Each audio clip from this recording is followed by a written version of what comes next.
All right. All right. We're live. We are live on Friday night.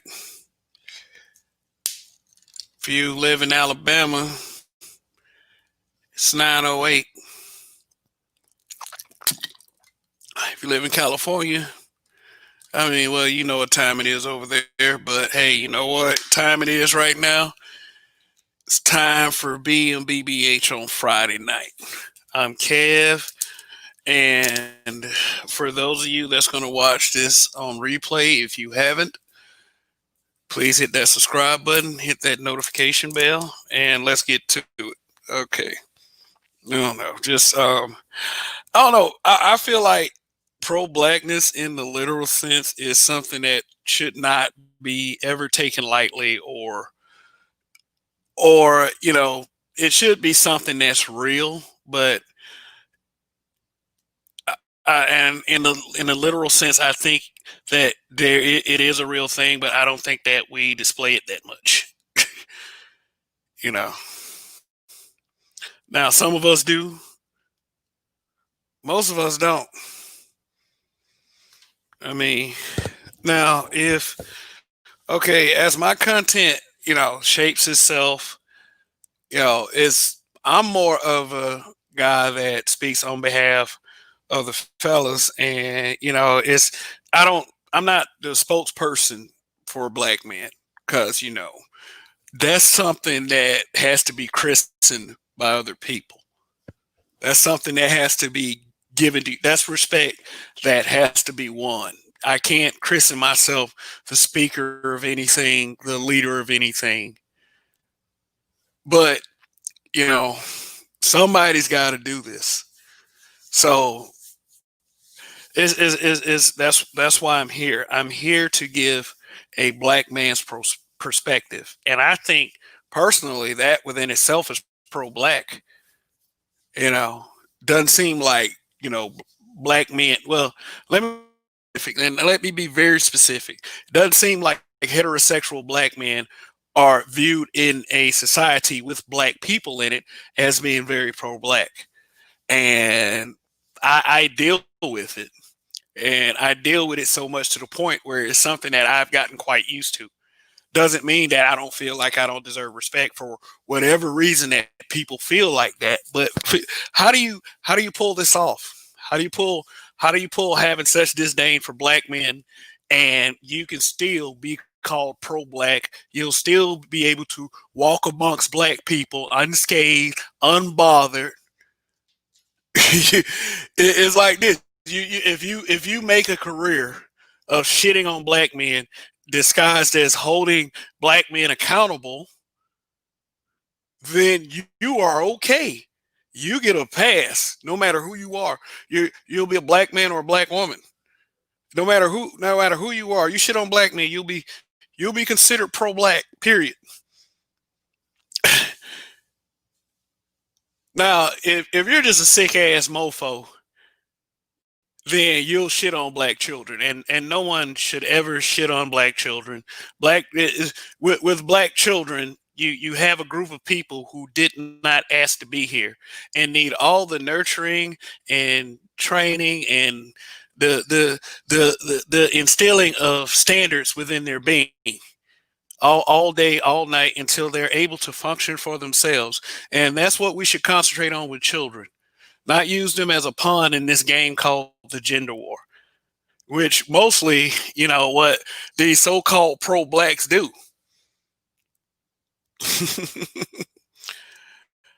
And the hood conservative immediately gets it. Immediately gets it. Very good comment. What disguises itself as pro-black? Feminism, social justice, Democratic Party politics. Yeah, I can explain those three real quick. Feminism is always going to be regarded as pro-black because it's pro-black woman. And black women, whether people want to accept it or not, are very highly regarded in Western culture. It's only like black feminists that want more privilege that keep saying that black women aren't respected and protected. Any black woman can probably walk up to a group of black men, say they're in trouble, and that group of black men will be proactive in helping her out. Now, if it depends on what you consider a black man too, because you make that very subjective. Because, like, from what I see online, a lot of black men, yeah, I mean, a lot of black males that are considered black men don't fit the archetype of what I was taught a black man was. Y'all be calling black men little boys that that be having the saggy pants and the skinny jeans. That's 14 years old. That's not a black man. But it's like I said, as a child, and like I was saying earlier, children should never be used as a tool of as a pawn in this game y'all call the gender war. Now, I've had my comments about black women in particular. I have, and I've had my comments about a lot of black males too. But here's what we do as a people: we pick out the shit we don't like, and then we run with that. We don't go with the whole picture when it comes to us. And when I say us, we ain't talking about black men. Really, the black people who say the shit that you don't like. I mean, and I've been guilty of that, and I don't care. I'm not apologizing for that. I don't think anybody should apologize for speaking from their hearts, as long as the information they give is accurate. I do feel like if you're blatantly wrong, you should apologize before you look stupid. And that's whether you're black or not. So anyway, I don't know. This whole political thing is like it'll always be for pale people, Caucasians. It'll always be for them. It'll always be for them. As far as black people, I see a bunch of blacks that want to sit at the table, but what I don't see is a lot of blacks trying to sit at their own table, and talk about what we are going to do. Things such as how we keep the talent in our community. Shout out to D Rock Den. Thanks for joining. What are we gonna do as black people for ourselves? That's pro-black right there. Instead of sitting at the feminist table, instead of sitting at the Democratic Party table, instead of sitting at the table of social justice, which is chock full of intersectionality, we should be making plans to further ourselves as a group, instead of the usual BS, like worrying about what other groups think of us and how we're going to emotionally react to it. And it seems that the emotional reaction always is to attack the quote unquote failed leadership of black men. I'm a believer in the saying you can lead a horse to water, but you can't make the horse drink. Black men bring you truckloads of bottled water, but you motherfuckers still won't drink. And this is how severe it's gotten. It's gotten way severe. Now it's like it's not this exaggeration and this victimhood that that I say. Like, I haven't said really that much on YouTube, but I've said a lot on Facebook. Yeah, I found out another YouTuber has been in my Facebook group, and it's like, okay, well, I have to start treading a certain way because it's like I'm getting the surprise here and there. But anyway, I've said this stuff. I've said this. I mean, shout out to the Roger Report. I know you're out there somewhere. Long live the habitual line steppers. He's quoted in saying that black women aren't good people.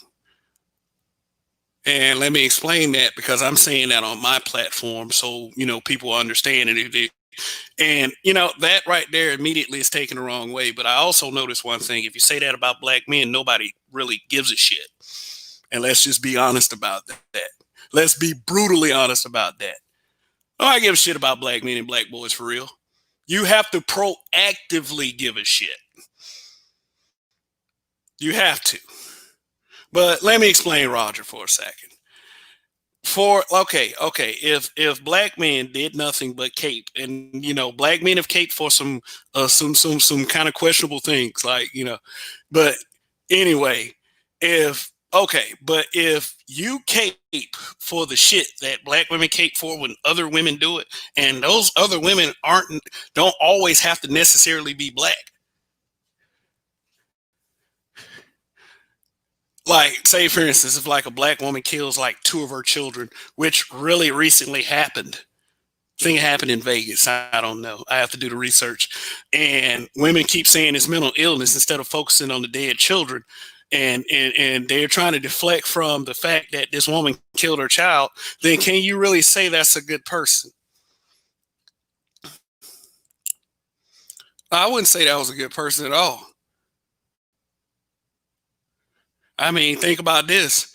Every time a school shooting happens, about over a dozen kids die because some incel went crazy.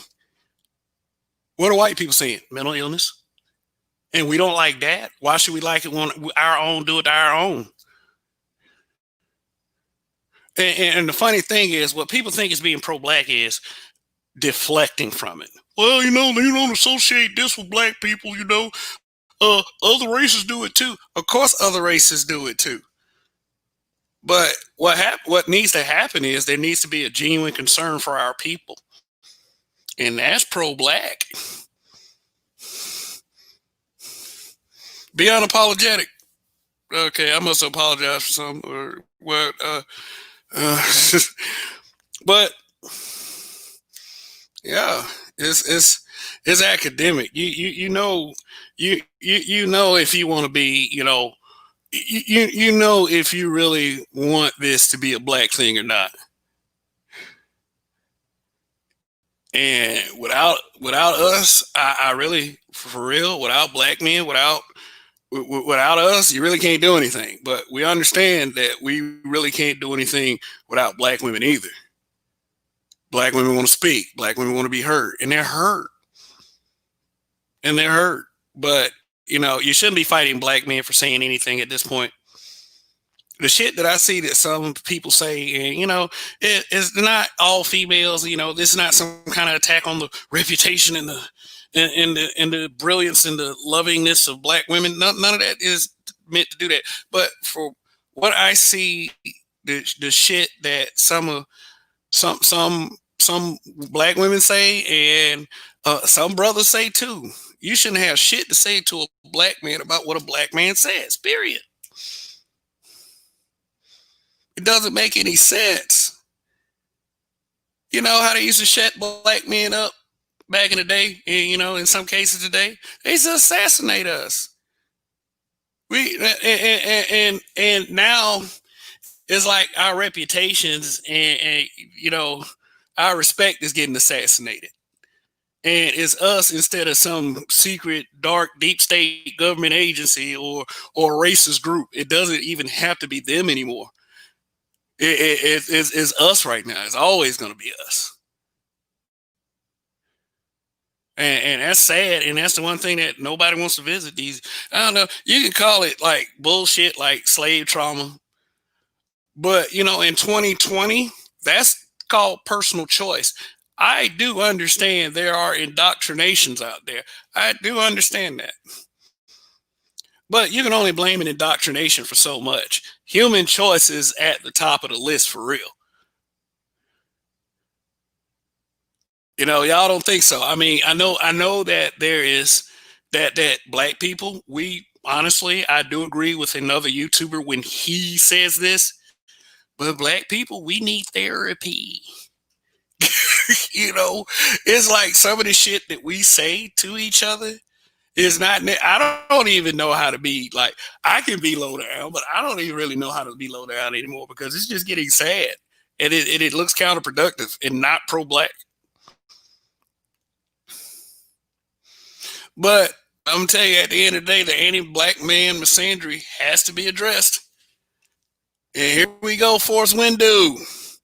Thanks for that super chat, sir. Long live the habitual line steppers. You goddamn right. You are goddamn right. I'm leaving it up there for a second. Force Windu. Appreciate it, man. Appreciate the support. Okay.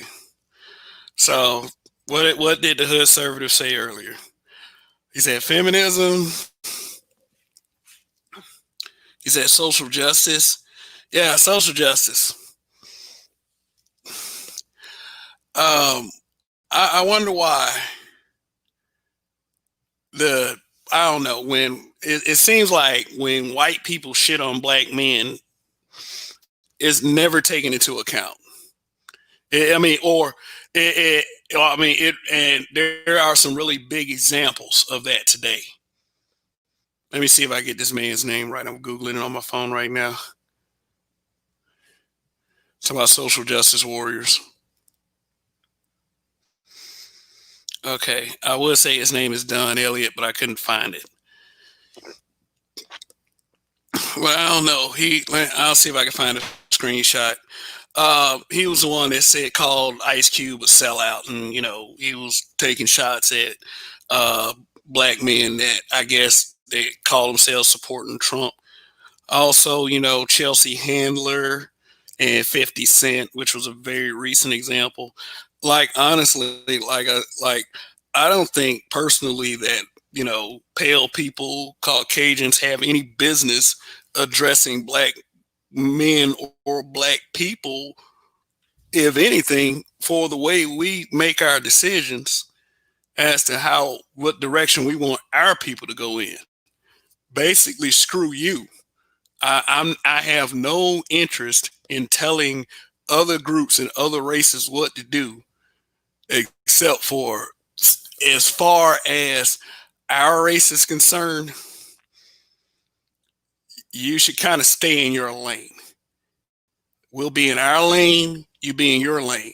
But people like this Don, as soon as I find his name, I'm gonna mention him in the broadcast. I think his name is Don Elliott, not Don Lemon, not CNN's favorite liberal alphabet guy. Um, and Chelsea Hamlin, they can stick it where the sun don't shine.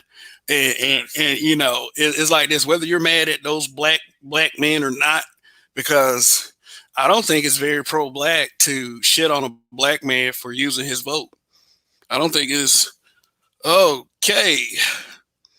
All right, and we got the Haitian, another super chat. Get your ADOS on. Long live the patriarchy and the habitual line steppers. But man, I appreciate that, man. That's love right there.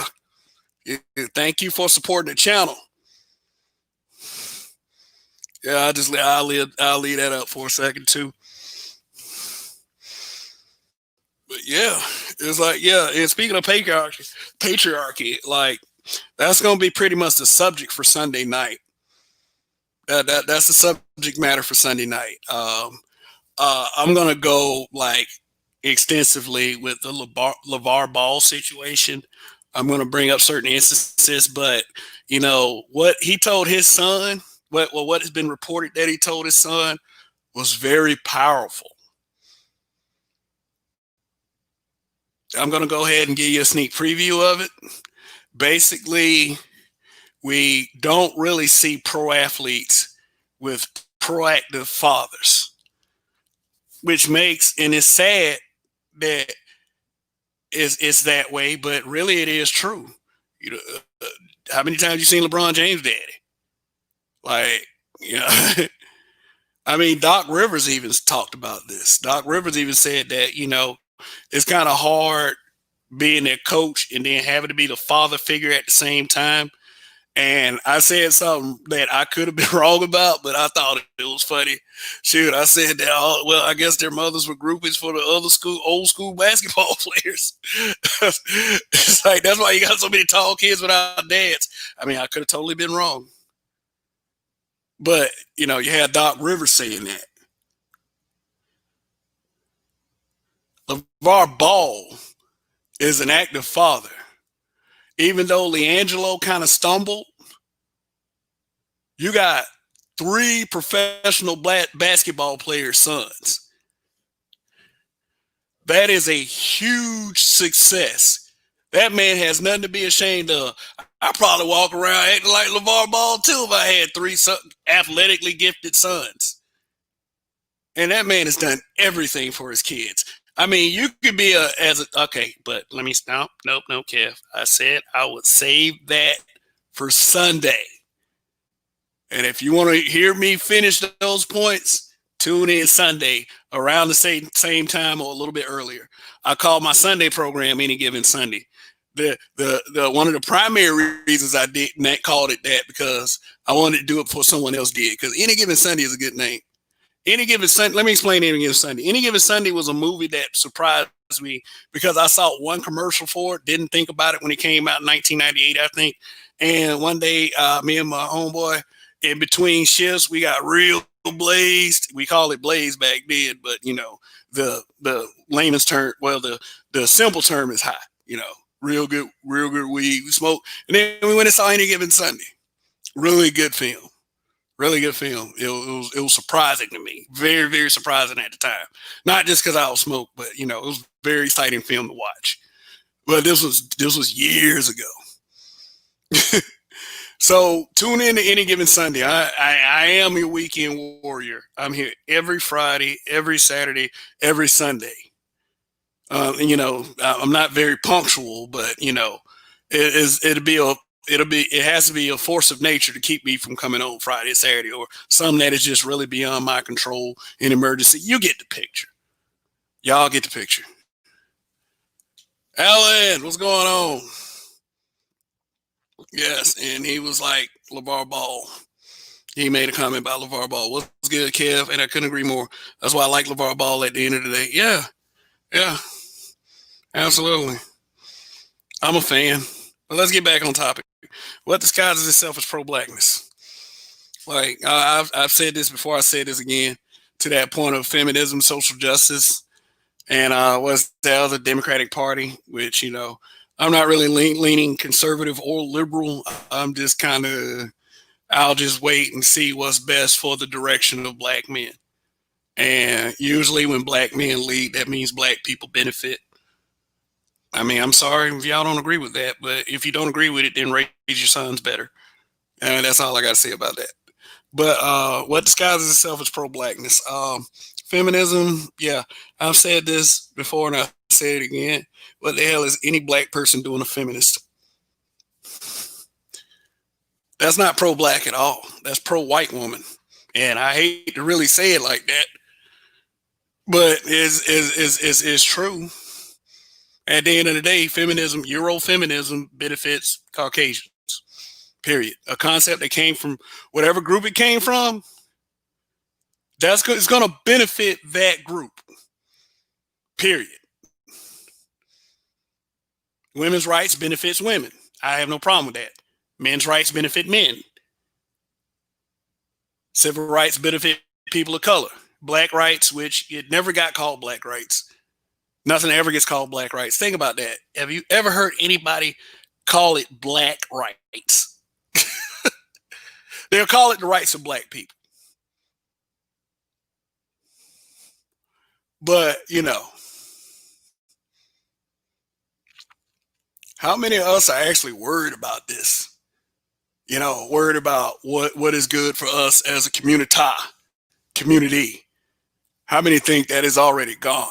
A lot of people think it's already gone. I mean, which is not very pro-black, but based on what we observe on our day-to-day lives, I'm not a fan or a proponent of giving up, but for some of the people and some of the reasons they present, you kind of can't blame them for it. Being black is just some kind of superficial emotional terminology, and we got a super sticker from D-Rock D. Appreciate it. Appreciate the support. I don't know. It's superficiality at this point. It's what we call virtue signaling. Being black right now is just used as a media piece, to win presidencies, obviously.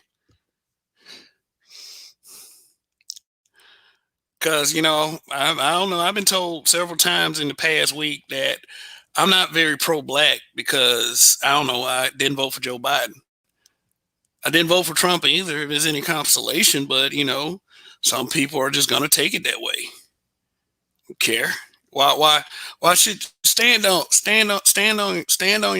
ground, black man? Seriously. That's like at this point, this is the most pro-black thing that you can do. That is going to also be the most efficient, is to stand your own ground as a black man. Because number one, no one's gonna do it for you, and no one should do it for you. What I look like having somebody else stand my ground for me as a black man. So I get that when people say stuff like, well, you as a black man should, fuck all that. Don't be a victim. Right. That's correct. We don't want to be victims. We don't ever want to let everyone else victimize us. But you can cleanly make points. You can do it in a nice, professional, nasty way, and you can go about your business. You're free to do whatever fits, despite the fact of whoever else thinks whatever. Because you have to think of it in terms like this, and we say it all the time. We are the only ones that are on our side at this point. So yeah, when brothers do go at it, and I ain't talking about the brothers that killing each other. So because that's mostly like the sons of single mothers just eliminating themselves for self-hate and a lack of appreciation for one another and the humanity of others. And we can have an entire broadcast about that. Seriously, that's not the fault of black, that some black women don't know how to have a community. Period. It's not. I'm talking about this little infighting these brothers do. This little hate shit that we do to hold each other back. We have this big we have this as black men, we have this big dog syndrome. We always feel like every time we're in an area with other black men, all of us can have good ideas. Trust me, all of us in the same vicinity, all of us can have good ideas. But the one thing that you have to throw in, that you throw it in and you make a good jump shot with that shit, is ego. Ego is probably one of the biggest problems in black male solidarity. When ego gets involved, things start to splinter quite a bit.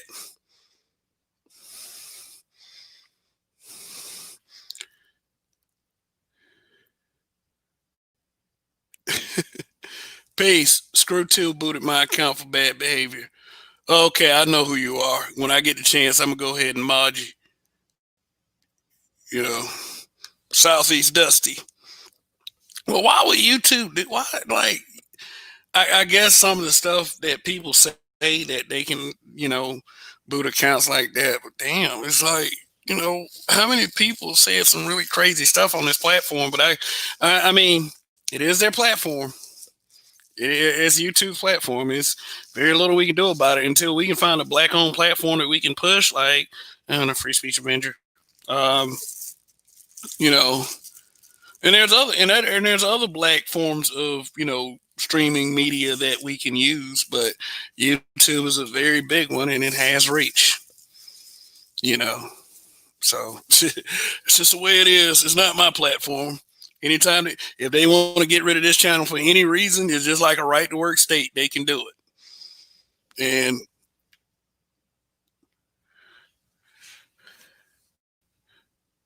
yeah. Hello. Did I go out at any point? Did y'all hear me say all of that? Did I go out at any point? Somebody let me know. Oh, shoot. Hopefully I didn't, but yeah, the cord kind of disconnected. But yeah, what was I saying? Yeah, I was saying that, yeah, this is YouTube's platform. And if they want to get rid of any of us at any time, they can very well do that. Oh, and we got another super chat. S.E. Dusty, thank you for your support, sir. Very meaningful. Very meaningful. Thank you, Alan, for answering that question for me. Yeah.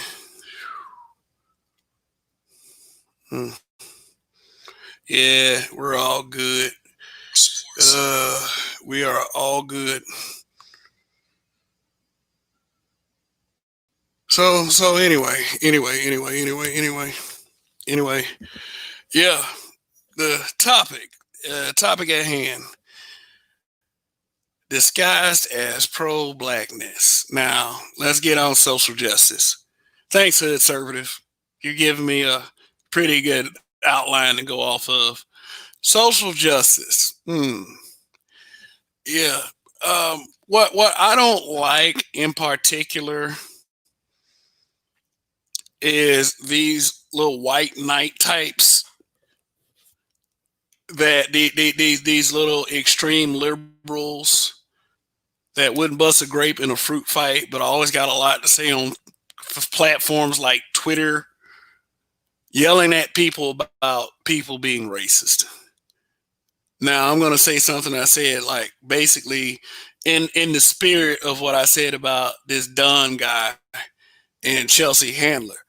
Honestly, I don't need pale people defending my blackness. It just it doesn't make any sense to me.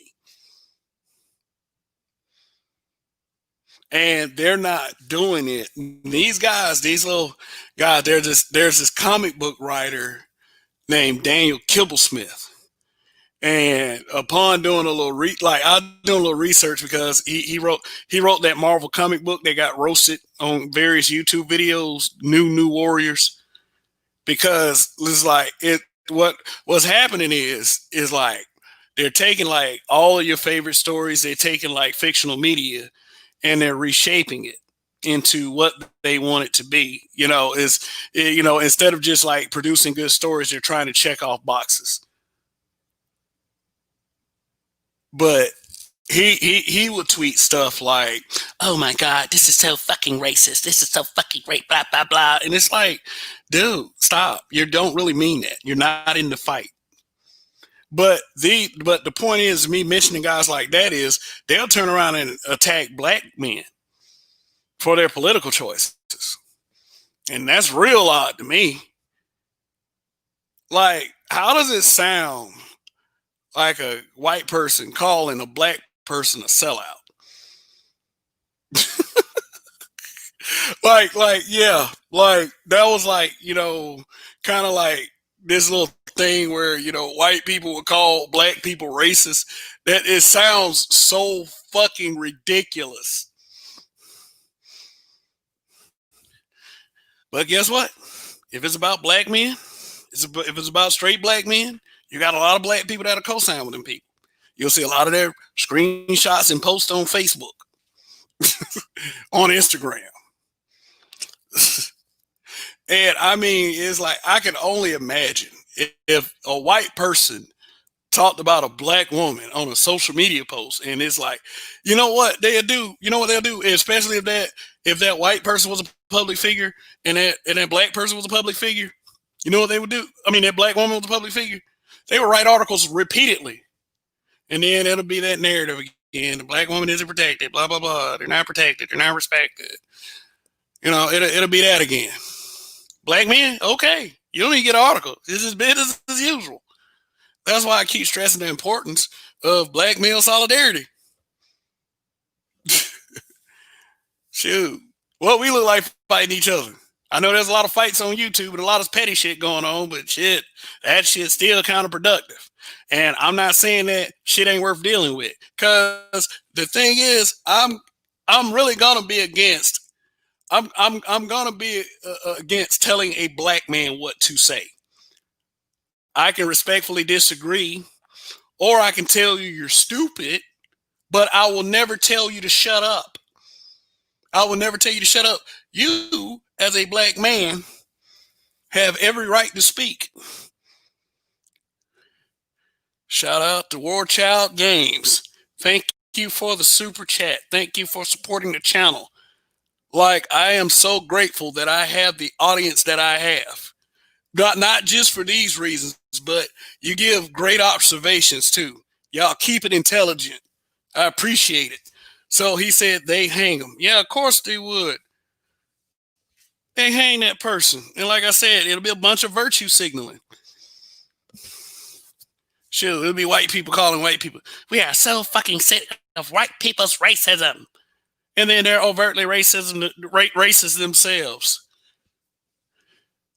You got to think their end will never be ours. Their end will always be theirs or theirs first. And then they might throw you a little bone. That's how it always is. But that a lot of that is projected on hetero black men. So why do they talk about hetero black men? Why do they think that it's being pro-black to shit on hetero black men?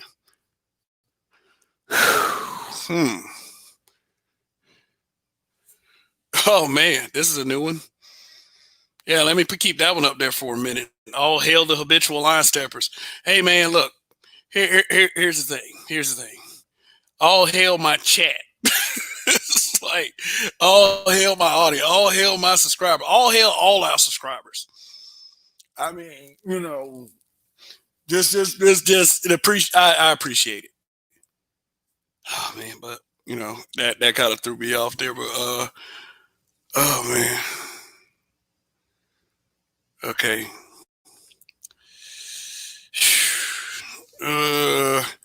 Okay, until I can remember what I was saying, I'll go in another direction. I'll go in another direction unless somebody can kill the man, kill the culture. Kill the man, kill the culture. Yeah, do like these hateful women and these little pro tip simps.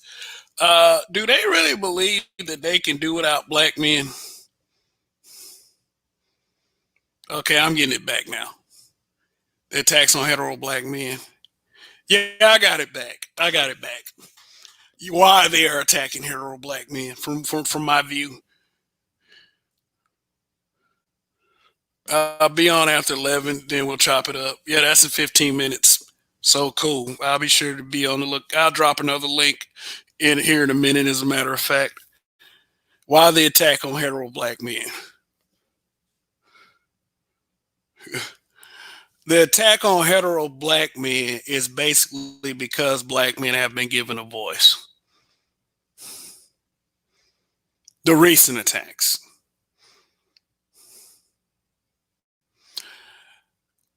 The other attacks were basically from white supremacy, being told that being told that basically we're to blame for all the homes being abandoned, for not having any leadership in our community, for the women going in the direction that they've gone in. I mean, people actually expect me to take that seriously when you say that in 2020. The failure wasn't all of us around. I mean, I ain't gonna say all of us, because any efforts at real progression in our community is always frowned upon. Why is that? Why is that Ice Cube can make a contract with Black America and it's frowned upon? The answer is simple. We as a people have a problem with the truth. And there's a lot of black men that will tell your ass the truth and won't blink. My granddaddy was one of them. My granddaddy made me nervous when he was alive. When I was younger, of course, when I was older, I became a little bit of a rebel against it, but he was a straight shooter. And there was resentment about that among some of the other ones. But, by the end of his life, I understood all of that shit. I understood every bit of what he was trying to say. And what he was basically trying to tell me is, like, this community is going in the toilet. Don't go in the toilet with it.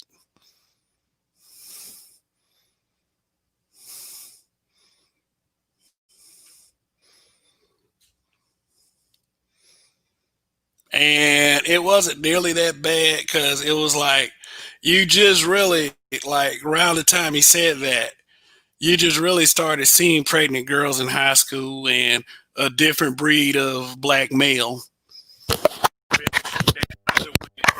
way to the left or way the other way.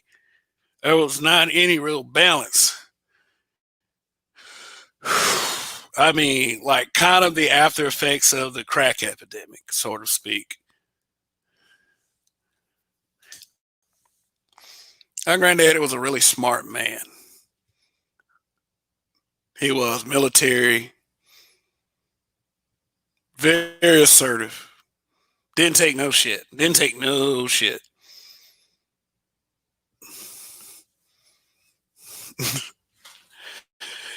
Yeah, but there was always rebellion. There was always rebellion.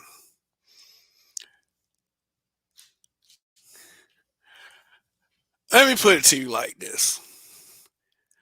I'm not the kind of person that's going to tell you something that's going to get you killed. And my archetype is punish more for telling you not to go get yourself killed than the one that want to influence you to doing things that's going to,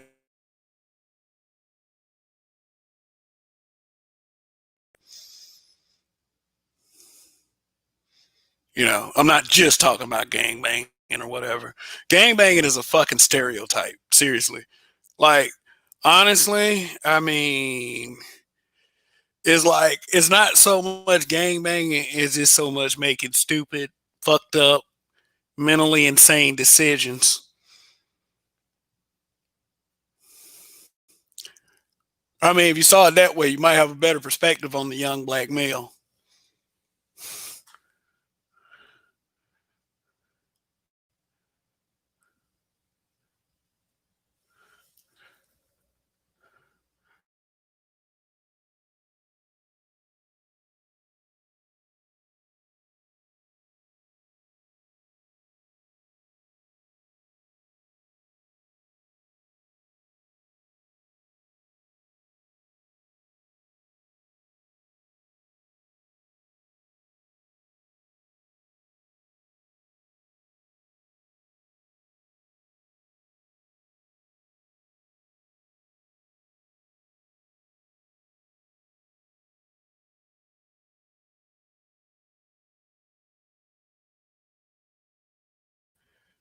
Oh, oh, okay. Sorry about that. You know, when you have difficulties like that, they don't want the truth to get out. So, hey, Alan, you want to step back up here? Come back up here.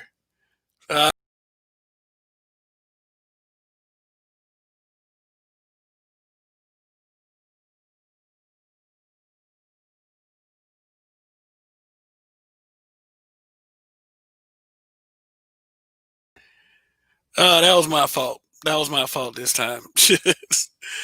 Oh shit. Let's see.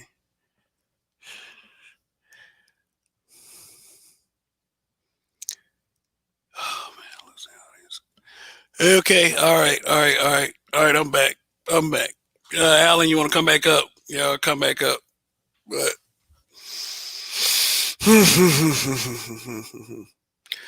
all right. All right. All right. All right. All right. So, all right. I'll go this way then. I'll go this way. What can the black man do to assert his pro blackness? If you are a black man in the sense of the archetype, the archetype black man, I mean, that doesn't mean you're automatically pro black. That just means that you just have to do things that are more of a help and not a detriment to the community,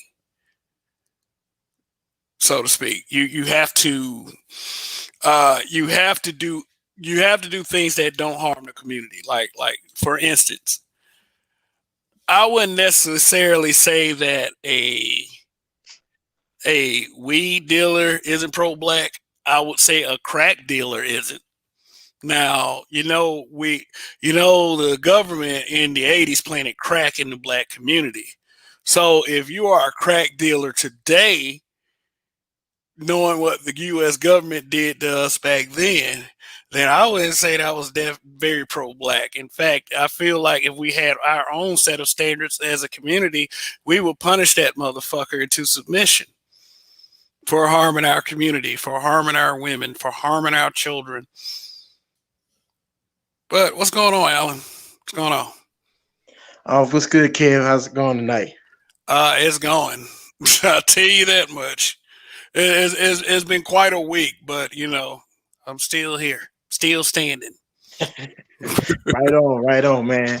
I just want to chime in because I don't know if you where was the idea that maybe you came in with tonight's topic, but I know for me personally, once I heard the recent comments from our former president that I voted for twice, you know him, Mr. Yep. Barack Hussein Obama. Once I heard those comments say what he said about why black men, why he singled out now black men voting for Trump as opposed to, I guess, over Biden, whatever, and then saying pretty much blamed it on the fact that we're just dumb, illiterate, and just what I'm basically paraphrasing, of course, That's but it. basically reducing us to just we just like the bling bling of Donald Trump and rap videos, and I'm like, wait a minute, Such, dude, you such, hate with Jay-Z. such. So, go ahead, my bad, Kev. No, such unintelligent commentary from an intelligent man. I don't. I also voted for Obama twice, and anyone that voted for this man, or anyone that votes, and anyone with an opinion should have the right to talk about this. Like I get sick. Like I personally get sick of everybody treating this man like he's the black community's Jesus, or he did get the highest office in the land, and that's one heck of an accomplishment in a white supremacist culture. Right, But right. at the same time, in a white supremacist culture, the kind of a white supremacist did kind of win. But that's the subject matter for tomorrow night show. Gotcha. See, That's yeah, I've already like posted them, and I post them at certain times, but I have a tendency to be late. But and I just like to say that's not fair to the audience. But y'all tuning in with me is just to that's pretty cool. But yeah, what is Obama talking about? Like you just had a pep rally, a Zoom call full of rappers supporting the Democratic Party. You had P thank you. Diddy. You had P Diddy supporting the Democratic Party. Young Jeezy supports the Democratic Party. In fact, he met up with Biden, didn't he? I believe so. I've been keeping track of all this crap because I'm trying to be busy doing my Yeah, thing and live my life. yeah, But yeah. I for the understand. most part, yeah, I think a lot of once again, Kev, Jay-Z is a longtime supporter of Trump. I mean, excuse me, Obama. Obama, A yeah, yeah, long yeah. time. I mean, how many dinners have they had at the White House? Beyonce and Jay Z, and you know, his wife, Black is King. She got that on she got that on Disney Plus. Like, but it's like you're talking about 20% of black men that voted for Trump, and I don't blame them. I'm sorry. I don't. I know some of them are probably all lives matter bootlickers. I mean, but you got a lot of bootlickers on the Democratic side too. It ain't bootlicker free over there. Exactly. It's on both sides. Period. Point blank. You know. I mean, shit. I mean, damn. How you gonna take somebody seriously, especially like so a Caucasian seriously when he points at the camera saying, "If you have a problem vote for me and Trump, and you ain't black." Did you see some of the excuses that black people use for that one? It almost tore me personally, and jabbed me in the heart when I heard that. And then of course, uh, I thought for sure the only thing I saw at the time, like I said, was Charlemagne the God putting him on Donkey to Dave. But even then, I think that same week or whatever he did that, he quickly retracted it and made it clear that, oh no, we still need to go out here and support, give the vote, and do whatever we can to get Donald Trump out of office. And I was like, wait a minute, Joe Biden's really not that much better, but uh, He he's the lesser of two evils. Like people yeah, like I that didn't was like exact. I didn't like him either, but you know it's better than Trump. Like I was like, you can't even tell me why, can you? Well, Trump's racist. I was like, all right, well, Biden's racist too. You're telling me to pick one racist over the other?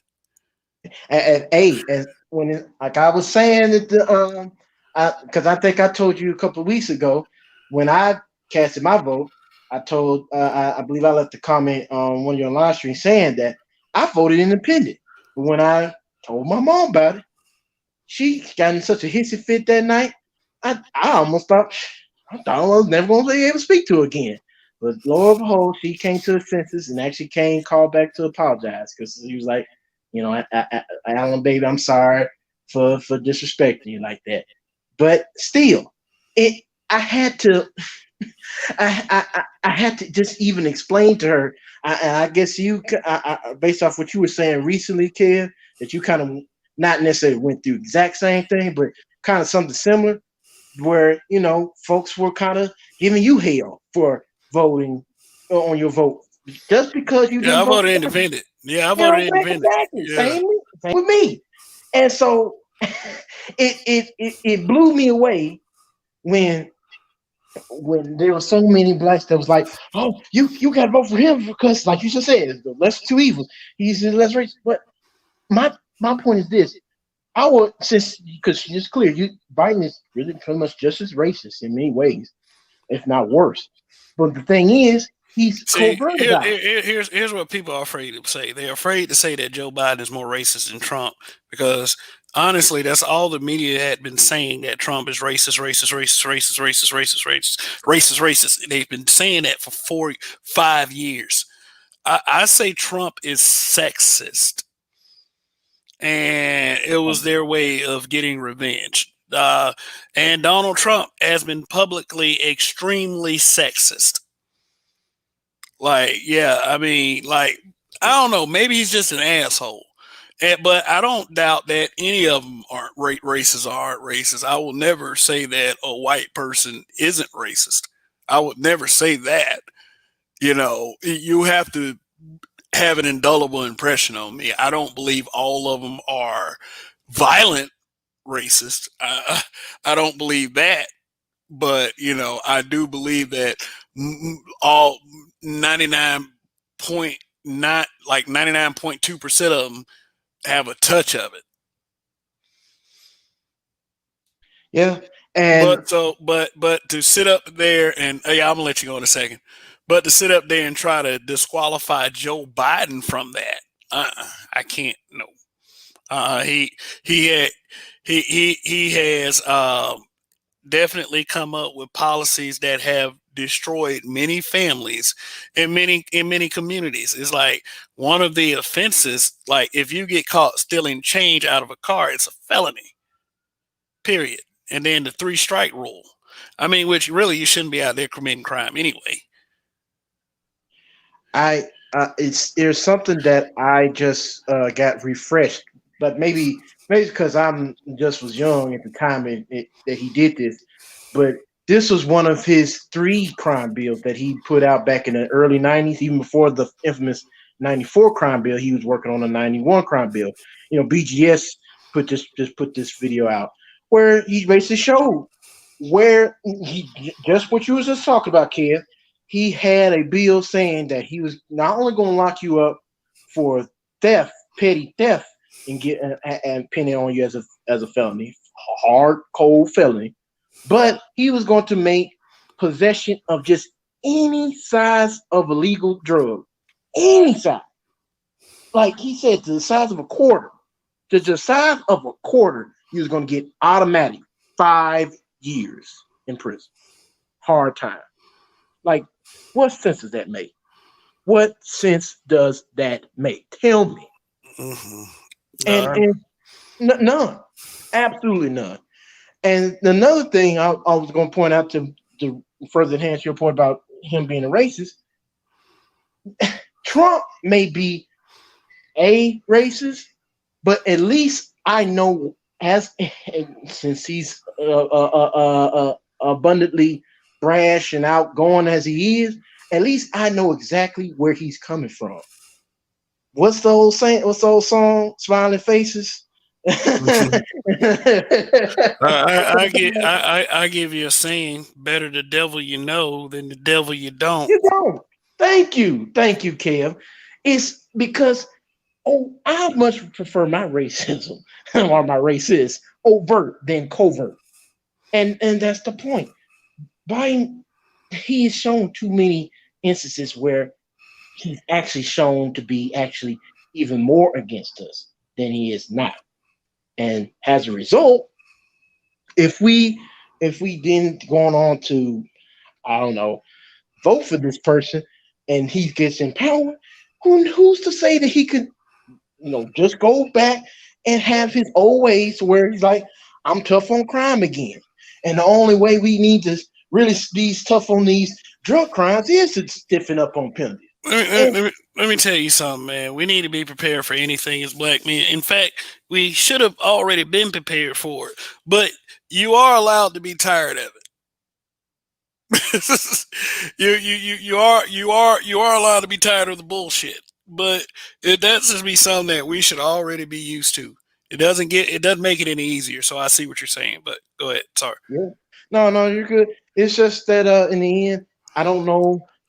I don't know if it's gonna actually be any that much better for us as black men moving forward. But I'll just say this right now: uh, 2021 moving forward, there's going to be a lot of people that's going to be uh, have to hold that L if indeed it comes in as an L for the black, for well, I guess for America in I general. don't Really. think I don't think that I think I know what direction you're going in. I don't think it'd be so much an L for the black community because we could steer away from it. Psychologically, a lot of us would be broken down. But I mean, what do you think places like the Manosphere is here for? At least like be somewhat of a helping hand. I mean, we got a I would lot of hope so. we got a lot of detractors, but that comes with a good thing. A lot of good things are going to come with detraction. So the black manosphere obviously is doing something right. If you got haters, I agree. I agree. Well, I guess I'm in that camp of like what Edward always would keep saying that in the end, there's probably going to be easily 80% of us that just ain't gonna make it, no matter how much we try to help them and steer them away. That, like you just said, Kev, we got so much haters right now that I think by the time they wake up and realize, oh shit, we're in deep shit, it's gonna be too little, too late. yeah, I mean that's on them. And the easy deflection is to blame black men. I mean, Bingo. shit. I sat on the panel the other night, and this female just straight just is black men fault. Blah blah blah. We need to both black like that. That's what they do. They'll do that virtue signaling. They'll be like, "Oh, we both black men and black women. We need to work together to fix this, and I believe that both should be held responsible." Blah blah blah. They do that. They say that to look pro-black, and then turn around and then be like, "But as far as I see the men, and this is always women saying bullshit like this. As far as I see the men, I see them as the cause and the breeders of that environment because of the neighborhood that I stayed in and the choices that was made. Like that's By not me. say what? The choices that was made by me as a black woman making I mean, they they, never say it's their choice. They always gonna try to do some little like, oh my god, right. I'm the product of my environment. I'm sitting up there like, okay, well, the very same people that will say that kind of shit is the very same people that will not give one black male the benefit. I don't care them up like they'll baby their sons into destruction, and then when their son goes, when their sons get locked away forever making shoestrings for 2 cents an hour for the Mm, commissary, mm, mm, mm, mm. like they're on Facebook blaming black men because for not being it. Here's the thing. Here's the thing. The reason why they saying we're lacking leadership in our community is because we won't take care of their kids. Their kids. Their kids. Yes, sir. Yes, sir. You know it. Like most productive black men want their own families.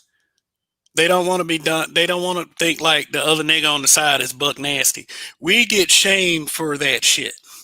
And I mean, like, you don't have to pay attention to anything anyone says, but the smart man knows that he doesn't want to set his life. He doesn't want to set his life back, you know, for something that he really didn't do. Because all you're going to get told about a single mother is that's a package deal. That's a package deal. I say every man is good enough to have their own. And also, Kev, we just have to keep into this realization.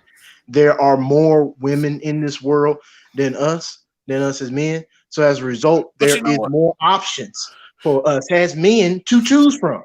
We don't have to just settle for just anybody in the ADOS black community for a mate or a female mate. We can go out and find and not necessarily jump the fit, go to a non-black woman. We could just go like Edward keeps saying time and time again. Go find some Afro Latina, like a Melanegra, or go and find a actual purebred African or Caribbean, an island chick. My point is, we don't have to, as long as we as men wake up and realize we have actual options on the table to work with, we don't have to put up with whatever and a typical now because I don't want to knock all my sisters, but the typical ADOS black woman it puts Yeah. an options on the table, which is like you just said, single motherhood, and saying, "Oh, it's a package deal. You got to take us or leave it." Well, I mean, and it's like I believe in outliers. I believe that I don't believe that children are mistakes. I don't believe that. If a child is here, a child is supposed to be here.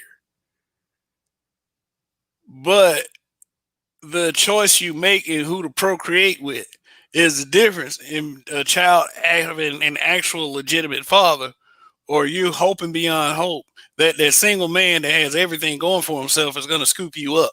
And I'm going to say the second one is not likely to happen because it's like this. It was not the men in my family that told me to stay away from single mothers. It was Same here. not the Same here. men in my family. The men in my family be more so like go get the pussy, a few times if you can, but don't be trying to, And I know that's kind of a way to look at it, but let's keep things as realistic as fucking possible. That's the way it is. No amount of shaming is going to change that. It's not. No. No, but for clarity purposes and for the sake for the audience, it was the women, my mother, and my auntie, my mother's sister, in particular. Yes, women in the family structure have a profound impact on the way things go in a family. Seriously, if you got shitty women, the guys in the family are going to perceive women as shitty. I don't perceive women as shitty because the women in my family were shitty. They actually gave me the best of advice. I'm talking about the shit that I observe on a day-to-day basis, and as a father of a very young kid that has to walk into that shit one day. It could be better, or it could be worse. I want it to be better personally. I think that's the pro-black thing to do, making a better world for our children as black people, as ADOS. Because it's like I grew up with my parents telling me that as a black person, I already had a strike against me, and we have departed that way of thinking to be people of color.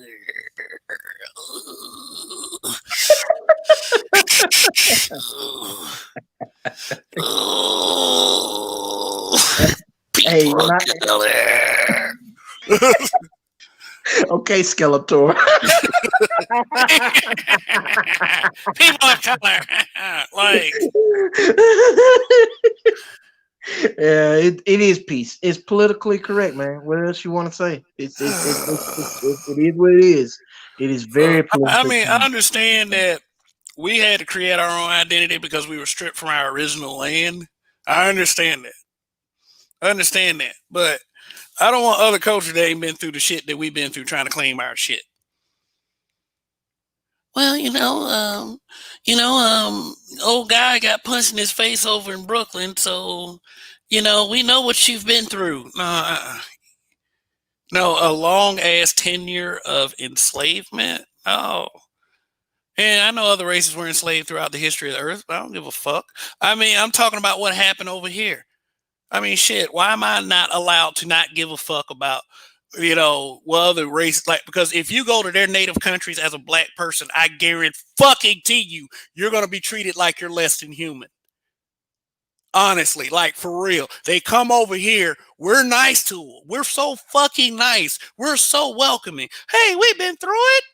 But you go to their country if you want to. Like seriously, I'm not saying it happens in all cases, but you gotta be a real humble motherfucker to tread in some of these lands. But over here, as a black person, especially as a black man, you are shamed into liking everybody, or they try to shame you. I want y'all to understand that as a people. Every time they say that, hey, you know what, this is a problem of people of color, you need to feel robbed. I mean, you can agree or disagree. I'm not the smartest motherfucker in the world, but hey, you know what? I'm one of the top people in my area of, in my 5 feet. you know, so All right, I'm no, you tell cool. it like it is. You tell it I'm like it is, cool. sir. I'm You tell it like cool. it is. Like, but but that's what I'm saying. Is like, it's like, I don't know. Like, I'll just go ahead and say this, and I'm gonna say it again tomorrow night. Kamala Harris went back to being Indian real quick. She got that vice presidential position, and then all of a sudden it's her and Mindy Kaling, and it's Uh, like, hey, once again, sisters got to call that out. That yeah. that's that, that's what I'm trying to. That's what we're. You know That's what what I though? was. You know what though? saying. You know what though? I ain't gonna say what sisters got to call out because I'm tired of them telling me what I got to call out. But what I will call out is what they don't call out. That the obvious shit that they should be calling out. Right, right, I'm right. not gonna tell a sister to call out shit anymore because I don't know all them excuses I heard the other night. I'm just like, like, and I'm not gonna say I blame it on just that one spot. I blame it on all the shit I've been seeing for like the past 10 years. Yeah, it's a multitude. It's a it multitude of is shit. It's shit. a shit It is show. stack, don't stop attack, don't stop a stack, don't stop a stack. Oh shit. Yeah, yeah. I'm like, God damn. Like, what more conclusions do need to be drawn at this point? It's not. It's not like I have to approach it like this. If someone's gonna treat you like shit at all times, what's your reaction be? You know what niggas say? Oh no, I should stay away from the N word because that's what they call us. Because that person that was making all them stupid excuses, it was like why say anything to trigger anyone deliberately? When okay, like these girls, these little girls, because it's like if you're careful with your wording, they're not really women; they're little girls. They're 26-year-old little girls with, Right, with little girl mentalities. right. Why? They have no they have no way to be responsible and accountable for themselves. They're like you said, they are little girls. Yes. Okay. Hey, Alan. I gotta say this real quick. Long live the habitual line steppers. What up, Roger? Roger. The Roger Report Live. Roger, how's it going, man? No, he probably, he just jumped in. He'll say something in a second. He probably like got, probably trying to get to a better I'm area. saying I'm saying what's up, but I'm mute like a mug. Oh, okay. Like what's up, fellas? Jumped on and said nothing. I was like, I thought you might have been removed for a second, man. Life and shit. No, But yeah, I only got a sec. I'm actually working right now. You know what I'm saying? Oh Lord, now somebody calling. okay, but as long I mean, But I mean, yeah, I mean, we'll be here, man. All right, Roger definitely got some shit to say on this. Better watch out the wrong report. The wrong report. Judge Dre must have been on the show again. Oh yeah, I'm gonna leave that till he come back. Oh, he had to drop off. Yeah. Okay, but I put War Child Games on the other comment up. The maturity level stops because they have no real relationship experience. Yeah. Hey, Alan, let me ask you something, man. Yeah, man. What's up? What do you think of what they think logic? What they think logical. What black men think? This is what black men think. You know that they present no evidence, and I mean, like, same thing probably be said about black men at certain times. But what I do see more from black men is presenting evidence. That's the point. That's the point, Explaining from personal experience. Here's the thing, though. Here's the thing. You put she tried to put personal experience up against facts. And the argument was, well, they think this, they think that, they think. Black men think this. Like, black men like fat white girls. You ever heard that one? Y'all Yeah. more than 100 times. Black men, what you want black women to think? Like I'm gonna say something that you were saying earlier, but I'm like you were saying that black women outnumber black men. Mm-hmm. So black men have to expand with more options. The girl, a woman in a Facebook group, well, not woman, I don't know, female, whatever. I mean, she's human. I can respect her humanity. She was saying that, well, black women outnumber black men, and with so many black men saying they don't want us, what do you expect black women to do? That was her spin on it. Oh Lord, are you serious? Kev, let me tell you this right now. We've been through the stats before, time and time again. 50, what is it? 50, at least 51, at Yeah. least 51% of us, black men, if not 52, 53, are single, not married, and have no children whatsoever. Meanwhile, on their side, what is it? Is in the 70% range, and 70 percentile at least of them having kids, whether it be and most likely not married. So my point is, even though there are more black women, period, than us black men, I'm saying there's more women in the world in general, period, than there are men. And so I'm saying with our selection in our community not being at least of quality, of good quality, that is for a single a single black man with no children to choose from, since our pickings for our women is kind of slim at this point, is not is definitely not great. We can expand our options to go to just beyond the ADOS black woman and go to, like I said, black women of other cultures.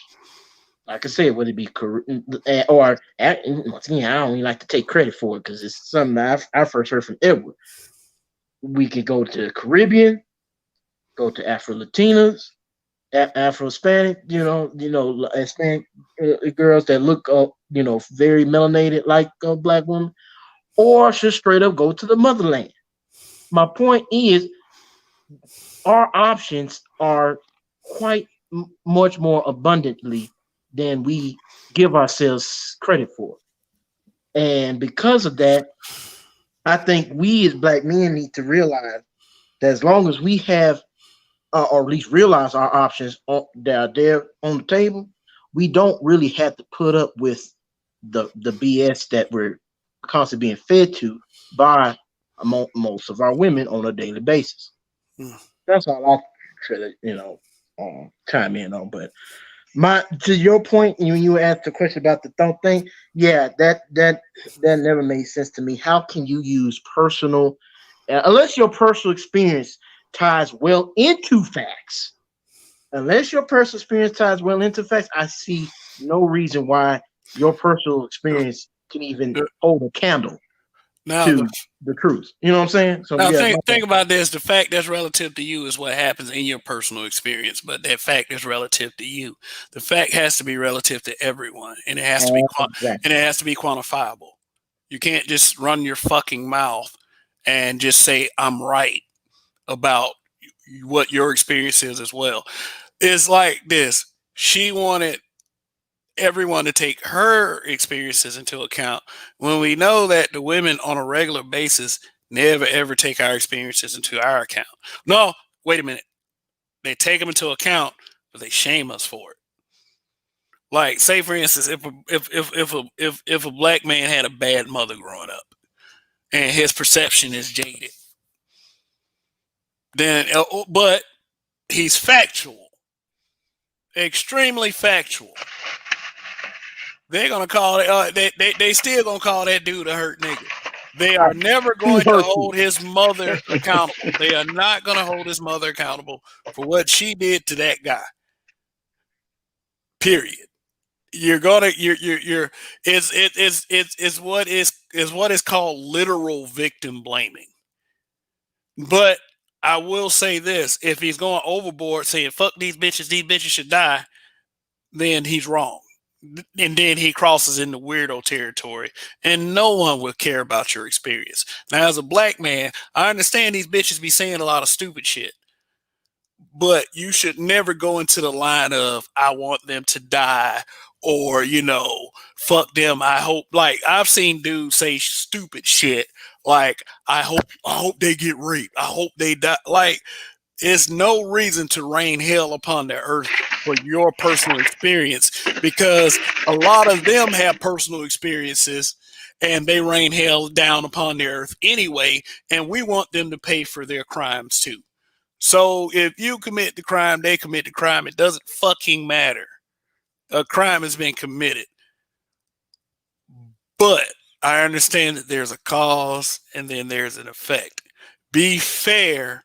If you're gonna try to pat the woman and be like, "Oh, that's okay, it was her experience," you need to be doing that for the guy too.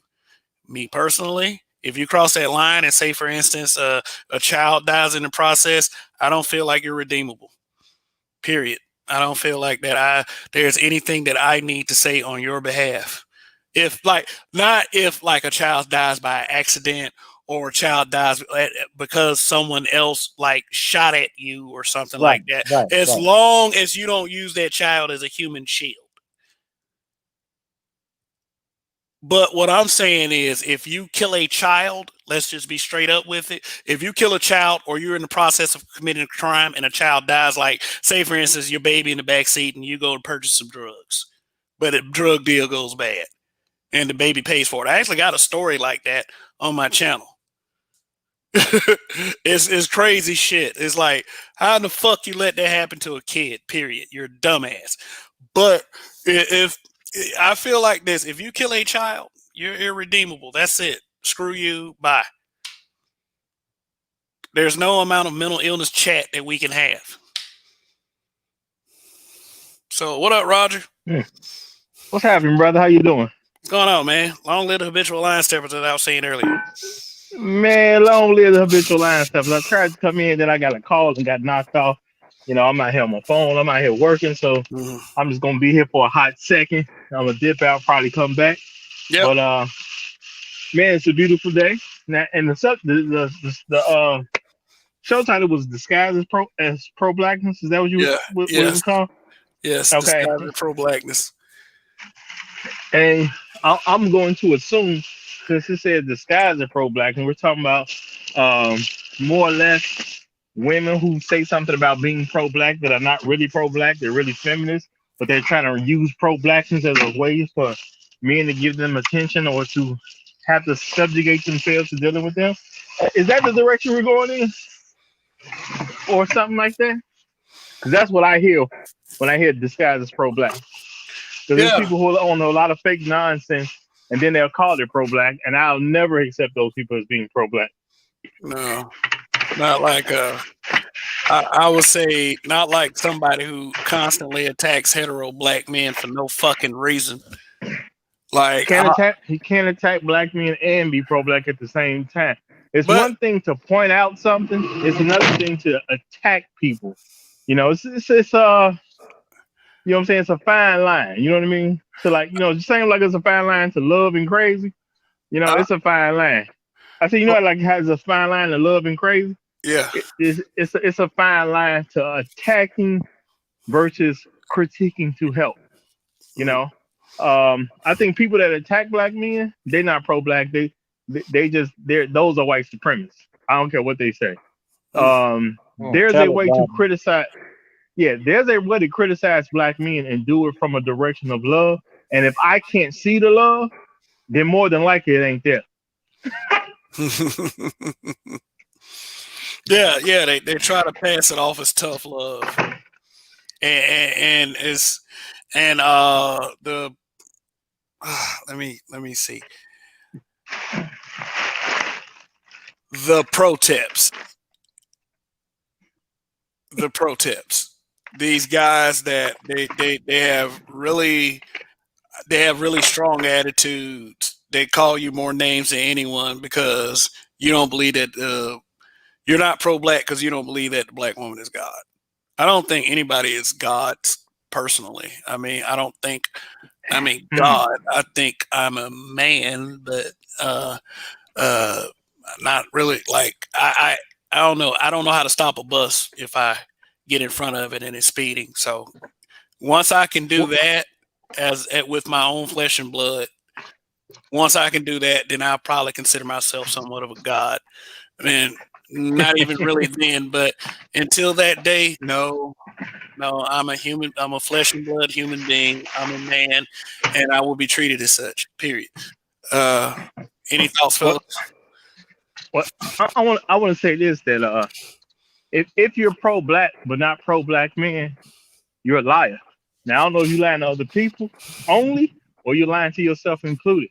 But how can you be pro any group of people without being pro the men of any group of people? Because the men are the leaders, protectors, and providers. If the men are not there to lead, protect, and provide, your people go extinct. Hmm? So you have to be pro man to even say you're pro that thing when you're talking about a group of people. So to say you're pro black, it automatically means you must be pro black man because your people don't exist without the men. Mm. It depends on how You you know, cherry pick it. But here's and I'm not saying we're doing the cherry picking, but the cherry picking is coming from the people who want to be appeased by certain facts that are out there, but twisted to benefit them. But here's a question for you: can you really be considered woke if somebody sold it to you? Nope. Woke is something that happens on your own. Truly, absolutely. bro. Right. You. In order to be truly woke, you have to make that decision entirely for yourself. It's like no. Despite like you have to be privy. You have to be privy to the information, obviously. But if the information is backed by facts and uh, is equally important common sense, then it can't be disputed. So, so that's something you have to decide for yourself. It's not something that somebody decides for you. But Period. I agree with that. But it seems like in woke culture, it's not really to a full degree an acceptance of somebody's realization of what they have learned, but it's more so a competition about who could be more woke. At least that's what it seems like to me sometimes, to the point where it just feels like it's too much. It's like Well, you know, even if well, you have coffee, there's nobody can wake up that much. It's well a let me say this: the people are using it like a political term. You know what I'm saying? And by when I say political terms, if you look at a lot of political terms, whatever you say, you stand for the opposite of that particular thing. You see what I'm It, saying? Planned Parenthood is a political term. Why do hmm they use Planned Parenthood? Because we want you to come kill your child, which means or abort your child, which means you're not going to actually plan parenthood. You're planning not to be a parent. It's the exact opposite. You know what I'm saying? Political terms usually means something along the opposite end. So when people say woke, They're using it as a political term. Those people are not woke at all. Those are people Yeah, trying to make sure you sleep. and that's actually what I'm getting at, because politics has gotten their hands a little bit more into too much of the social web, if you ask me, to the point where they're actually selling woke people what they should be instead of letting them find out on their own. So, in a sense, you claiming that you're woke based on something that somebody sold you means you're not woke. You just you're a pretender. If you're really going to be, what's the to paraphrase something a long time ago? Your your accomplishments are spoken about by other people. You should never have to brag about them yourself. And that's how I look at that. If you're going to be woke, you don't brag about it. It comes through your actions. It comes through how you interact with other people. You shouldn't have to constantly remind somebody that you're woke. And most people like that, I always see they claim that. Yep, actions speak louder than words all day, every Yeah, day. I had to agree with that. If I can't see that you woke, you sleep. Right. It's gonna You be still in easier the to see. coma. Right.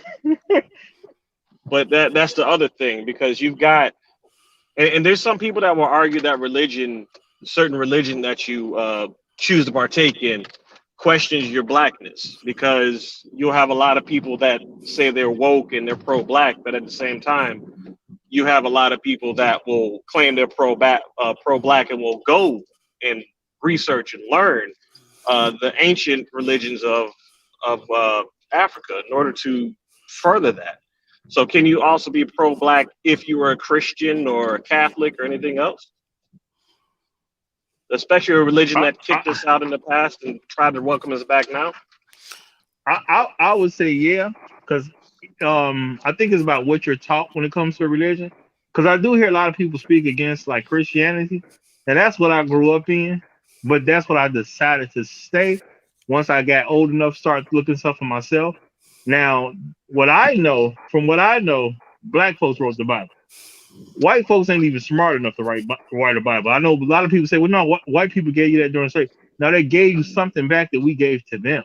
And if you look at what the Bible is, it's just a book of history at the end of the day. But if you look at the people in that history, those black folks, ain't too many white folks in the Bible. When the first white person was born, they mentioned it. They talked about how the baby was born red. Why would they mention the fact that he was red? Because he was abnormal. It wasn't a common thing for a white person to even be around. So, but the Bible taught me that the man is the head, period. You know what I'm saying? So a lot of people who claim wokeness and say something about Christianity, they don't follow any of the actual teachings of the Bible. They just follow what they like. Still Trendy, asleep. trendy, whatever's trendy. Like I used to say a lot of people's activism came from TV. They're pro-black activism. They're told what to be as far as pro-black. It came from the TV. The TV tells them what to be mad about. TV tells them what to be angry about. I mean, I don't know if y'all know what I'm talking about, but I'll give you an example. How they repeatedly said that Donald Trump was a racist, and it seemed like as the years progressed, it got worse and worse. And then it got to the point where, even the sheer mention of Trump triggers people. Now, if the media wasn't saying it so much, would we think it? Like we said a minute ago, actions speak louder than words. But Mm-hmm. we're living in a cancel culture where if one person says anything wrong that they don't agree with, like what's the guy's name that played Star Lord in Guardians of the Galaxy? Chris Christopher Pratt. Pratt. Yeah, spoke out against boycotting Trump, and then all the SJW Marvel fans, they scoffed at him and said, "What the hell is wrong with you? Now we got to boycott you." But it's his right as a person to choose that. So they just went ahead and they canceled him too, because to play on some of the movies that make death seem like it's not the worst thing. There's a lot of things that are worse than death. And one of those things is killing a man's reputation through cancel culture, Mhm. because they demonify you after they drag you through 1,000 tweets, and then they call you out on Twitter, and they look up where you're located at and where you live at on Facebook. It's too much. Nobody knows how to think for themselves and actually learn what the person is like, because we don't have conversations anymore. We have things where un we bash our opinions that haven't been fact checked over people's heads until they accept it. Yeah, which is sad because that's a that really right there is a need for validation. It's it's in the same realm of being thirsty.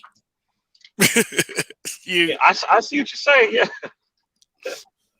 Yeah, yeah, you gotta beat your opinion over somebody's head. Like, I don't feel like that, that's something that, like, I would say I really do, because anybody that listens to me chooses to listen, and I give them an option. You can either choose to listen or you can not listen. It's like, but that's my choice for everyone else too, and I respect that. Honestly, I can agree to disagree with anybody without disrespecting them. But if you're blatantly disrespecting me, then it's just going to be a fuck you situation, and that's just how it works out. But if you don't accept my opinion, I'm not going to argue with you until you do. It's like, I'm not here to change minds, but if you're going to make a stupid point, I mean, I'm going to tell you why it's stupid. You as a person, I don't need to attack you, because obviously, if I'm right and what you're saying is stupid, you'll expose yourself to enough people anyway.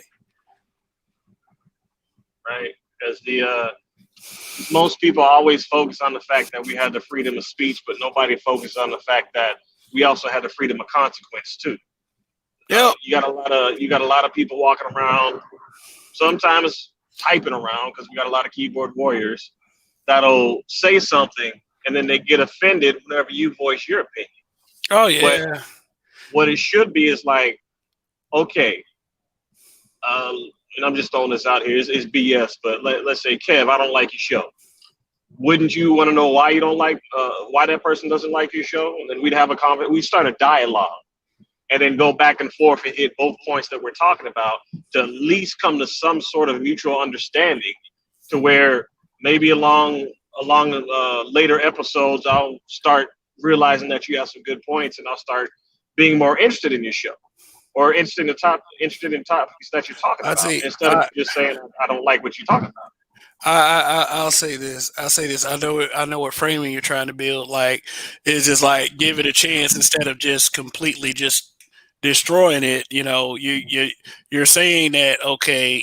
Give it a chance and maybe you'll hear some things. Which, I mean, I used to say that, but at the same time, I also know that I'm gonna win a lot of people eventually. And I don't already pretty much won a lot of people. It's just that my consistency is my consistency. I have to show my consistency. I've been pretty consistent lately, and I will continue to show it.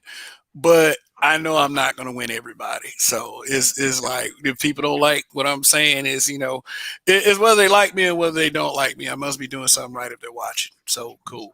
Right. And the audience and the people who are watching right now, let's take them into consideration the most. They matter.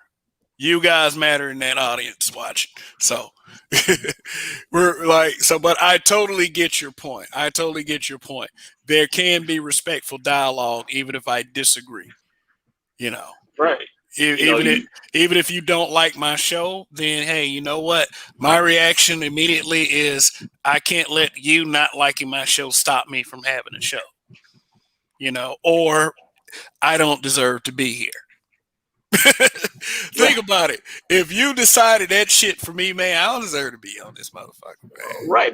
That's honestly, if that's the way that most of the things worked in this sphere, there would be a lot of guys that would have just been like, okay, I'll give it a good try. I'm 2 episodes in, nobody likes it, I'm gone.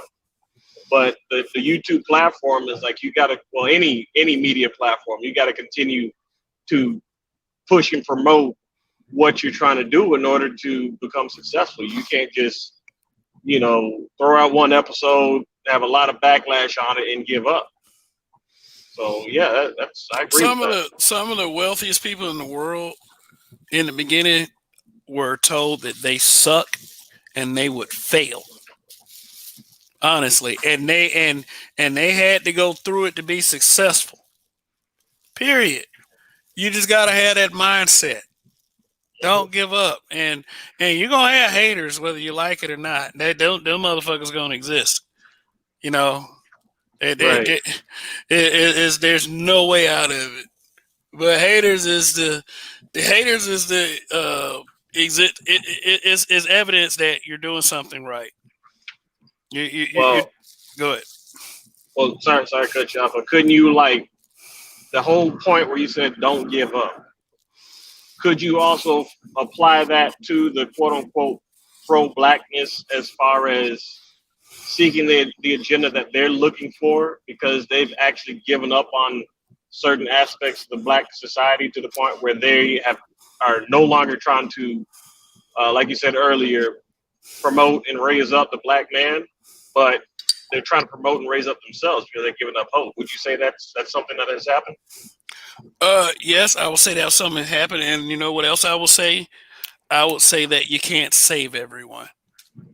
I mean, Yeah, and that's just a fact right there. Is life isn't fair, but if life, I was told a long time ago, uh, if life was fair, they call it fair. But and that's just a sad reality. And thanks for the super chat, Stoic One. Thanks for the support to the channel. HLS forever at Black Men Being Brutally Honest for eternity. Wow. And by HLS, he means habitual line steppers. I'm gonna So need some t-shirts. yeah, it looks like it, man. Look like it. You know, we'll keep you posted in the near future. But yeah, you heard it from War Child Games. If we made a T-shirt, he will buy one. Yeah, they get done paying this child support and everything. I might have to buy a spread by pool. Yeah, hey, take care of that first, man. You know they use that to they use that. I'll just say that much. Yeah, they use that to justify the reason to not have a man in the house, and that's another thing. It's you may have some women out there that are pro-black, and they believe that the government is actually supposed to take the place of the black man. But in all actuality, that's another reason why we can't be there because we have been replaced. And like I said earlier, or like I keep saying, the easiest way to kill a culture is to kill the man. And in this society now, be it physically or socially or personally, as long as you have that person out, you're done. And then you get it, you get in, and that's what other cultures would do, especially early. I'm sorry, I'm trying to just got off work. I'm trying not to say a whole lot, but that's what culture like. Take for example Alexander the Great, right? Whenever he would conquer a nation, he would integrate those people into Alexandria. Alexandria was multiple capitals of multiple different countries because he was getting his legacy out there. You mean to tell me Alexandria wasn't that stronghold in The Walking Dead where Rick had found and fortified from the zombies apocalypse? Alexandria was something else. Tell your story, sir. But I heard the story before. I'm just saying some stupid shit. Man. Hey, but also real quick, Alan, thanks for the super chat. Seriously, thanks for the support to the channel. Shout out to the habitual line steppers, he says. But that's just an example. Even the Mongols with Genghis Khan, Kublai Khan, it was the same thing. They completely dominated Asia and took over everything. And even in the animal kingdom, because it's been a fact for the longest time. But even Kevin Samuels last night brought this fact back up. When you have a male lion that takes over a pride, he is not going to allow those cubs to stay in his new property. He's going to kill those cubs off. Some of those cubs may be future men. You gotta erase the competition, and that's ultimately what society is doing to the black man, whether it's through emasculation of him or through just shunning him with his own women or whatever. As long as we do not present a threat to white society, that they don't have anything to worry about. And hell, we don't even want to be a threat. We just want to live. That's what it Yeah, boils down to. yeah. It was said that post-slavery, that the black slaves that were free didn't want revenge. They just wanted to live their lives. But the shits kept coming and kept coming and kept coming and kept coming. But shouldn't it tell your average ADOS person that that's our ability and perseverance to survive, and that's something that we should be proud of instead of trying to like suppress it? I mean, one would think, because I mean, not only did we survive, our ancestors survived being taken away from multiple different tribes, but we also survived the fact that all those tribes are pushed together into different areas in a foreign land that we had never explored or been to, with multiple different languages. Because the one thing I mainly remember from, and I know it was a movie, but the movie Amistad, I read the book before I saw the movie, and there was a scene in there where it laid out something I never would have thought of, because in school they don't really teach you that it's multiple tribes coming together. They just teach you it's a bunch of African people that were brought in on a slave ship and they started picking cotton. But the scene involved all the tribes that were brought in on that same ship sticking together, but they were segregated in their captivity. So even if they were all together in the beginning, like in the slave auction or even on the master's property, they were still like that because they didn't know what was going on, and they were more familiar with their own tribe and their own people, despite the fact that technically they became amongst their own people. We Yeah. survived that because eventually we all had to come together and communicate. We survived our own detriment. Like, why do you think that doesn't tell anybody anything? That's something that we should take full advantage of. Period. Like, as a people, genetically, we have always been like this. But is what do you think? How much of it do you think is at this point in 2020? And Rogish, welcome, man. Peace, peace. Long live the Rogish to habitual Bill. line steppers. Yes, thank you. Long live the habitual line steppers. So what do you think of the topic? What do you think of what you just heard? Because Rogish is very astute to things like this. I think an aspect of us being enemies. This is the thing. You're an enemy for a reason, right?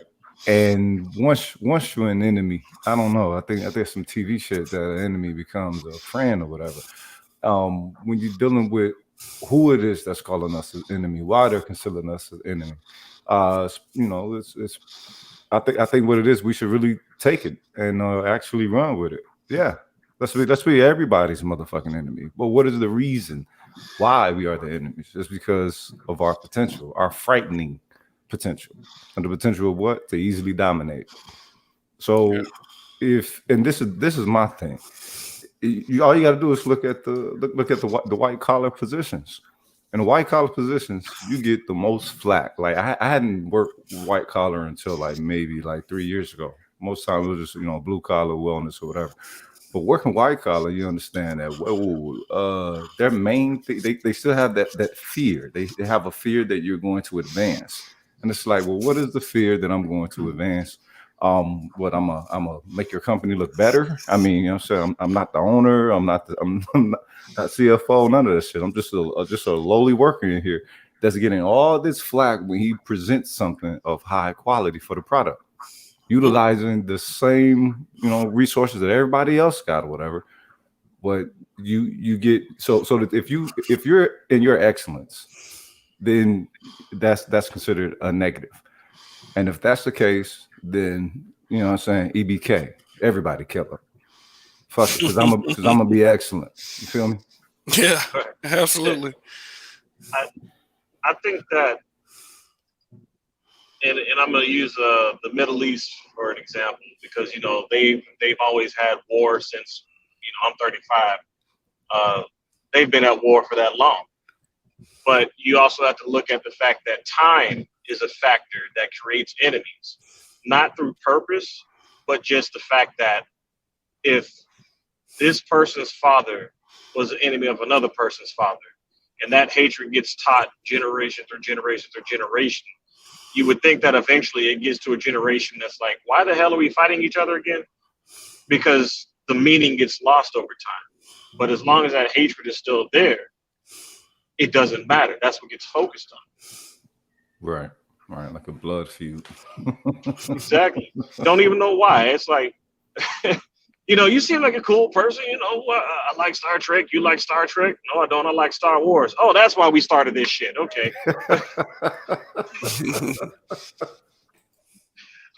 Just stuff like that. Until there's actually a ember that causes the explosion to happen or the reignition of the hatred. But in this society, there really shouldn't be. The only things that we're really holding on to is the fact that we have that hatred and we're not trying to purge it. There's no culling of it. But I do agree. It's like if you got to be an enemy because you're trying to keep me from my excellence, then that's on you. But you would also think that the enemy that is labeling you as such would be a little bit more cautious as far as how they're acting, especially in nowadays. Because I did a temporary job for the company I work for, and there was barely any black people there. It always, and the black people that were there, they were kind of they were corporate black people. Mm-hmm. To basically describe that, they had a corporate mentality. Anytime you tried to say hello to them, they wouldn't even look up at you. Most of the people in that area were like that, but still, it's like you would think that you're trying to create that bond with another person that looks like you, give them the head nod. They wouldn't even do that back. Yeah. So it was just that corporate mentality. But when you compare the white people that were in the building, they were loud and free, cussing left and right. Well, the ones that were higher up in positions, and I'm sitting back like, damn, you don't fear for your job. You're going around saying all this double-faced stuff in the era of Me Too, and you think that you can't get God as well. You go right ahead, man. You go right ahead. I mean, the thing when you think about it is they've been given a toxic entitlement. You know what I'm saying? So, I think that's what all the tiki torch shit is about. It's just a toxic entitlement. They're not used to having to be without anything that they wish not to be without. And hence, pull out the guns for the mask and shit. Oh, we don't want to wear masks. We can come out here with some guns and claim to shoot up something or whatever. That's what you're dealing with. So all I have to say, you're dealing with extremes. And in the aspect of dealing with such extremes, the best thing to do is you don't have to ask for permission to ask for forgiveness. But what's the forgiveness? Oh yeah, I'm about to reign over all you motherfuckers. If that's the case, if that is what's being presented, that okay, you have to amass a specific amount of power to even have your humanity acknowledged, of having, of having your leadership acknowledged, to having your head of household acknowledges. To me, I'm like, all right, if that's what it's supposed to be, it's what it's supposed to do. And when you in the current market trying to navigate as everyone else does, and you do it well, then the market turns motherfucking mafia. So then now you're pressed with another issue in an aspect of self-respect, self-worth, and I'm saying your word to the world.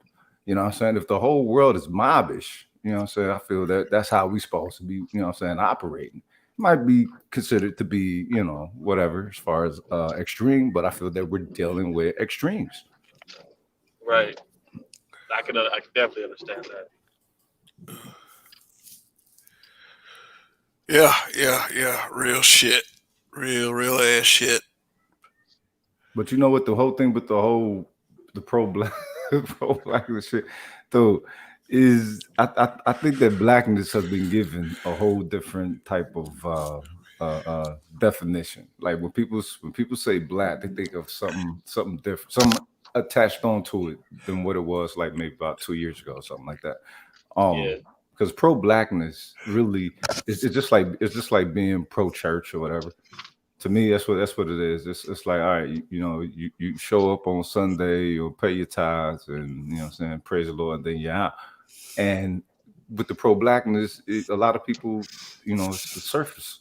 It's going to be surface, because when it's time to put in the work, Nobody want to put in the actual work. They'll say that the work need to be done. They won't fund the work. They'll say it need to be done, and most won't put forth the work themselves because it's. I think black people has been what they call that. They've turned us into the children with the flowers on the eyeballs, like they used to show you in the commercials in the 80s. You know Yep. what I'm saying? And that's what they've actually turned blackness into. Only It's 25. one big fucking charity now. You know what I'm saying? That's got to be like so many in DC right now. There's probably so many nonprofit organizations that get started behind protect black, protect black. You know what I'm saying? It's the motherfucking, you know what I'm saying, theme of the liberal now. Right. That's a very good point, and that's it usually happens because somehow, some way, a black man dies, and instead of blood spilling out on the street, it feels like money is just spewing Yep. forth from that black person, that black Yep. man, especially. Yep. Like George Floyd. I mean, what happened to him? Yes, it was an atrocity, but how many of the actual charities and movements and everything that rallied behind his name were sincere about actually trying to seek justice and rights for the wrongs that happened? Because they, as far as I'm concerned, anybody that had any charities and wrongdoings put together are just as guilty as the man that had his knee on that dude's neck. Matter of fact, they're doing the same thing, in my opinion. Exactly, because this is my thing: is if people really cared, that they would pour into those current grassroots organizations that they had around them at that time, prior to George Floyd or whatever. The thing is, people don't care in a humane type of manner. They care like Patrice O'Neal used to say a joke with how, you know, say he don't really care about the whole God thing, but then he's like, all right, God, well, let me help this old bitch with her bag, and I'm being a nice guy, so don't let the plane crash or something like that. You know what I'm saying? I know. You know what I mean? Did the plane land? And she's like, "You gonna get my bag?" Like, bitch, come on now. What the hell? I kept us in the air. You know, like people are good like that. You know what I'm saying? Unless you're, you know what I'm saying, originally of a serving type of nature, and not just, you know what I'm saying, on some servile type shit, but more along the line of an honorable duty towards, you know what I'm saying, those in need, if you can provide or whatever. You know what I'm saying? Yeah. Well, when it comes to that don't get no backup, man. That doesn't get no backup. And the fact that all eyes is on, you know what I'm saying, this new blackness that they're putting out there, this new pro-blackness where you can have, you know what I'm saying, you have Asian, lesbian, transsexuals, whatever, hollering black power with the RBG flag and all kind of shit, because it's been so diluted, and I wish they never really would have thought of this one, because there's no comeback from that one. Pro-blackness is dead. The whole What kind of anime is this? Hang on, I gotta order some food. the Pan-African shit, that's dead. It's supposed to be working, but it's dead because once you let these people get a hold of specific ideology and symbolisms, and you know, and they whack it out, you know what I'm saying? Whack. Oh, okay. Speaking of whack, Yeah. you know what I call it though? I call it being pro-whack. Now, Pro-whackness. I had sort of a corny joke that I was not gonna use. Go ahead, cuz. But you know, War Child Games mentioned anime, so you know, for any of you watchers of Dragon Ball Z, they have something in that anime called fusion dance. Okay. So imagine if Goku was named white and Vegeta was named pro-black, and they did the fusion dance. They'll be named pro-whack. Yeah, pro-black and white together is pro-whack. Like, I call it pro-whack because it always somehow goes back to shitting on black men. Mm-hmm. And that comes from that is rooted in white supremacy. I don't give a fuck what you say. Right. I mean, the strength of you're trying to knock down the strength of your community. You're shooting yourselves in the foot. You have an inferiority complex, and you want the strongest part of your community to be inferior. So yes, that is white supremacy, whether you want to see that shit as that or not. Definitely. You know. Definitely. Yeah. I think what is okay. So with the whole Black Lives Matter. That didn't overtly polarized everything to where now whenever and like I'm saying I got an RBG flag and sure I used to be a Pan African student, whatever.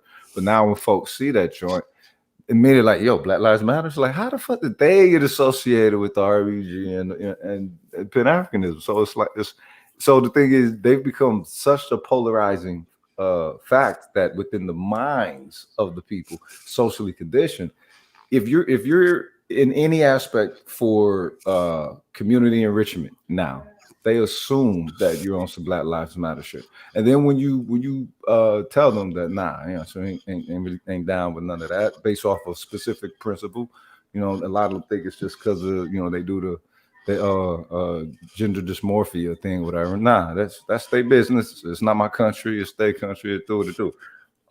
My thing is how you're gonna say that you're about Black lives, and it seems like they assume that everyone is about some type of protest, some type of it's very insulting. Yeah, if you were about Black lives, you would be about the furthering the political and economic progression of Black people. That's what matters, something tangible, not of trying to all stoke Black people. emotions. Yeah. Not trying to stoke emotions and virtue signal without something tangible. Exactly. Yeah. And it gets split up far too much because like when all this mess first started, it was Black Lives Matter, then Black Trans Lives Matter, and blah blah blah. But at the end of the day, it falls underneath the same umbrella. So why are you going to put it in subclasses? Because at the end of the day, the first thing you see on whether it's a straight man, gay man, transsexual, or whatever, you see before you see anything else.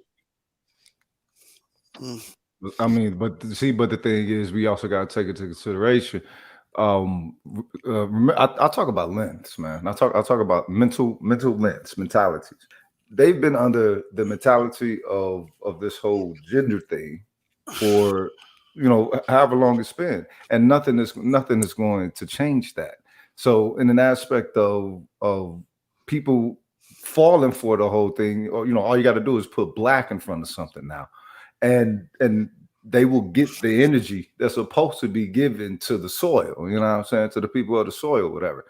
Um, I think what it is that we really should see these factions, these ideologies, these people more enemious than we do. Enemious meaning enemy-like in nature.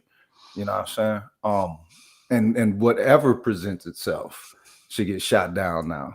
Anything that presents itself should get shot down now. If it's not orchestrated by a Black man led type of cabal or something like that. Because nothing is really nothing. We're talking about the community. Nothing is for the community as far as re-enriching itself the way it needs to be enriched. And that's starting with the families. But you saw what they did. Even Black Lives Matter had to take that bullshit out as far as fighting the patriarchal perspective or whatever.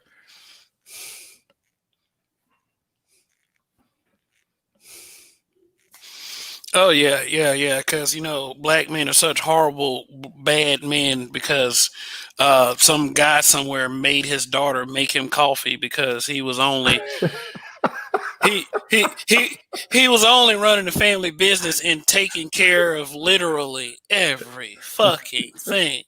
Like I was like, try being a boy, painting shit and cutting grass and taking out trash. Go ahead. Go ahead. Think life is tough. And she didn't even throw in washing dishes. Nah, I was getting that coffee. That's what did her. And what she said since she was 8 or 7, something like, yo, that's some good training. You know what I'm saying? That's She was real like, good training. it pissed me off so bad. I like making coffee. You know how much effort it takes to make coffee? You pour water in the coffee maker. You make sure. Oh, you make sure it's clean first. You make sure. Like I guess it's clean. Depending on your ethic.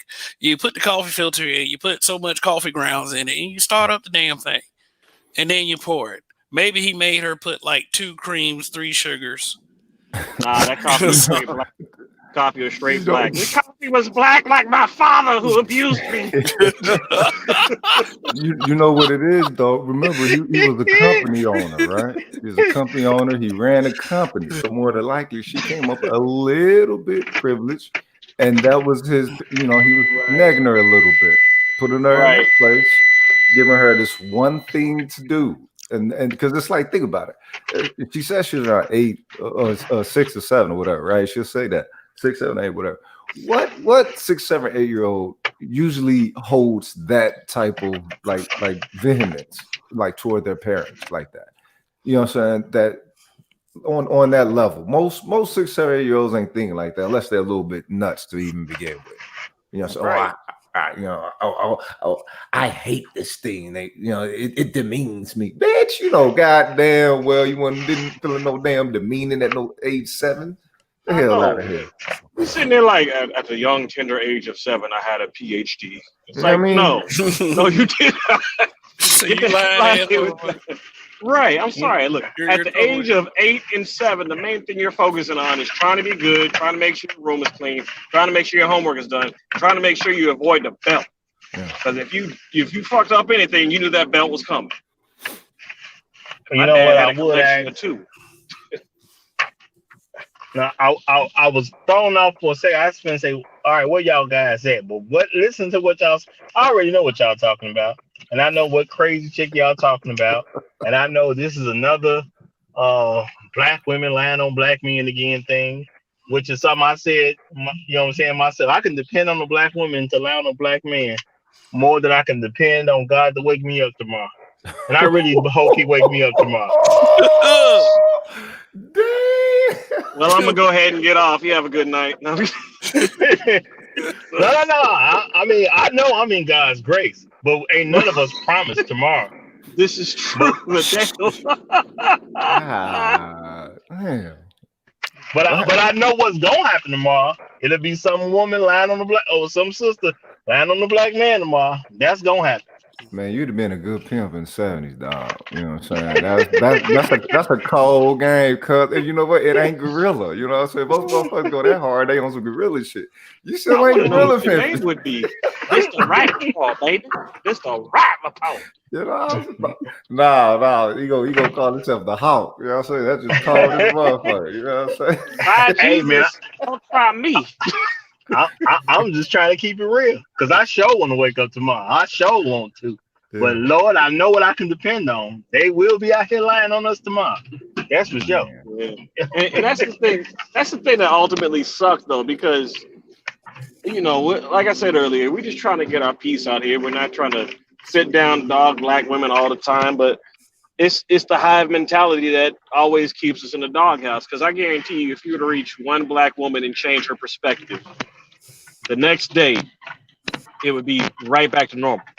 Or she would find one of her friends that got done wrong by some Pookie or Ray Ray, then all of a sudden all that anger, like I said earlier, the hatred would come back up and it would just start that blood feud for no damn reason. But see, this is how you know that they're really suffering from an inferiority complex as well, because of them not understanding that they're the whole other half of our resource that we have to fix this shit, right?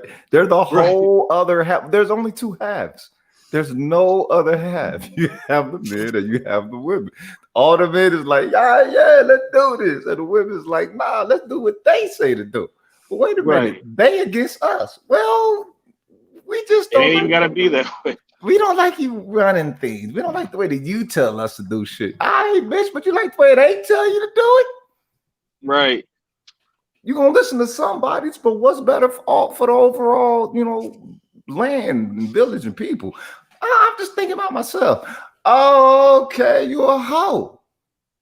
Okay, that's what it is. Sell the sanctity of everybody for your own good. What are you getting? What the fuck is they giving you? And then you go through that, and the accountability comes in, and then so it's like it's just odd that they can't understand. Look, you are the whole other half of everything within our reality that we need to lift all this shit up. But for some reason, they don't feel it needs to be lifted. They're good with it being as is, no matter how poisonous it is to us, the children, or themselves. That's a fucking mental illness, cuss. Well, I think it's one that's taught because there's this channel I usually watch called I think it's Black in Japan, and I see the that. guy that does the that puts the content up told a story one day where he helped a drunk Japanese guy, and the guy kept refusing his help adamantly, like, no, I'm good. But out of the kindness of his heart, he continued to help the dude, made sure he was okay. He sobered up a little bit, looked at the black dude and said, you're supposed to be rude and obnoxious and unkind. And then the black guy looked at him and said, well, what would make you think that? So the Japanese guy ends up telling him, because that's what the white person told me.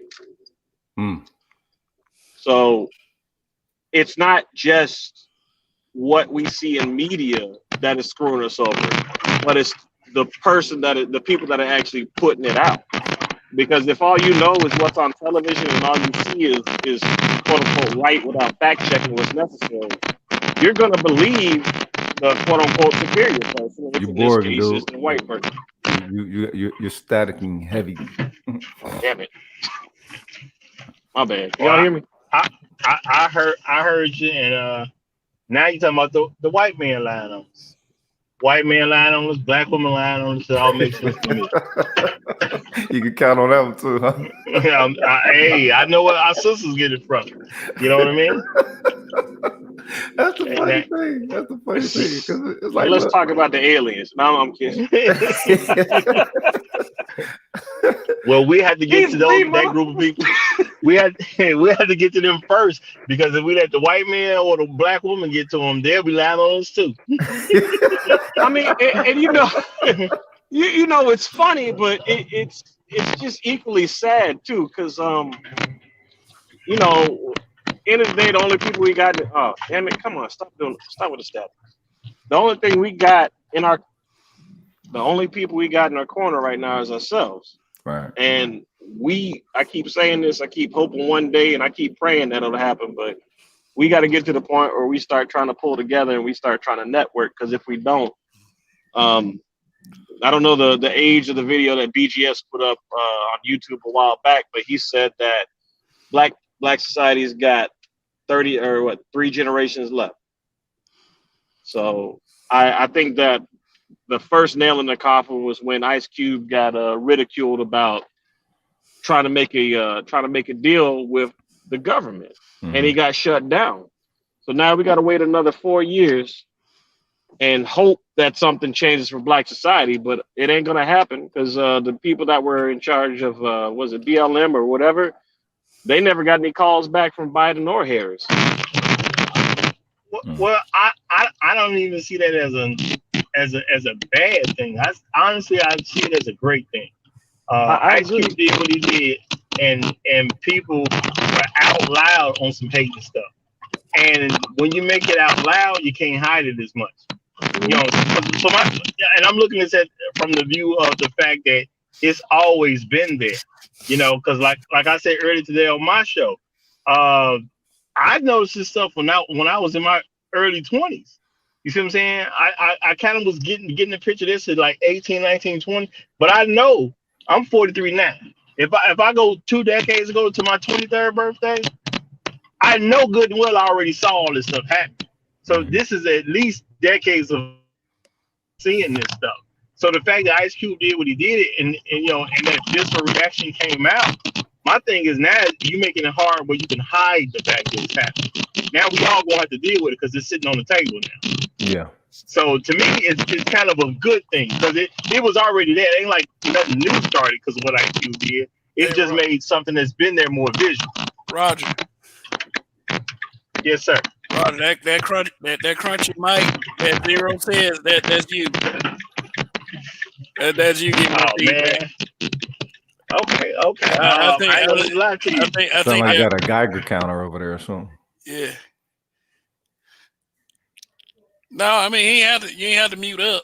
I mean, you know. But you know what? No, honestly, I'm pretty sure it's because of the vehicle I'm driving and stuff that's on it that y'all hearing a lot of bouncing and stuff anyway. So if I ain't talking, I might as well mute. You know, you're right though in the aspect of it's actually good that it happened. I kind of, kind of like a Trumpism. You know what I'm saying? Like it's good that Trump was in that thing because he was stirring up the right things that need to be stirred up. He was the catalyst that needed to happen for certain bells to be lifted. So you can definitely dig that and move to an actual truer understanding of the reality of the situation. So an aspect of Q being rejected as he was. The only thing he was doing was speaking on behalf of Black people, and Black women couldn't get with it for some reason. And it's like okay, what's the bad thing out of this? What's the bad thing out of this? What? And again, they don't associate themselves along with the community. They associate themselves as community unto themselves on some, Amazon type shit or whatever.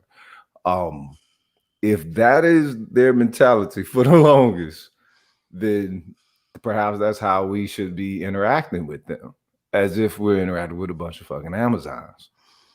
So the delicacies will, be omitted. Certain cordialities would be, omitted. That whole, we all Black thing. That don't mean nothing no more. It's supposed to mean something, but it don't. Well, my thing is the beautiful part about that was when they did it, and then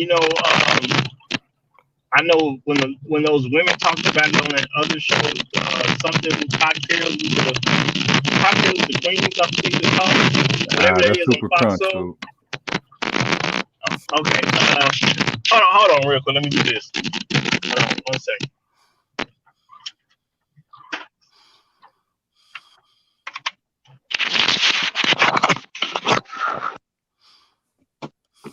That's to clear up stuff. I thought that was my Taco Bell for a minute. Okay. Dude, you ordered Taco Bell on Uber? Hey, it's 12 o'clock over here. It's the only thing I got open. Oh, word. No, it's a lot better. Yeah. What I was saying was that because when he went on Cocktails with the Queens, I believe that show was called, and they threw a number on the table because they were talking about 500 billion, and they threw a number out there and said 200 billion need to go to Black women exclusively. So it gave you kind of an ideal of how they think. So now keep in mind, in their minds, 500 billion for Black people. Well, 200 billion goes for Black women exclusively. Now, do you think in their mind they're saying that the other 300 million goes only to Black men or only to Black children, or you think they want part of that other 300 billion that would be left? Because when did Black women ever wanted Black men to get something for themselves and not share with them? We would never see any of that money. We can keep throwing numbers out and everything, but as long as they want to increase the amount and specifically say for Black women, whatever gets left over, I guarantee you it ain't going to us. I'm just glad they put a number to it, so we can see kind of how deep the mentality went. And I know it was one person that threw the number out there, but nobody else complained about the number. They was cool with that number. Yeah. Lisa Ray ain't say nothing because I'm saying at first I'm like, oh, okay, well she ain't saying that she supported Q. It's like, nah, she ain't going for or against or nothing. So it's like, okay, nah, you still straddling the fence, so we understand where it is. But it's real talent, and I say this all the time. I say it all the time. People don't like to hear it. It offends folk, but I mean, hey, if this is what they're turning themselves into, you gotta let hoes be hoes. You know what I'm saying? It's like if you see hoes, then you have to call it as it is. You know what I'm saying? Because to keep calling it anything else, that's just going to leave progression stagnant. And you want to move forward. If it's not moving forward in an aspect of some usness and there should be any aspect of interaction, then it has to shift over to that which is keenly beneficial for us. It has to be utterly beneficial for us. And in the aspect of how they're presenting themselves, all right, fuck it. You know what I'm saying? You don't want to be black lady. You don't want to be a black woman. You want to be a hoe. Okay, I'm gonna interact with you like you hoes. That's how, if that's the mentality, if everything's about money, is everything transactional. If you can put a dollar amount on your pussy and you ain't a hoe, I don't know what the hell that is. I don't It's know.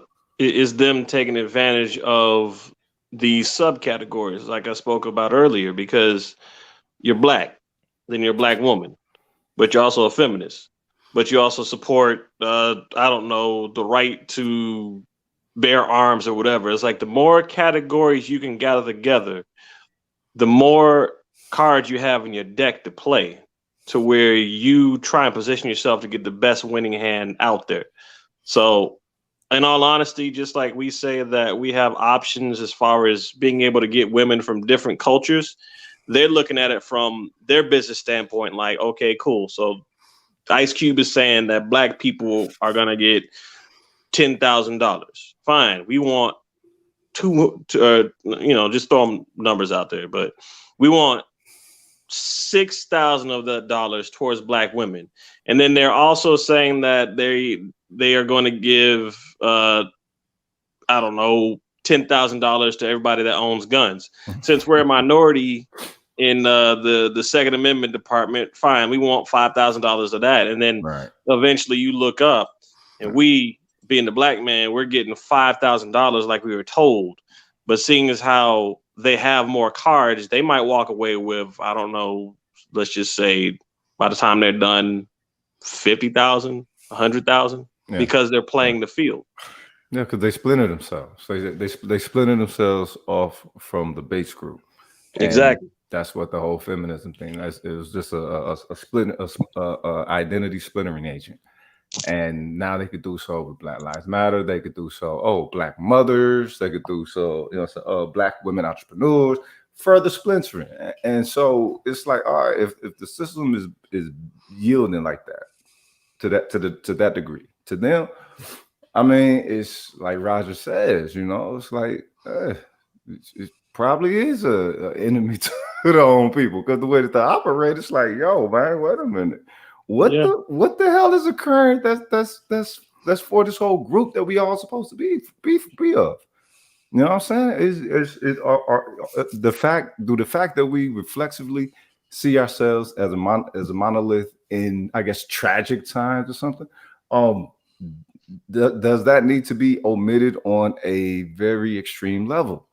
The whole thing, we're black people. Nah, it's that people shit ain't coagulating no more with nobody except us. You know how they say Pan African is supposed to be a two-way street, but it's a one-way street. Yeah, and the whole aspect of, we're for black people. That's a one-way street. Now I understand that there are, what I'm saying, some sisters on it, a good amount of sisters on it, but an aspect of what's presented to the world and reality it's on some me shit. The majority of them is thinking individualist, as an individualist. So if that's Right. if that's the case, that's the case. That means some things need to be dissolved. So it's not to be in the way. Well, the thing is, a lot of us men, we just gotta kind of learn what our position is and accept the position that we're in, so we can somehow move to a better position. Because I was saying this the other day, most of us got a trick hole relationship with women, and we don't even realize it, because you have a girlfriend, a fiance, or a wife, right? They demand certain monies to to take care of certain things, because you gotta spend money on life in general. So Right. they want certain things. The money has to be exchanged. I don't care how great of any woman was, she always wanted some guy's money at the end of the day. You're not gonna get away from that fact. Okay, but now a lot of us, we're dealing with women that are actually not under our leadership. Now, if you're dealing with a woman and she's not under your leadership, and for whatever reason, a lot of black men got this thing about not breaking up with a woman, that means you have a woman that is not following you that you pay for. Okay? And yeah, you get sex sometime. I get it. You get sex sometime. When you meet a prostitute, you pay her for the sex, and that's it. That's what the relationship is. It's a trick hole relationship. Right. So if you have a woman that you're having sex with and you're paying her regardless of how direct or indirect it is, and she's not under your leadership, do you have anything other than a trick hole relationship? Mm. Mm. Because my thing is, we're gonna give women money. I'm realistic about stuff, and I was telling this to one woman who didn't even take it that well. At the end of the day, every woman's a hoe because all of them want us to pay. That's one of the few things we can say that is an all thing. Right. All women like for men to pay for them if they're straight. You know what I'm saying? So every woman's a hoe at some point. It's just back in the day, you need to have the whole marriage, the house, the carriage, the whole enchilada. Nowadays, they just asking for a lot less. But if I'm spending money on you to be a part of my situation, because that's what's gonna happen at the end of the day, no matter how you dress it up. Right. Well, if you're not under my leadership, we got a trick hole relationship. Because my hoes don't need to listen to me unless they're my hoes. If I'm the pimp, okay, cool. But if you ain't my hoe, you don't need to listen. You just come in, you do your service, you leave. I give you the money, you gone. So what else is going on if you got a girlfriend that don't listen to you, don't respect you, does whatever she wants to do, does not regard you in her decisions, and you still pay for dates, you still pay for the Netflix and chill. That's a trick. Well, she's money is not the currency she's dealing in. It's the control. Because at the end of the day, whether it's a woman that has her own money or doesn't have her own money, if she's spending the money on you, she's controlling you through guilt and making you seem like you owe her something, which is rooted in narcissism. But I'm saying we're spending money on them. We're spending money on them no matter how you put it. Yeah, if you put them in the house. Go ahead. My bad. Go ahead. No, well, that's the flip aspect because you're spending money on her, but at the end of the day, she knows she has you because, she assumes she has you because you're throwing that pussy out there.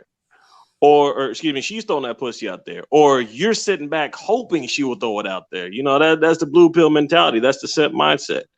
And it happens often. And I can't remember if it was your show recently, Roger, where dude was talking about the baby mama situation where his friend was chilling with his baby mama. She got off of work, I think, and they were over at the house. They ended up having sex. They have no reason to be together. They broke up for a reason, and yet she still was controlling him with sex, which ultimately equals control. That's the currency they deal in. Absolutely. The most valuable, non-valuable thing they have, which I actually do and plan to incorporate that into a show pretty soon. Because they quick to throw pussy on the table because we value pussy, but they don't. And that's something I don't think men really understand. They don't really value pussy because for them it's just an unlimited resource. Yeah. For us, it's something that we can only get from time to time. But for them, it's an unlimited resource. That's not precious to them at all. I got an unlimited resource and it's not precious. I mean, I don't know because some women expect to go back. No, I was just gonna say that they talk like it is, and they try to convince men that it's a precious resource. No, I'm saying that's what they try to do. But at the end of the day, when you start talking and asking questions, everybody getting it. Yep. How precious can it be if everybody can have it? Precious enough to get somebody to throw a ring on it. and even when it comes to the and my thing is like when people go into that Pookie and Ray Ray thing or whatever, when these women are giving men pussy that ain't even doing nothing for them, they're letting you know right there through the door it don't have value to them. Right. Because the man that does nothing for you can have it, just like the man who will do something for you.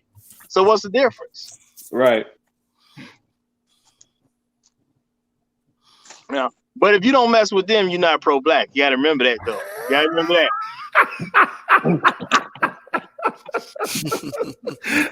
That's okay. Oh, God. 2021, the aliens coming. It's going to be like Star Trek, man. I hope they come, cuz I really do, man. I really do, because there really needs to be a super dramatic shift in society as a whole, man. This shit is so old and is bizarro, and I really need some order about this, man. Right. I can't live another 60 years healthy as hell seeing this crazy shit. You know what I'm saying? What the fuck? I'm 41 in great fucking shape. I live a life of wellness for one lightly. I'm gonna live an old ass, healthy ass life, man. I don't want to see this wacky shit like this. Yo, this shit is crazy. You know, it's I it's wish you time for the stop. aliens. I wish you stopped complaining about living an old ass healthy life. I'm over here trying to eat this damn Taco Bell. You ain't helping me out, damn it.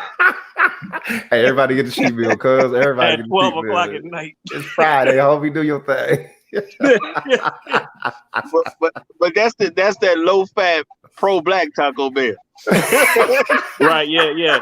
Because when the white lady gave it to me through the window, she threw up a black power fist, and I guess that took some calories out. So Yo, out here in Dallas, you see more Black Lives Matter stuff on white folks shit. I can't believe how many cars you see, people's houses, and I'm like, where the fuck am I? But why are you surprised? Because you wouldn't think you see no shit like this in Texas, cuz not Texas, not Dallas, Texas, not North Dallas, though. Because okay, you know, out of California, pilgrims got a certain kind of pompous attitude, but it's like liberal pompous. Here, they got a country pompous type of attitude, and majority of the time when you're interacting with that, you know, you can tell it's based off of the good old boy system or whatever. And now to see that everywhere here is crazy, and to know that a qualitative change isn't going to come from it. You know what I'm saying? Let me give you a wild thought about that though. Let me give you a wild thought. Yeah. And you've been doing a good job lately, bro, because I've been checking your show out, bro. Respect, check this out, y'all. I'm sure all four of us are kind of aware of Black Lives Matter's real agenda, right? Mm-hmm. Okay. There's some white folks who know what their agenda is. There's some white folks who don't know what their agenda is. If you're a white person and you know what their agenda is, why wouldn't you support Black Lives Matter? And if you're a white person who doesn't know what their agenda is, why wouldn't you support Black Lives Matter? So at the end of the day, I can't tell whether the white person put it up for a good reason or a bad reason. When you think about it, they because you remember how I said earlier that the question about when somebody sells you wokeness, it applies to other cultures as well, because think about it. How often does somebody white worry about what goes on in Black society? Thank you. So as long as they think they can be an ally and help get rid of a problem, quote unquote, that is presenting itself, they feel like they are doing something that is making a difference. It's almost like the equivalent of when somebody gives somebody on a homeless person on the street $5, peels out like, flat. Here you go, buy yourself something good. Yep. But then that homeless person, instead of buying food, they go right to the liquor store and they buy something to drink. They don't realize what detriment that the money that they think is doing something good is causing. Right. Because they don't care. I mean, that's true. But I'm just saying, if they know that Black Lives Matter does not, at the end of the day, is going to be a detriment to the Black community, if they know that, they would support it too. So you don't know why they're really supporting. That's all I'm saying. Because of LGBTQ.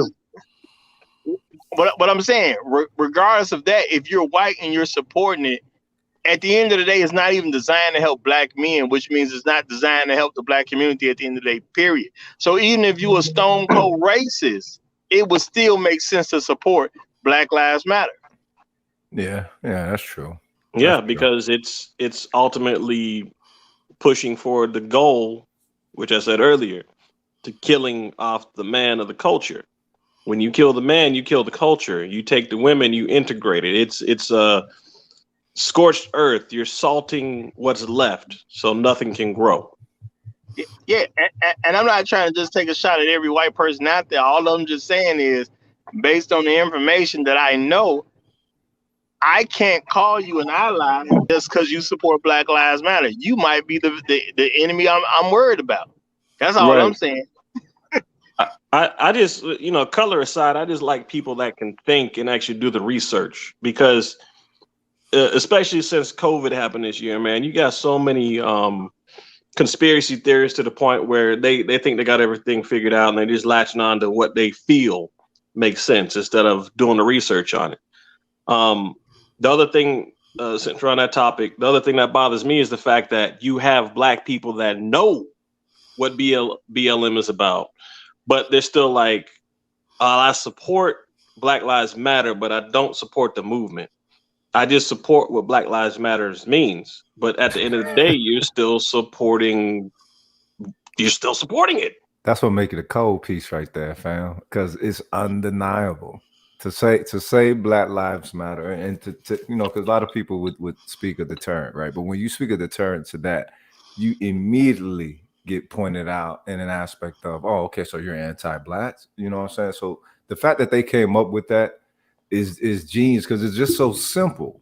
And in the simplicity of it, that's what makes it dangerous because it could take on so many different forms. There's no one way to color it. There's no one way. And the fact that now it's associated, they associated Black lives with the whole, gender dysmorphia community. They've been trying to do that since day one, and they actually found a way to do it now. So you know what I'm saying? Is me personally, I think that fight is done. I think what I'm saying, pro-Blackness is completely done because everything is now going to get filtered through that. And once it does, it's going to get tainted, and it's never going to get to the areas where it really needs to take root. You know what I'm saying? So and people can just pour so much vicarious atonement into it now. The fact that it went worldwide like that, you know what I'm saying, through George Floyd and everything. People can pour into that and feel and get that vicarious atonement, feel that they're doing something like you said earlier. It's done. So perhaps there needs to be a new generation as far as when it comes to being, I mean, then what could you say besides pro-Black? You know what I'm saying? Me personally, I'm a fucking supremacist, so I ain't never really got down with pro-Black and all that other shit to begin with. No, Terry Crews will come out of nowhere. I'll let you know, cause I've been don't be a Black supremacist. You can't cross that line, I've been brother. a Black supremacist since I was in the second grade. Ain't nobody taught me a motherfucking thing. You feel me? All right, now don't be doing the Old Spice commercial. Real talk. And so my whole thing with the pro-Blackness was I really saw pro-Blackness as a little bit of a militant liberal Black person, because ultimately they were really just looking for acknowledgement or position in an aspect of a better quality of life overall. That takes a little bit more of a shifting to the system as a whole. And so now you're talking about dominating factors and everything. Pro-Black people didn't never want to dominate nothing. They just didn't want to be fucked with primarily. They want to be left alone. It's like regular Black people. Just want to be left alone. But when they don't leave you alone, now what you supposed to do? Right. More politics, more protests, more what? You know what I mean? Well, the funny thing is, when because the Not Fucking Around Coalition, the NFAC, when they first started getting more serious earlier this year, everybody was mainly sitting back thinking that, oh, these guys are like the Black Panthers. They're gonna go out, they're gonna shoot some people, they're gonna make changes. But in all actuality, because what's the guy's name? Grandmaster Jay actually has some footage on YouTube. Yeah. And he's not sitting here spewing hatred or a negative message, at least from what I can tell. If anything, he's trying to get other cultures to see that all we want as Black people is to be able to raise our own families, our own Black families. Yeah. be given what should have been given to us a long time ago, instead of breaking us down into a category of people of color, because anybody can claim themselves as that. Yeah. And then in the more extreme case, Nah, I didn't want to cut off your thought. Go ahead. I just want to say what people of color is. But people of color is white women. But go ahead with your thought. But facts. Yeah. But I mean, ultimately he's trying to get people to realize that, hey, this is what we are entitled to as black, well, not entitled to, but this is what we should have gotten as black people. We're not doing it. Nobody is in office trying to help us achieve this.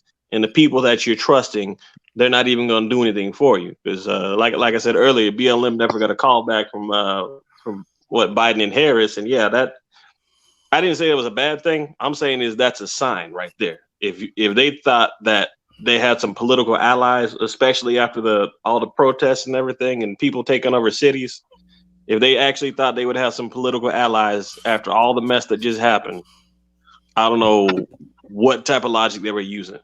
But they ultimately aren't going to see from that perspective of trying to not just lift black people up, but hell, resurrect us. Because honestly, I hate to say it, but it feels like we're on life support. Because we got our own women that don't want to work with us, and we got other cultures looking at us wrong because they've been misinformed. And to give you an answer earlier on your show, Raj, the apology isn't gonna just happen from one side. In order to even have somebody apologize, they have to realize what they've done wrong. And until black women realize what they've done wrong, and hell, if we've done anything wrong as black men, both sides have to apologize. But that might just be a pipe dream. I don't even know if that's possible at this point. No, trust me, I realize, and they got so much quote unquote dignity that apologizing is not even a real option for most of them right now. But I think they need to know and hear that we already know what they own. And some of those discussions that I have on my show, some of those are everything is for the betterment of black men and black women. But some of that stuff is just so people can hear what we already know and understand. Some of it is so younger people can pick up on things. Some of it is just to announce to older people that we've been knowing you betrayed us at the end of the day. You know what I'm saying? There's a lot of different things I'm trying to accomplish with some of those discussions. So, Mace coming up there for his first time, and on that particular show about forgiveness, in my mind, that was absolutely hilarious. Because I'm trying to okay, man, brother, what we got to do to establish some forgiveness? But they do need to see that there's men that's already at that point. Because I was telling somebody last night, a female who's saying, well, she was trying to use that what I say is a cop out. Well, women shouldn't even try. Well, see, my thing is, y'all ain't cared in so long, and now you want to trip because a man has realized you don't care. He has realized without a shadow of a doubt you are not his ally, you are not his friend, and now you want to blame him for realizing that he means nothing to you. You can't even accept that you're wrong for not even knowing that he had a problem with you. Right. Which I like to say that at the end of the day you never cared. Because that hit women hard when they're faced with the fact that they never cared.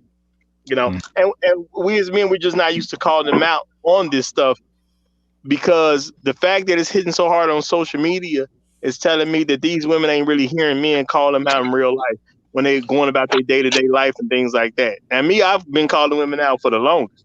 You know what I'm saying? Because that's just who I am at the end of the day.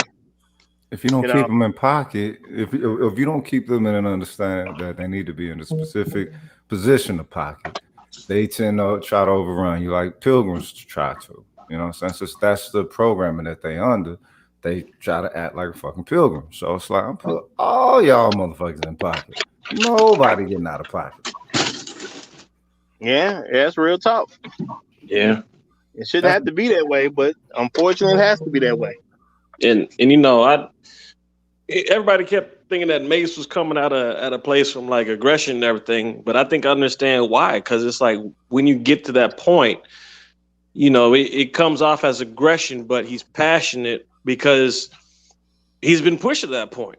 When you feel so strongly about something to the point where you argue it and everything just comes out like that, where it sounds like it's aggressive, it's not aggressive. It's you trying, you're begging and pleading at that point, even though you know it's not going to change anything. But you're literally like, this is the best I can do. This is my last option. I'm trying to get you to realize something needs to happen, but you ain't seeing it. Yeah. Ray Caruth. This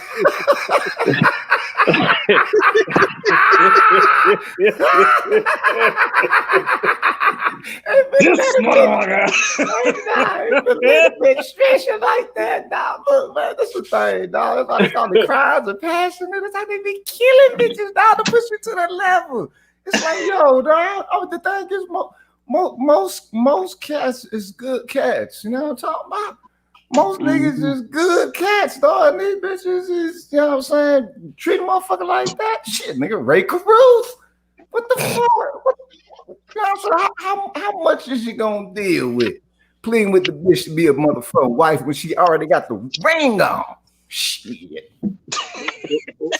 Well, see, that's part of the whole thing too. Because like when Ray Caruth hit that woman, a lot of people was upset that Ray Caruth hit that woman, and I was saying like, you know, what y'all expect if you attack a man and he's supposed to defend himself, but now you're not supposed to hit no woman. I say, oh, so you want him to be a coward?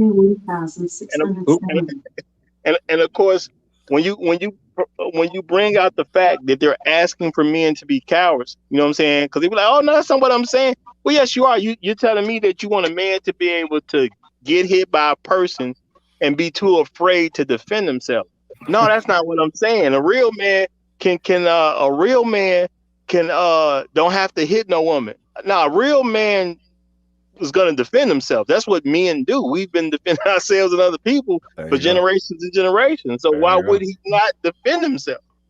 You know? Yeah. Because a man that doesn't defend himself, can't you argue he's a coward? Like, how do you argue he's not a coward? Or the men that are actually will start some shit and they'll hide behind the woman to let the woman do the fighting. That ain't right. Wait, no lie. I've seen videos of this shit before. I'm like men who just I don't even know how to describe it, man. It's like they're like super effeminate. Then they all bucking and everything. Don't even know how to throw a punch.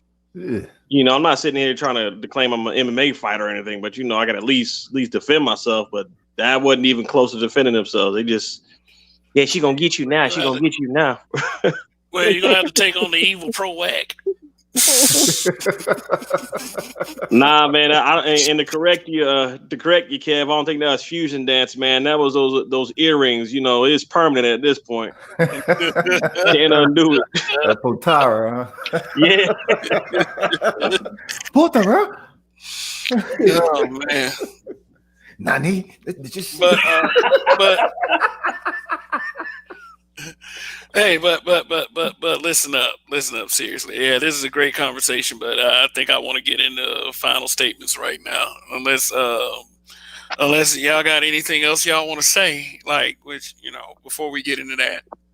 All good. Please proceed. Okay, well, I got something. Yeah. Next time on Black Men Being Brutally Honest.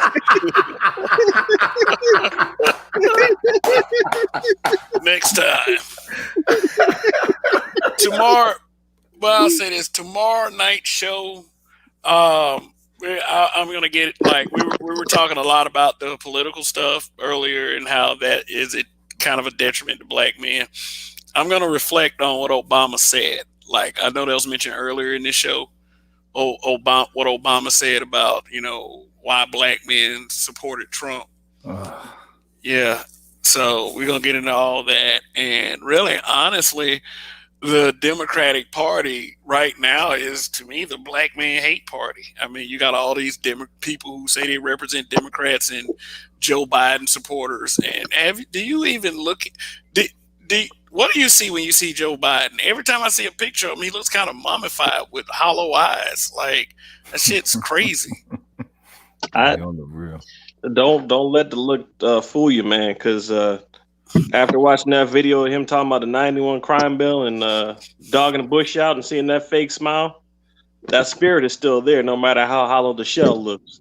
Hey, don't y'all talk about Joe Biden like that. He came out and asked for forgiveness. Now, don't y'all talk about good old Joe Biden like that. You see, Cube. You see, Cube. You played yourself. You played yourself.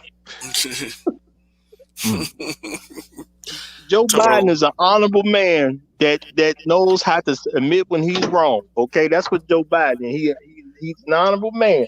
Because only an honorable man can literally deliver a eulogy at a Klan rally and then come out with a crime bill and then say, I'm on your side. That type of man has to be honorable, right? Man, you starting to sound like old bowling farting. Goddamn, just old Martin Luther Cream right now. Oh, damn. Yeah, boy. Man, I'm just saying. If I can write a crime bill, you know what I'm saying, and then just come out and say, oh, you know what, my bad. I didn't know it was gonna go like that. And everything is cool. Something is wrong with us, man. Something wrong with us for real. And literally, he literally said it in that context. Literally, oh, my bad. We thought that he said he gave some bullshit like college word, like we thought it was going to be fundamentally viable, some shit like that. And the experts told us that, and we were wrong. So you know what? That was a good telling of that. Fundamentally viable. That means that you were just viewing us as economic stock then. Yeah, pretty much. No citizenry, no humanity, none of that shit, right? Hey, but the title that I'm using for tomorrow night's show, I know that a lot of conservative Republicans probably use this epithet for Obama, but it is an old bummer for us. Like, you know, we regard this man as the first black president, but how many times has this man thrown black men under the bus? Like, it's been really more times than the ones that are documented, you know, like especially this past time.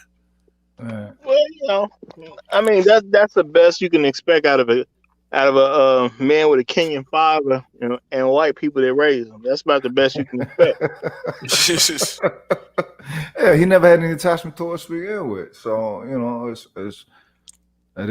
is what it is. And the thing is, the Sissel plays itself like a harp, you know what I'm saying, in that regard. And it always will have that, you know, like Roger said, that disrespect. You can always count on that disrespect. And in an aspect of all this stuff happening as it is in this day and age, it's really letting black men know there are no allies. Only thing you have is yourself to build, to work with, to connect, to network, and all that shit. You don't have nothing else. Neither political party. You ain't got your woman. As far as it go with the world is only interactive based off of how the American and United States see. So it's like, all right, shit, we forced to, if there is to be any preservation, it's forced to come from our hand. You know.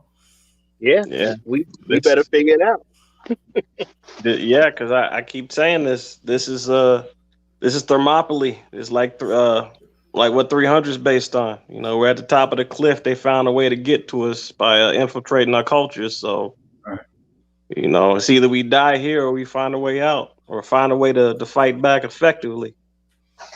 Oh yeah, and especially with Bill Munger saying that we really have no allies at this point. Let's not die on that. Let's not die on a stupid hill. You know, let's put it like that. You know, the pick. If you want to die on that pro-whack hill, that the Democrats might finally do something for us after all this time, you know. And I don't get that. Like I said, I've been mad about that for quite some time. How a political party can splinter a community so easily. so easily. Mhm. It's like I've had more people tell me that because I didn't vote for Joe Biden that I wasn't black. I'm like, you believe that old motherfucker? Are you Hey, man. serious? That's what Joe Biden said. Now, come on, now. Joe Biden said, if you don't Damn, vote for him, you know, the white man done told us, man, if you don't vote for him, you got to he can check your black card now. real quick. Bitches on stripper poles, cuz look, that's on some movie shit. If this shit would have happened in the movie, they'd been like, oh yeah, they wild for writing that in the motherfucking script. They put bitches on stripper poles to try to get niggas at the poles. Are you kidding me? That is the highest level of disrespect they even do to themselves, but they see that shit as a plus. You know, this reminded me of that Will Ferrell and that Will Ferrell movie where he was running for governor or something, and you know the one was the campaign or what was it called? That would have fit in there perfectly though. Definitely. Something like a spoof or something, and that's the fucking reality. It's like it's it's amazing how the idiocracy is presenting itself year after year, cuz year after year, and it seems like that's what the society is going through, a fucking idiocracy. Dude, You know what? I'm You can do this because it ain't because of the lack of men in the home. Because I know I wasn't the only person who heard Biden say what he said and was like, since when do I need some 70-something-year-old white man to tell me how black I can be? Right. Like, I know I'm not the only person who caught that. Like, bro, I can't say it, but had that been somebody else, you slap him. You slap him. You don't even hit him. You slap him. You totally disrespect that man for saying something like that. Yep. You know what I'm saying?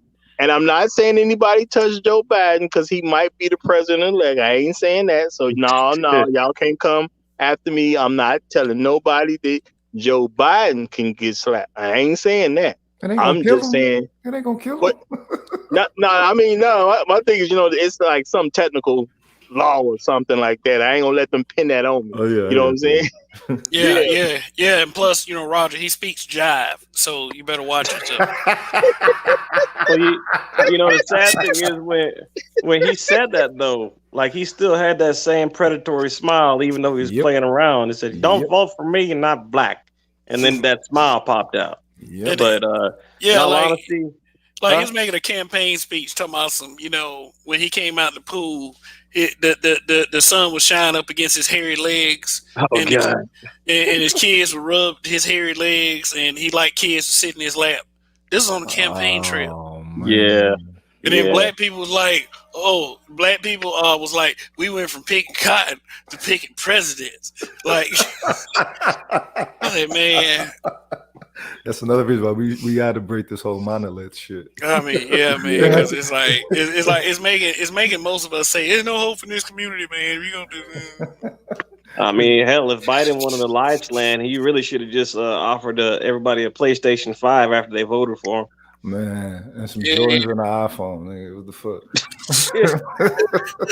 Look, hey man, you get that free PS5?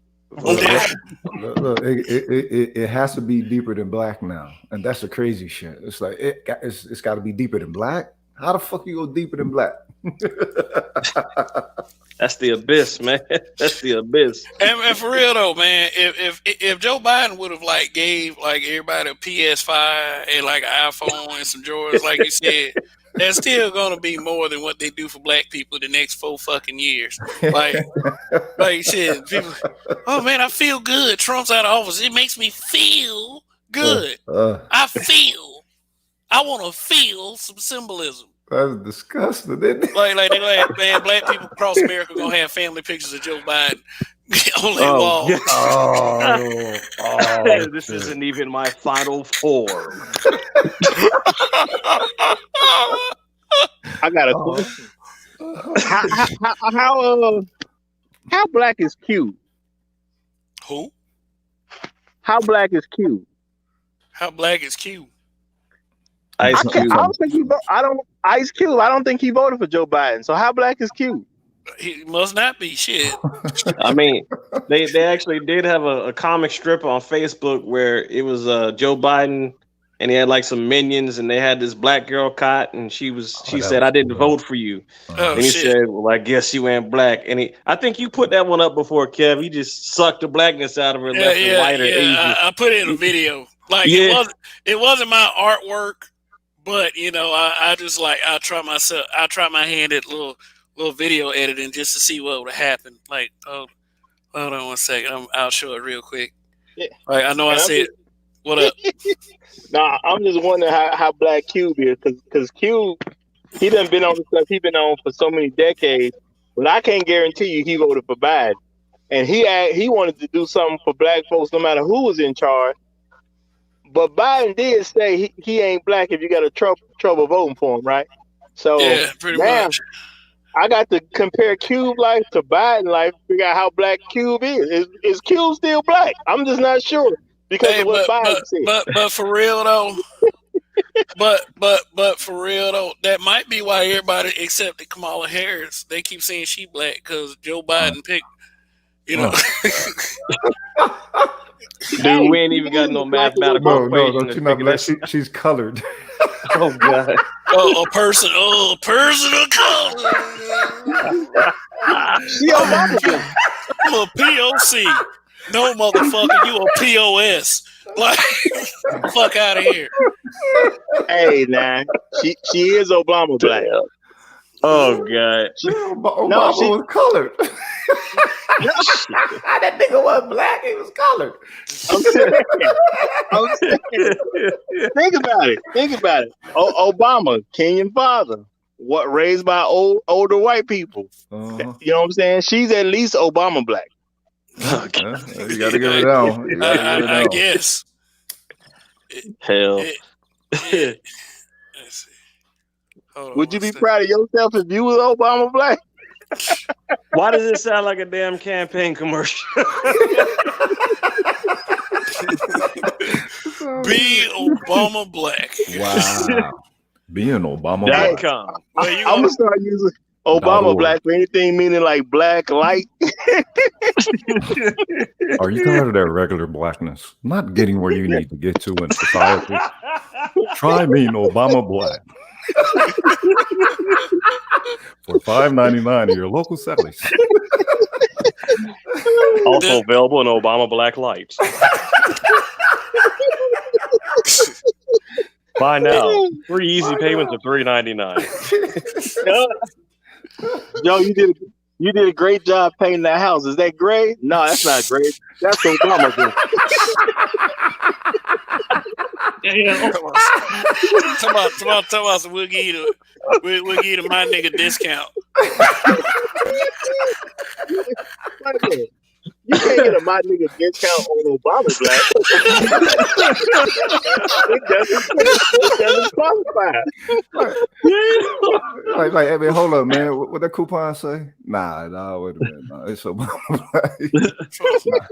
Nah, sorry, this currency is no good here. I'm sorry, sir. Your coupon says a nigga discount. That qualifies for everything except the Obama black collection. We're sorry, sir, but your black card is declined. There needs to be a little bit of an addition.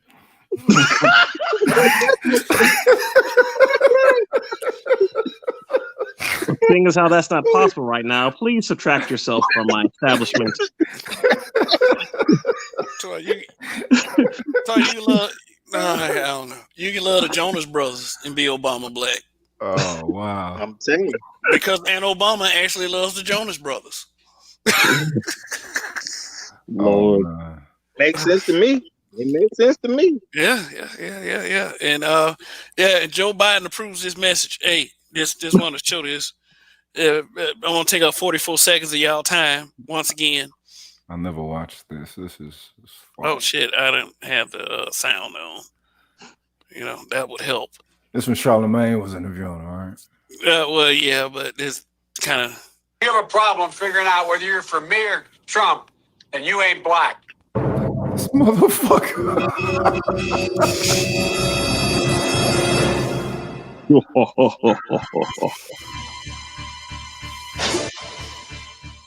I need some popcorn. Yo, it's nice, huh? Nice, Kev. You got to read like Emperor Palpatine. Then I'm afraid you went black.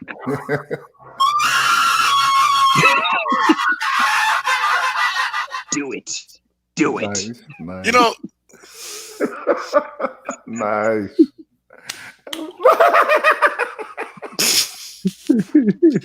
protect your kids too. Goddamn. Hide your kids, hide your wife. Oh man. I'm telling you, this look this one this thing has to be the idiocracy because they're doing what they can to turn it back into Rome or whatever. And so, you know what I'm saying, they're going to be Romans. They are going to be Romans. They're going to get right back there. So 2021, if you think 2020 was some shit based off of just, you know what I'm saying, this whole COVID thing and this society shift, just wait till what they're presenting now in 2021. You finna get prostitutes.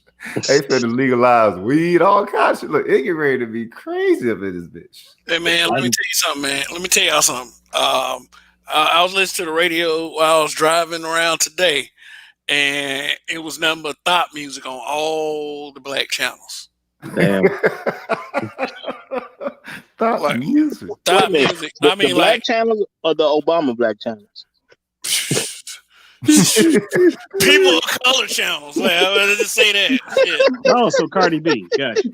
Yeah, Cardi B and goddamn, who was the other girl named Ariana Grande and and Miley Cyrus.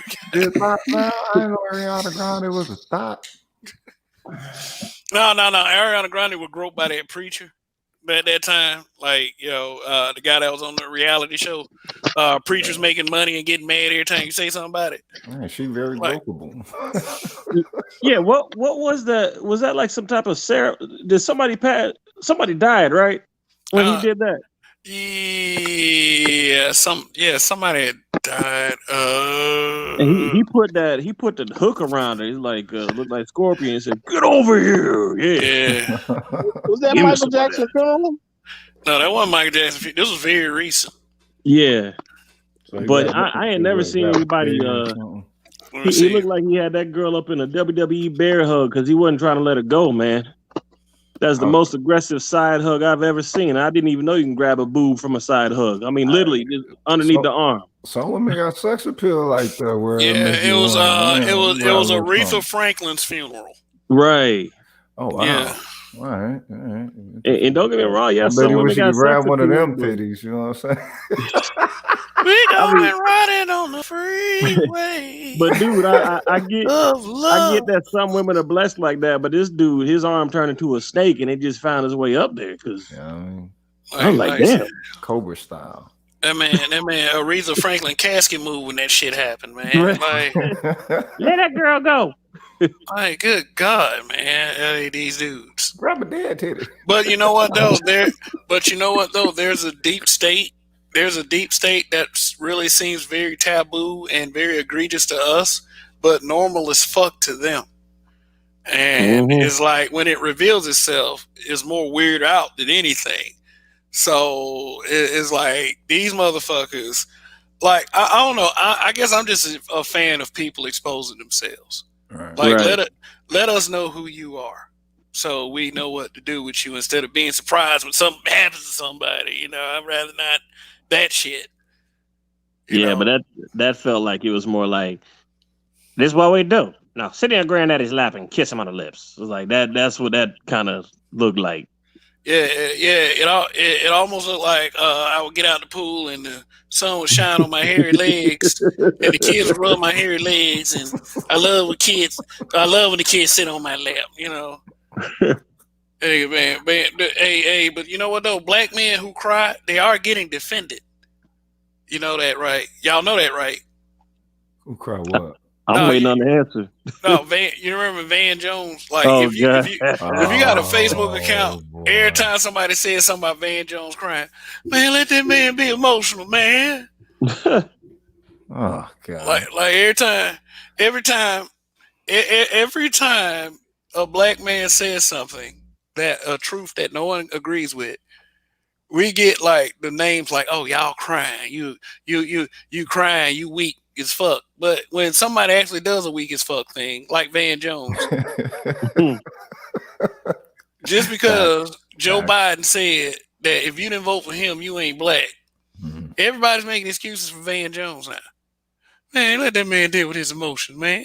Bro, And I mean, I do understand that black men do need to do a better. We need to do a better job of dealing with our emotions. But I ain't finna cry for no fucking Joe Biden. This has been a vindication for a lot of people. I mean, you got like you're out of one supposed shit storm, and you're finna go into an actual shit storm. I don't see how that makes sense.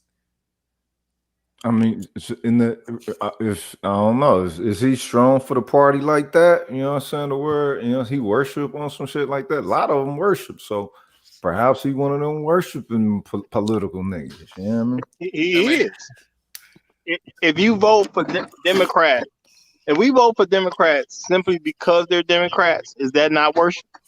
It is. Yep. And that's the type of Kool-Aid that's got the fruit slices in it, man. And he's drinking it deep. Man, Yeah. Van Jones. Van Jones. That motherfucking nostrils too small. That's why he be crying all the damn time. That motherfucker, like, he was crying to the point where he looked like he was fake crying. So he talked like that because his nostrils, not because his upbringing or something. He has okay. What is it? What is it with a specific aspect of sternness, leaving the cats of that party's voice, like black cats? So if you notice, none of them, you know, spoke sternly or anything. It was always a really, you know what I'm saying, strong softness there. So is that the party trying to say that's the type of brother that they prefer? Well, my thing is, what's his background? Is he foundational Black American / ADOS, or is he Obama black? I want this shit on the t-shirt. Man, I'm just saying. And don't get it twisted. I'm not tripping on any black person that's not ADOS or foundational Black American that actually rides with us. I'm using the Obama black as the people that happen to be black. They look like us, but they don't ride for us. That's what I'm using that term to. Yeah. Mm-hmm. Oh, that needs to be a new colloquialism for real. Definitely. All right, guys. We gonna spread it for real. All right, guys. I got another video pulled up, and let me share the screen real quick. Well, I mean, real quick, is Van Jones? That's his name, right? Yeah. Yeah. Is he ADOS or FBA, or is he Obama black? I think he's like wannabe Obama black. I'll put it like that. You got to check the dude's government name to make sure. He might be Jean-Claude Van Jones. You never know.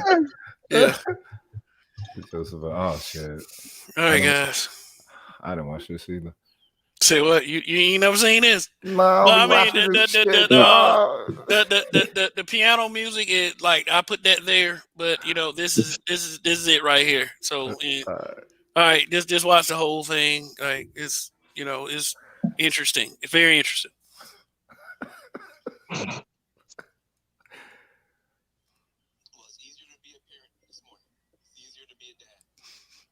Oh God. You motherfucker. Turn it up, cuz. Turn it up.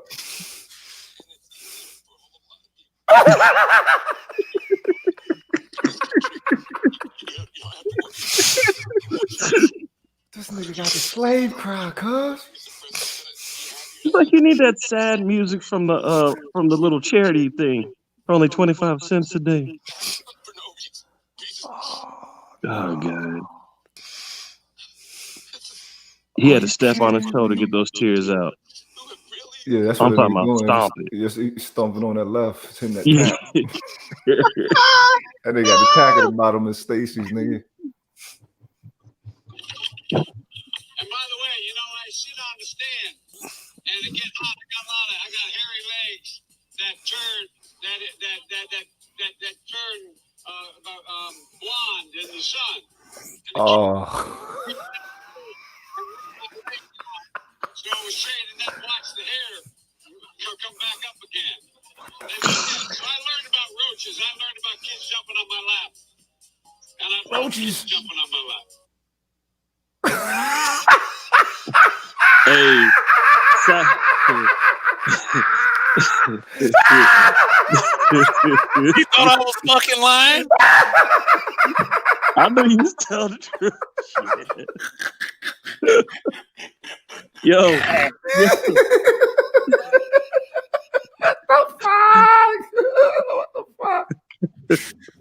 Southeast Dusty is saying that Van is whatever black you pay him to be. Hey, real talk. In America, like on the books or whatever, or I don't know if it's just in the atmosphere or if it was really on the books, but I believe it's really on the books. Isn't it like the rule that if you have any drop of black blood in you that you're black? Ain't that like what the quote unquote unofficial rule is, or is that an official the one drop rule? There's one drop rule. That was the Pilgrim rule. That's the Pilgrim rule, though. Yeah. Outline pre-Jim Crow white supremacy. Yeah. Okay. Now, my point of bringing that up is, isn't that the last time white folks was telling? Well, no, I'm not going to say white folks. When white supremacists was telling us how to define what black is, ain't them the last people that said that? Mm-hmm. Yeah. So white supremacists tell black people how black is, right? Mm-hmm. Yeah, okay. It goes back to the white doll thing with the young black girls picking the white doll over the black one.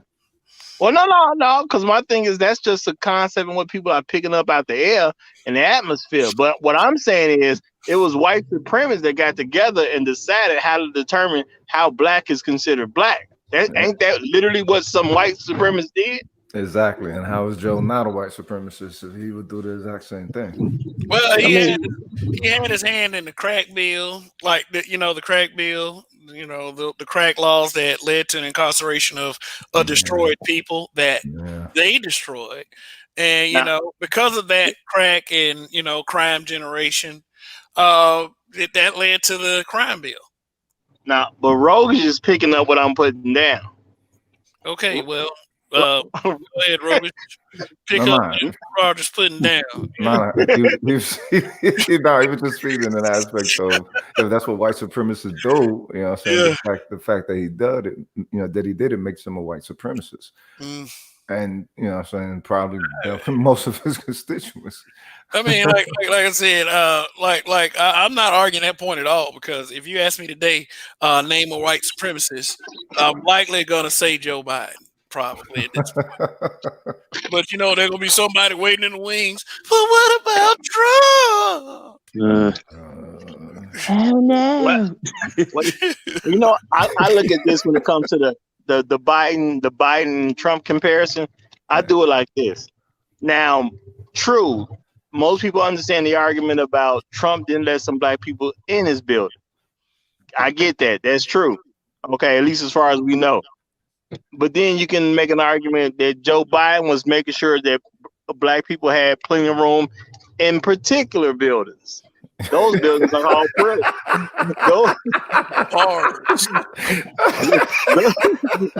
So he was building up the nation by providing homes for many a person. There you go. Well, I'm just saying, one white guy kept some black guys out of particular buildings. Another white guy made sure black guys was in other particular buildings.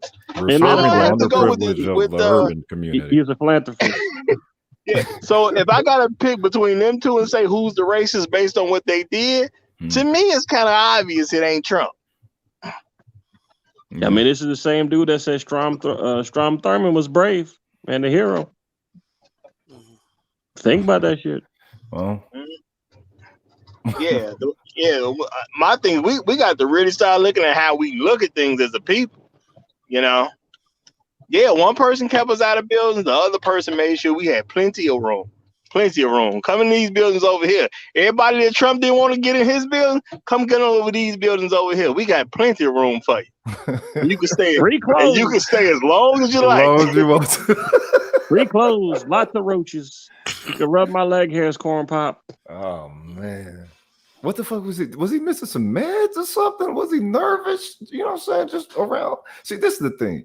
The fact that when they're around black folk, they seem to get a certain kind of nervousness. It shows you that they're not around black people, even when they're doing whatever political thing that they're doing.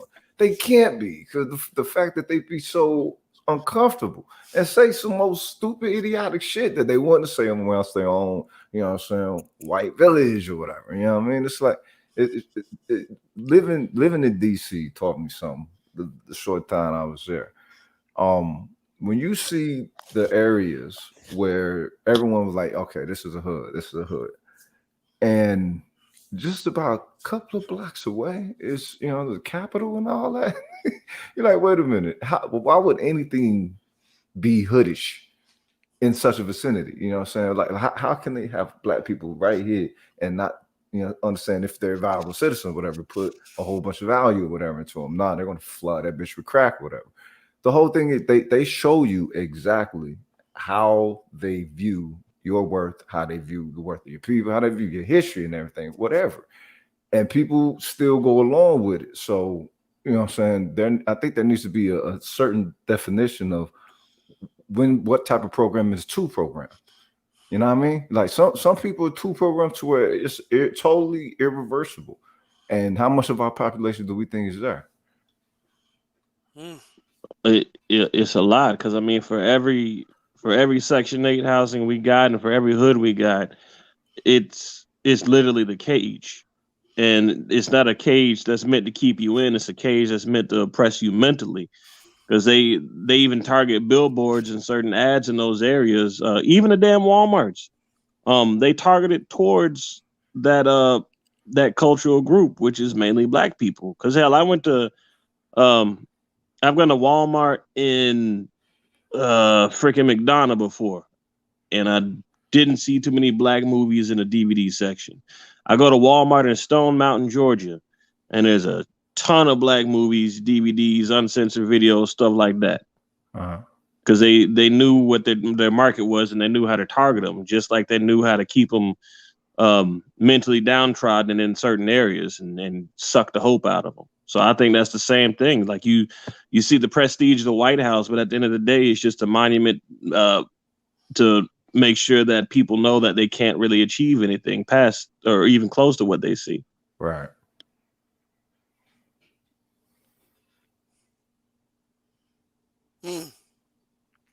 Yeah, I'm looking this video up that Southeast Dusty was talking about.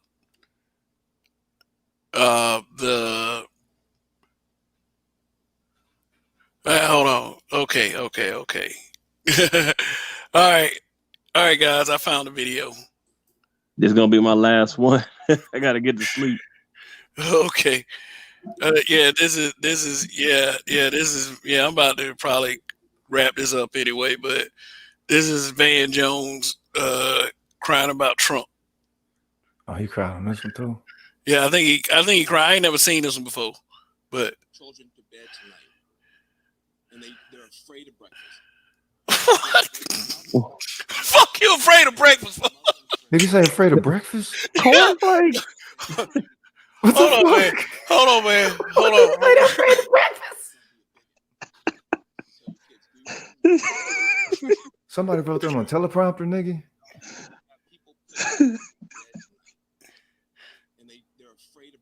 What? What did he say? He said they're afraid of breakfast. Turn it off, Kev. This was many things. Oh wait. The dude's face is like, I too fear cornflakes. Hold on 1 second, man. Hold on. I don't think I had the sound on the screen. Shit. That fuck wrong with this dude, man. Like, what? Like, hold on 1 second. Let me. I got it. Like, I want to make sure there's absolute clarity on this bullshit. But hold on. This dude. They're afraid of breakfast. He's afraid of breakfast. Did he say they're afraid at breakfast or of breakfast? I mean, whatever. When you outdo expectations, good for you. But people have talked about a miracle. I'm hearing about a nightmare. It's hard to be a parent tonight for a lot of us. You tell your kids, how's it hard for you don't to be a parent? bully. You tell your kids, don't be a bigot. You tell your kids, do your homework and be prepared. Eat your vitamins. And you have people putting children to bed tonight, and they're afraid of breakfast. How do I explain this to my children? I have Muslim friends who are next to me tonight. I leave the country. I have families of immigrants that are terrified tonight. This was many things. Hey, real talk though, if you burn that toast, it can cut the roof of your mouth. I'd be afraid of breakfast too. Shit. There was also something else. We've talked about race. I mean, we've talked about everything but race tonight. We've talked about income. We've talked about class. I'm a chameleon. Look how close his eyes together, cuz. A white lash. Oh no. A white lash against a changing country. It was a white lash against a black president in part. I'm reptile. That's the part where the white lash. And Donald Trump has a responsibility tonight to come out and reassure people that he is going to be the president of all the people who he insulted and offended and brushed aside. Yeah, when you say you want to take your country back. Yeah, guy. Golly jeez, guys. Well, either. What just happened? Buddy, those are fighting words. That someone has been elected. Careful. By throwing away. Careful. Hold up, nigger. This is a deeply painful moment tonight. I know it's not just about race. There's more going on than that. But race is here too. We got to talk about it. Race is here too. We got it. Okay. Well. Oh, she's so cute. Yeah. Obama black. Oh man, what is wrong? What is wrong? What was that? I mean, it wasn't quite as bad as the other one, but still, like they're afraid of breakfast. They're afraid of breakfast. Was this suit? Did he have on a dark suit, or was it Obama black? That nigga Tyler like came from a bazaar. Like, why the fuck would you wear that? Nigga, yo, it look like you're on a Grape Street Crip, cuz, for real. I got this on a Silk Road. I had to go to the Middle East to pick this. You know what I mean?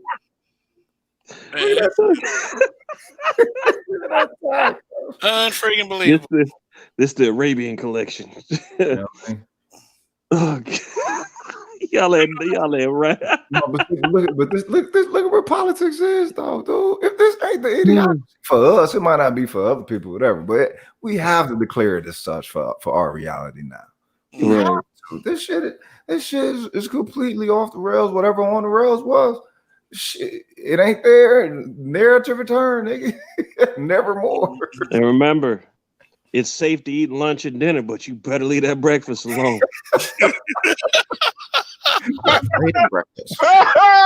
Ain't nobody safe from cereal toast crunch. Yo, dog, I need to sample that, put that in something. They're afraid of breakfast. Afraid of breakfast. That's a fucking tragedy, man. It's amazing. Shipwreck. Tell you. Oh my God. Cereal toast crunch. Premium, you trying to come up for a minute? I was about to end this show, but fuck it. So I gotta. He can tag in for me. I'm damn. I gotta get 2-3 hours of sleep. Y'all got me laughing at Obama black toast crunch. Yeah, but yeah. Word though. Thanks for coming by, man. Like I said, you're always welcome. Hey, I appreciate it. It was a hell of a blast, man. I'm like, word. I want T-shirts of this shit. I mean, especially the Obama. Yeah, Hey, we need some merch. we got Obama Black. We got the habitual line steppers, and let me remind Roger, we also got Alpha Your Way Through It. Hey, you know they can make an Obama Black cologne too. Oh. Hashtag OB. You know what I mean? Lights in of blackness. And of course, it's gonna come in a gray bottle.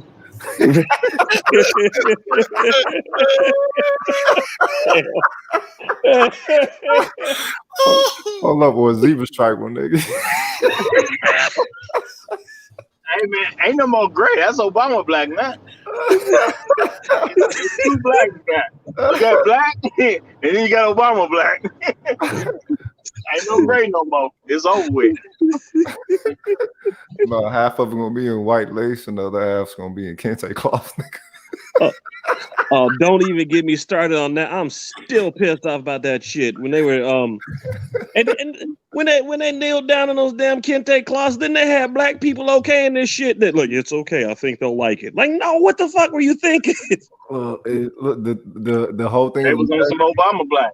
Yeah, integrity is out the window. There's no more integrity, and to hold on to it is now like on some Shaolin shit. You know what I'm saying? You're saving, you know what I'm saying, precious skills and histories, and you know what I'm saying, and keeping it amongst those who wish to protect it and preserve it, so that it can do some good later on. But right now, yeah, integrity is gone.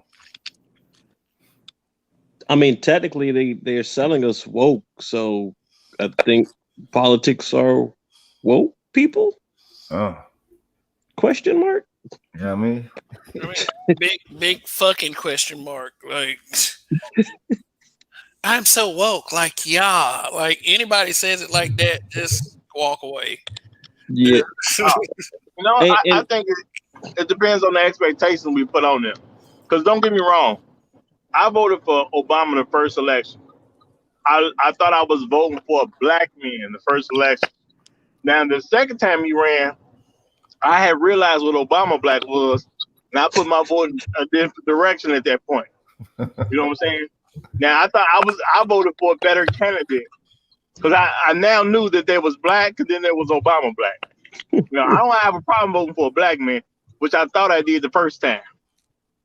Now, I don't vote for Obama Black because, you know, when you put a black face on what certain white folks want done, it's a disservice to ourselves. So I'm not kicking it with the Obama Black no more. I'm off that train. Church. Here's a question for you that kind of goes back to the topic.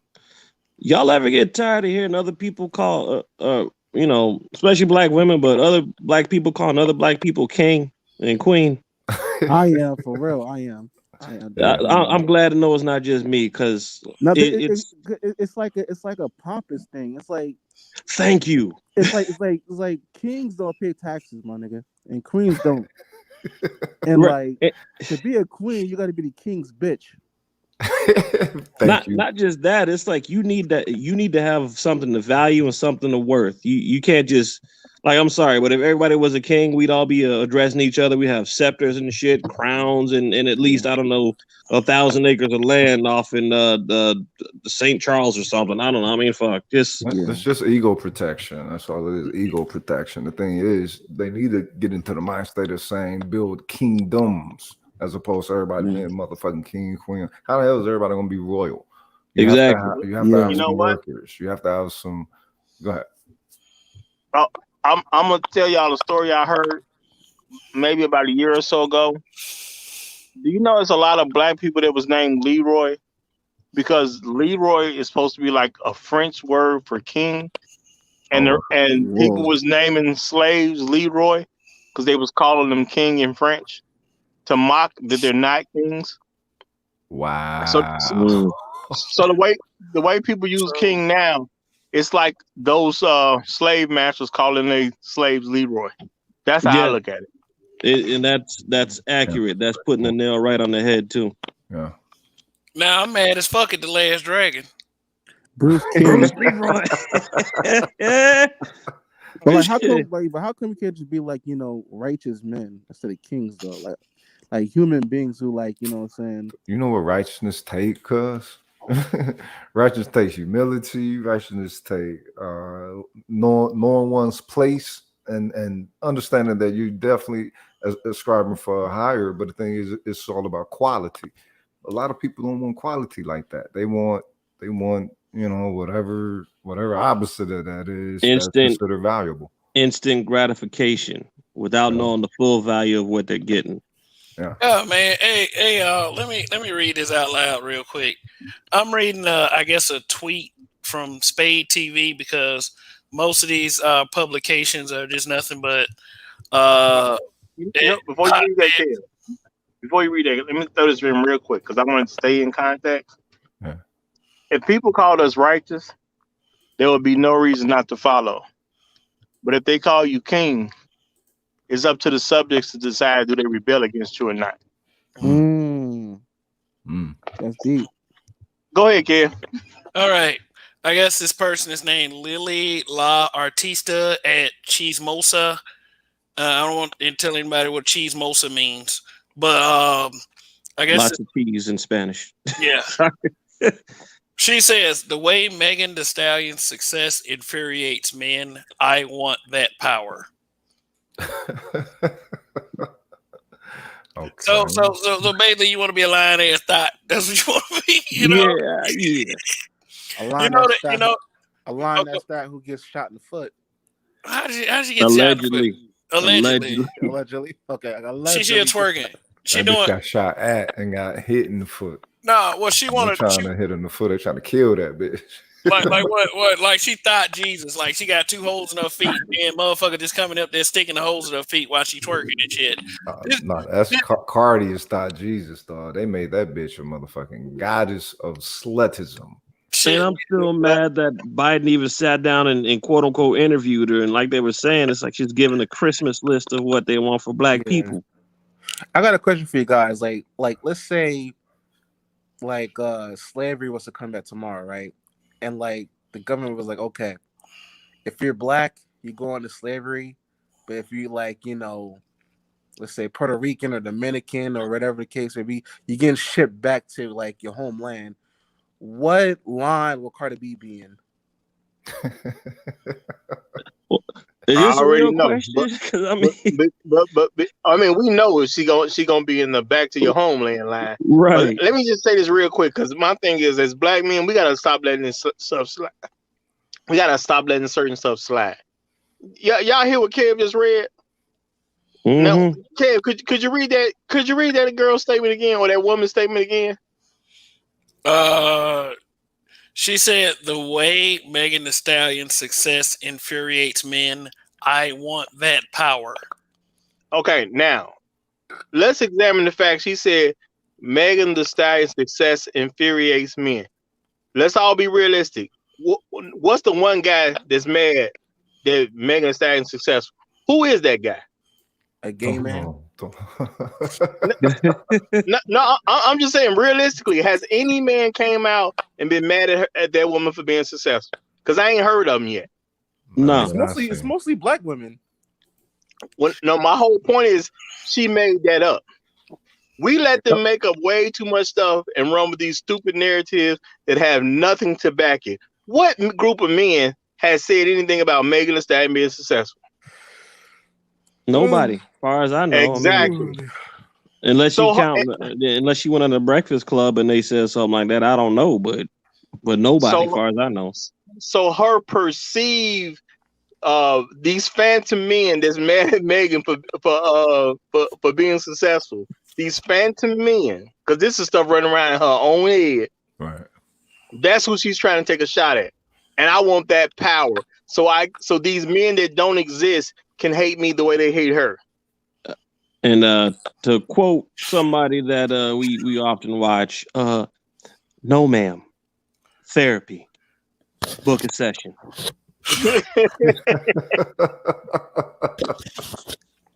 There you go. There you go. There you go. Jesus. Yeah. Hey, the delusion is so real. That's all I'm saying. The delusion is so real. Yeah. But they call us niggas. You These get that at niggas, McDonald's? these niggas. What's wrong with niggas? That's a breakfast food. Yeah. Them. You know what? The answer is them. They're Yeah. what's wrong with niggas. Yeah. If we could get them to calm down, we could fix everything else. All it takes is cooperation. That's why I was saying earlier, it don't matter if you get trust or not. You just cooperate the right way and everything be good. You still be on your own, bitch, and independent and everything, but cooperate when cooperation is needed. All right, shit, you got some value. You got to get the ego. Get the ego out the way too. Mm-hmm. Oh shit. Hey, speaking of let's switch gears a little bit. Fight prediction. November 28th. Tyson. Who we fighting again? Roy Jones. Oh my God! Why the fuck y'all must have forgot that guy. Y'all must have forgot. Oh yeah, yeah, we forgot our. No, he tried to back out. He must have forgot. That's what the fuck it was. I said he must have forgot who the fuck Tyson is. Hey, I saw a clip of Mike Tyson going on Joe Budden's podcast. It was Joe Budden and a couple other guys. Joe Budden, Mike Tyson was putting the fear of God in those guys. Man, Mike was like, man, I just want to destroy everything. I just want to kill everybody, man. I just want to fight, man, destroy it. I'm just gonna, man. And then, like, man, like, I want to kill y'all right now. If I wanted to, I'd jump over there and beat shit out of all of y'all. Hey, and then Joe Budden is like, this is what we doing here. Mike Tyson like, shut the fuck up. Like, is it me or why are we so scared of Mike Tyson? Cause like that motherfucker used to knock motherfuckers out, man. Yeah, used to. Like no. What you mean? Whoa! You don't lose that. You don't lose that. That's a martial art, cuz you don't lose that. Have you seen his physique? Tyson's gonna win, but I don't think nobody's getting knocked out. I'm just gonna go to the scorecards. What? Well, so in all fairness, the only reason nobody would get knocked out because in the beginning they were talking about it's gonna be a real match, but now it's a exhibition. 2-minute rounds. It's like it's a charity match at this point. Yeah, instead of like an actual. Like this is the 90s. Like, come on now. They also like there's like a lot of rumors of him being on some shit right now. You know what I mean? So I don't know. Like what? Hold up. Like what? Being on what? What you mean?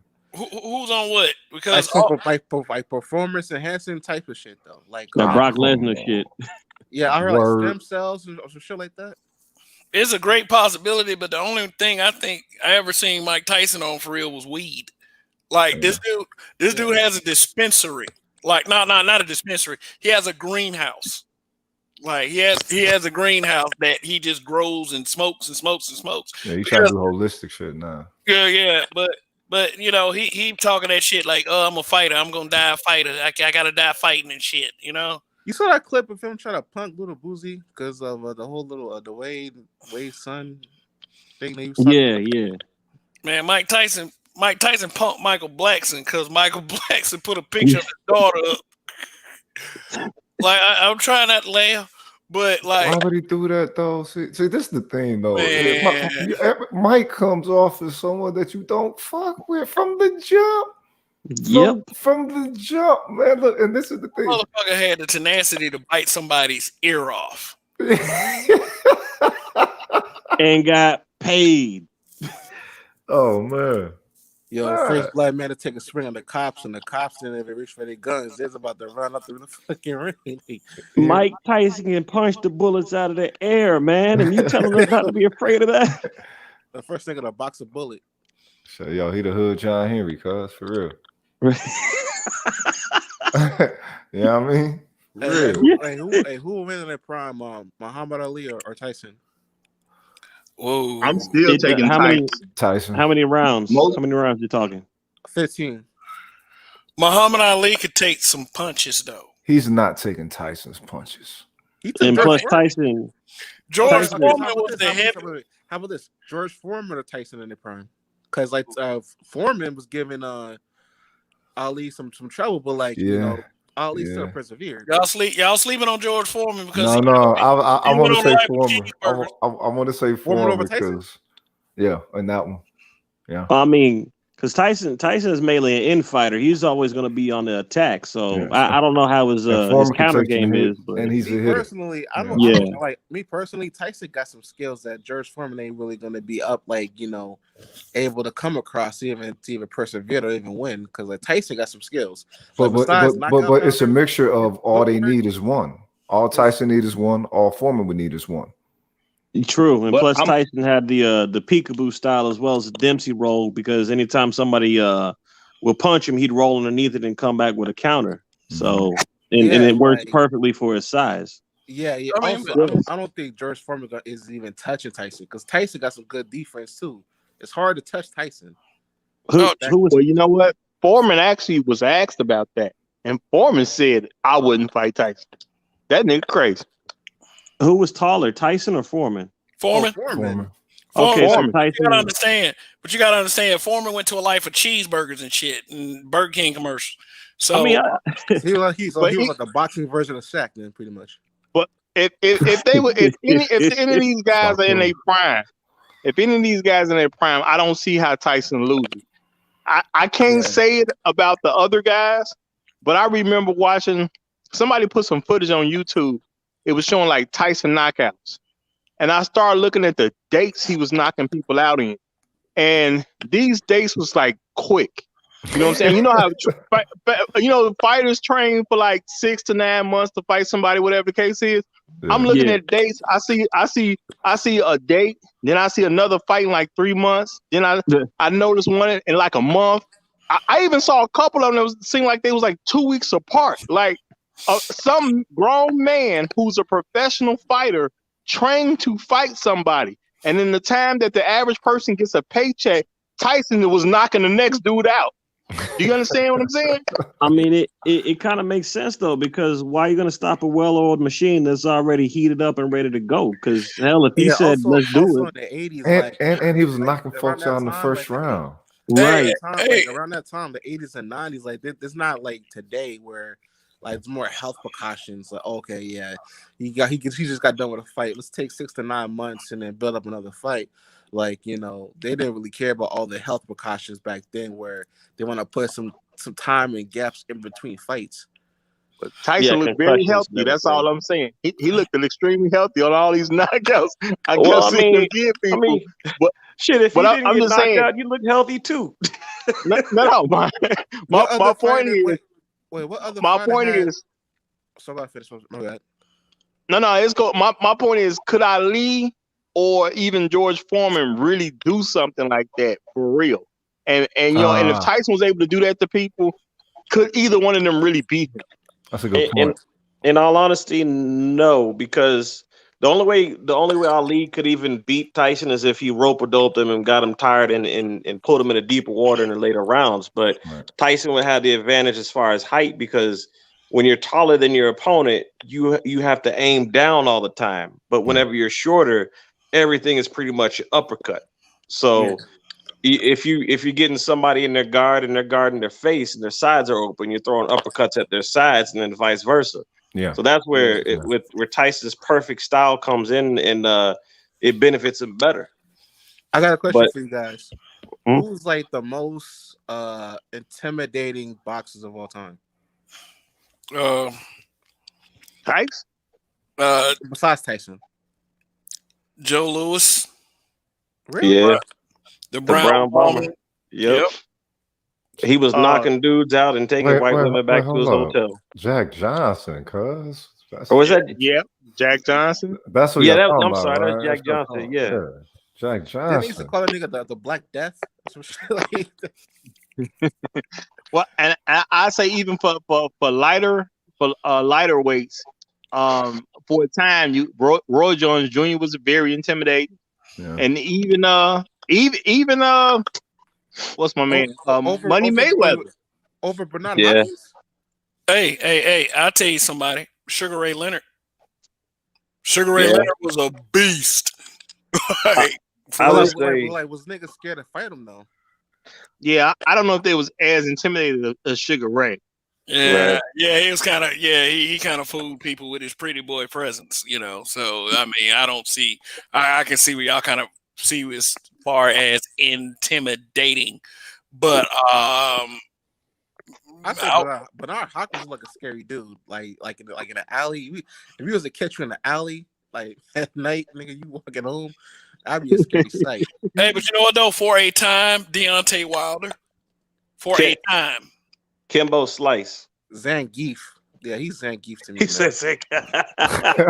Deontay Wilder is Zangief from Street Fighter. Where's your fireball at now? Just throw his hands in a circle of motion and shit. But Deontay Wilder was intimidating him for a while, but then Tyson Fury exposed him. I thought Well, he knocked the intimidation out of he de-padded his glove though. You know what? You know what I really true. noticed though about woke niggas? Okay, so when Deontay Wilder knocked out Belize and that Haitian dude with the fucking with the dreads and shit, who's that nigga name? Stavern? Sylvester. Never mind. That's somebody I know. Never mind. I'm tired. Yeah. So like he was knocking out people left or right?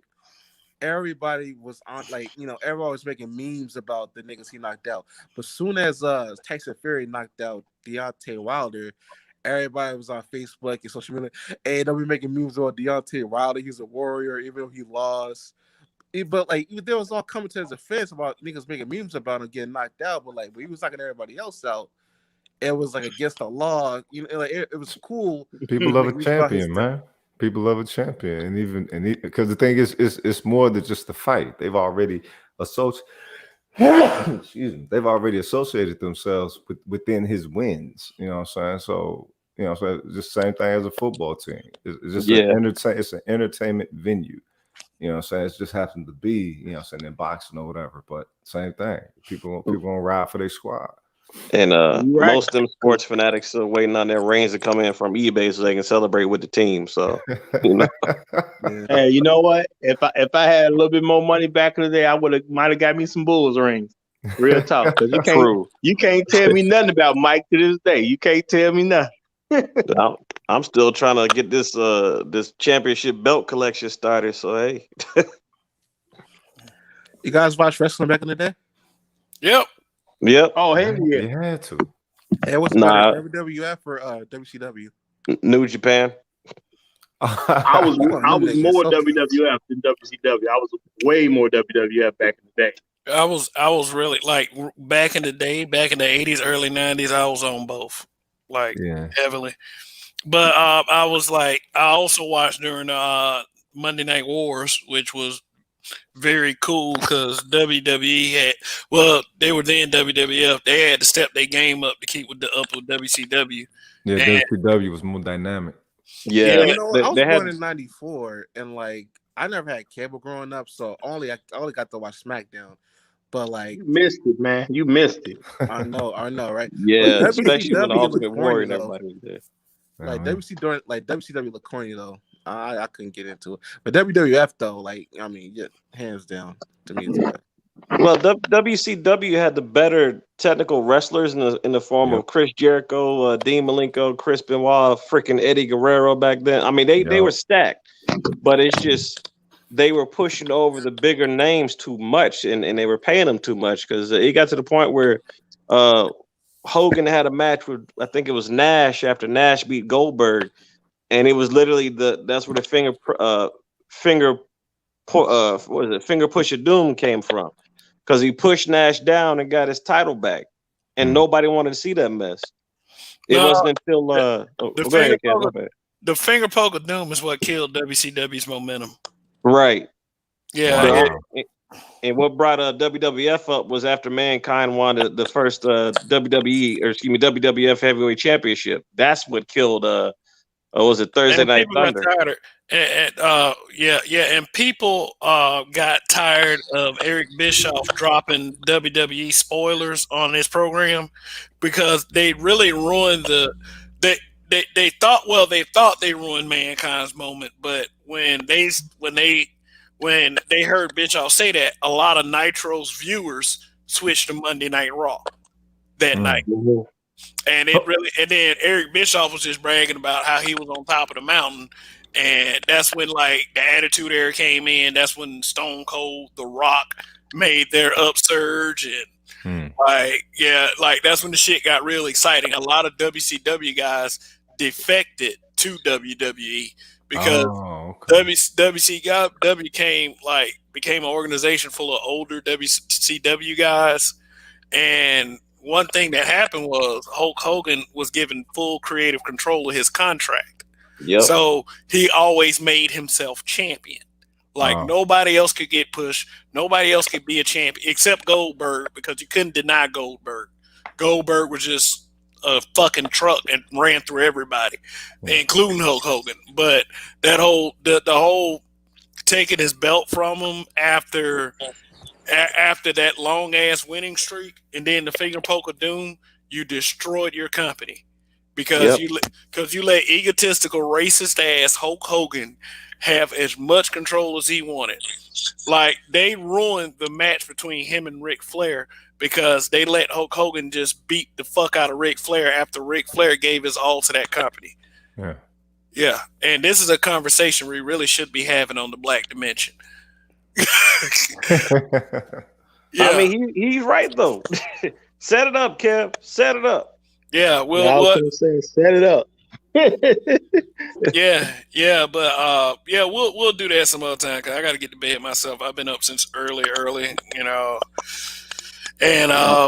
I will be back tomorrow night too. So definitely be there for that. Oh, when the Radicals showed up to Raw, it was over for WCW. Yeah, absolutely. Yeah, I remember watching that. And then WWE hadn't really reached the peak of the Attitude Era when the Radicals showed up.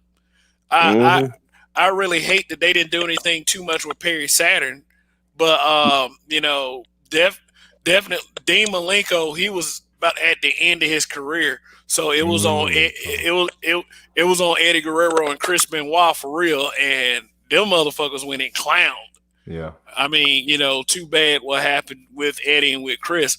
I actually knew Eddie's niece. Well, his niece married that by way of marriage into the family, and I happened to see her shortly after Eddie died, and she was like, they were devastated. Vicky was not doing good, and then you turn around and saw what Vicky did. Vicky, after her husband's death, set her own mark in WWE. Like she became her own character. And she did really good with that shit. Nobody would have thunk it, when she, But imagine had Eddie lived and she had done that, it would have been much better programming. But Chris Benoit, what happened with him was he had the brain of a 70-year-old man. Mm-hmm. Yeah, concussions, man. The repeated concussions, and it drove him mad. It was speculated upon that him and his wife were like that. It was kind of like a Ray Rice-esque relationship, and one of the friends was like, he must have beat her to the point where it's like, they said it looked like she was asphyxiated, which means that he had put her in it, because Chris Benoit had huge arms, which means that he had strangled her or whatever. Man. And when he realized what he had done, he went and killed his kid and then killed himself. Why kill the child? But you know what? His son is trying to get into wrestling and he can't do it because they feel like they feel like that'll be bad on his part because of what his father did. I don't think it's necessarily fair that his son can't take over his father's legacy. Well, why would you want to take over a legacy like that anyway? You killed your child, you fucking bastard. But but I don't really think that his son should have to be punished for that. But life isn't fair. No, I mean he's got a chance, especially with All Elite Wrestling being a viable competitor to WWE right now, because they let Brian Pillman's son come wrestle for him, and Brian Pillman's son was on the Indies. Plus, even the indies will. But Brian Pillman didn't die. Like he he didn't. meditated and died. He didn't kill anybody and didn't kill himself. Yeah, I understand what you're saying, but you can't stop somebody's dream. They'll find a way no matter what. So I'm just saying this route. That's like Hitler's grandson trying to become like an actor in Hollywood, some shit like that. That's not really gonna happen. Yeah, but like as far as all elite wrestling is concerned, is like they became a viable competitor for WWE right off bat because of one thing. WWE became very WCW like when the younger guys became older, they started bullying like the creative control team into changing results of matches. One person that was infamous for two people that were infamous for that was John Cena and Randy Orton. Well, yeah, because they were at the top and they had the clout. But after them, what helped all elite wrestling get to the top was number one, when Cody Rhodes and everybody else was in New Japan Wrestling and Ring of Honor, they were actually planning this stuff while they were creating their legacy.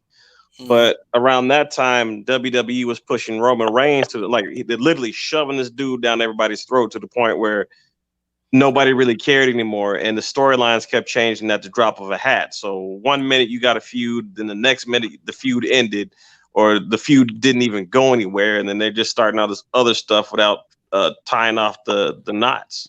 Or they're tying off the ropes, so they can't explain why certain things. Hey, I'll tell you why a lot of those things happen, because backstage those guys failed the wellness test.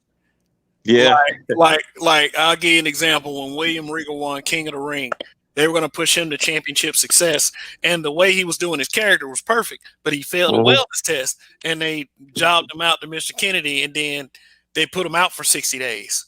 And I'm sitting up there like, wow. And then you see what happened to Mr. Kennedy. He ended up going into TNA, which is a bland organization. If I can't watch TNA with a straight face. I mean, I liked it when it was like pure TNA, when they had Team Canada, like just some elements of it. Yeah. Team Canada, AJ Styles, and especially Samoa Joe in his young days. Like that was the only thing I had liked about TNA. Otherwise, I thought TNA was a piece of garbage, And go ahead. So like, I got a question. Like, if Eddie and Kristen died, do you think WWE wouldn't have went into the PG era? I think they would have probably went into the PG area anyway, because we were on our way to that once we got that president in. And when I say president, I'm talking about Obama Black. So because I heard Linda Man try to become a senator or something like that, and that's why Vince had to go the PG route. When people talk about Southeast Dusty, when people talk about concussions, I wonder about Mick Foley. Mick Foley, like, honestly, to me, is one of the most badass wrestlers in history. And I'm not talking about that Hell in a Cell moment. I'm talking about what he used to do. I'm talking about what he used to do in WCW. Death matches. Well, like in ECW. Shit, barbed wire and tacks and shit. Death matches, man. Foley's the a hell of an Japanese athlete. death matches. Yeah, hell of an athlete. Yeah. Regular looking dude, too. Yeah. Like, when he first went in WCW, he had that Charles Manson look. So they called him Cactus Jack Manson. Yeah, what happened in a match with him and Vader? Now, Vader, when he was in Japan, he was bad as a motherfucker. Like, he was like the Japanese version of Bam Bam Bigelow times 3. Right. No, he ain't lying. Vader was praised over there, man. Yes, he was. Like, and then I thought he was a big man. Like, for real. I thought he was like 7 feet tall when they first started showing him. But I realized a lot, like, and this might be a little mean to say, just a lot of people in Japan were short.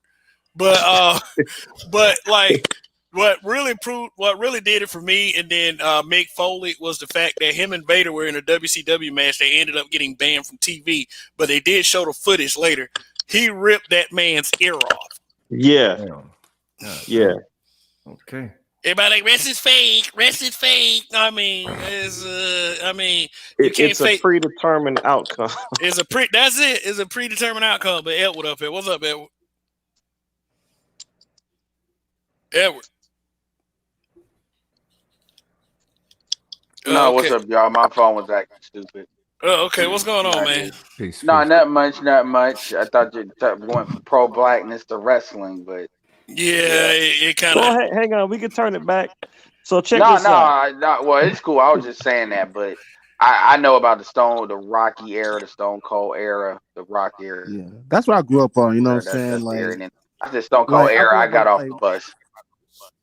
yeah, man. Like I'm a UPN baby, man. Well, here's a black wrestling question for you then. How did y'all feel about Kofi Kingston becoming the first officially black WWE heavyweight champion? Here's how I feel about it. Yes, that's true. You have to also figure in Mark Henry because he was a recognized world champion, but he didn't have the WWE belt, which really, Yeah, really. that's the face. Yes, that's the face of the company right there. And now, like their rosters are to the point where they have two faces, because they got two recognized WWE world champions. But what happened was a lot of people tried to give it to The Rock instead of Kofi Kingston. Yeah, and Kofi Kingston really is. I mean, Kofi's Kingston. I'll accept him as black over The Rock being black because The Rock, and this is actually has something to do with the subject matter. The Rock actually made the comment, "I transcended race." He came up off of and I think it was Edward that might have made this point before, or it was somebody. It might have been any one of y'all, but one of you said it. It was like The Rock came up off the Nation of Domination, which was an extremely black faction. I mean, you had Ron Simmons, you had Mark Henry, you had D'Lo Brown, you had Ahmed Johnson until he got injured, and they're like, and Ahmed Johnson being injured is what put The Rock in the Nation of Domination. Right. Yeah. Yeah, they threw Owen Hart in there too, I think. Yeah, they threw Owen Hart in there, which was a wild card. That shit, I think they did that I don't know, because it's WWE. But they had and the other guy, the one who played, he was Papa Probably Shunt. because they could market it. They could market it a couple of different ways. Like they could, it kind of gave them cover. I think Owen Hart gave them cover. Well, The WWE is a very good. Jason Black talked about this a lot. Well, he doesn't talk about it. He alludes to it, but if you read between the lines, but wrestling if you were somebody that wants to kind of study marketing in action, not just the fight with the lead up to it and all of that. Wrestling is kind of a good entertainment thing that also educates you. So yeah. Yeah, that's a good point.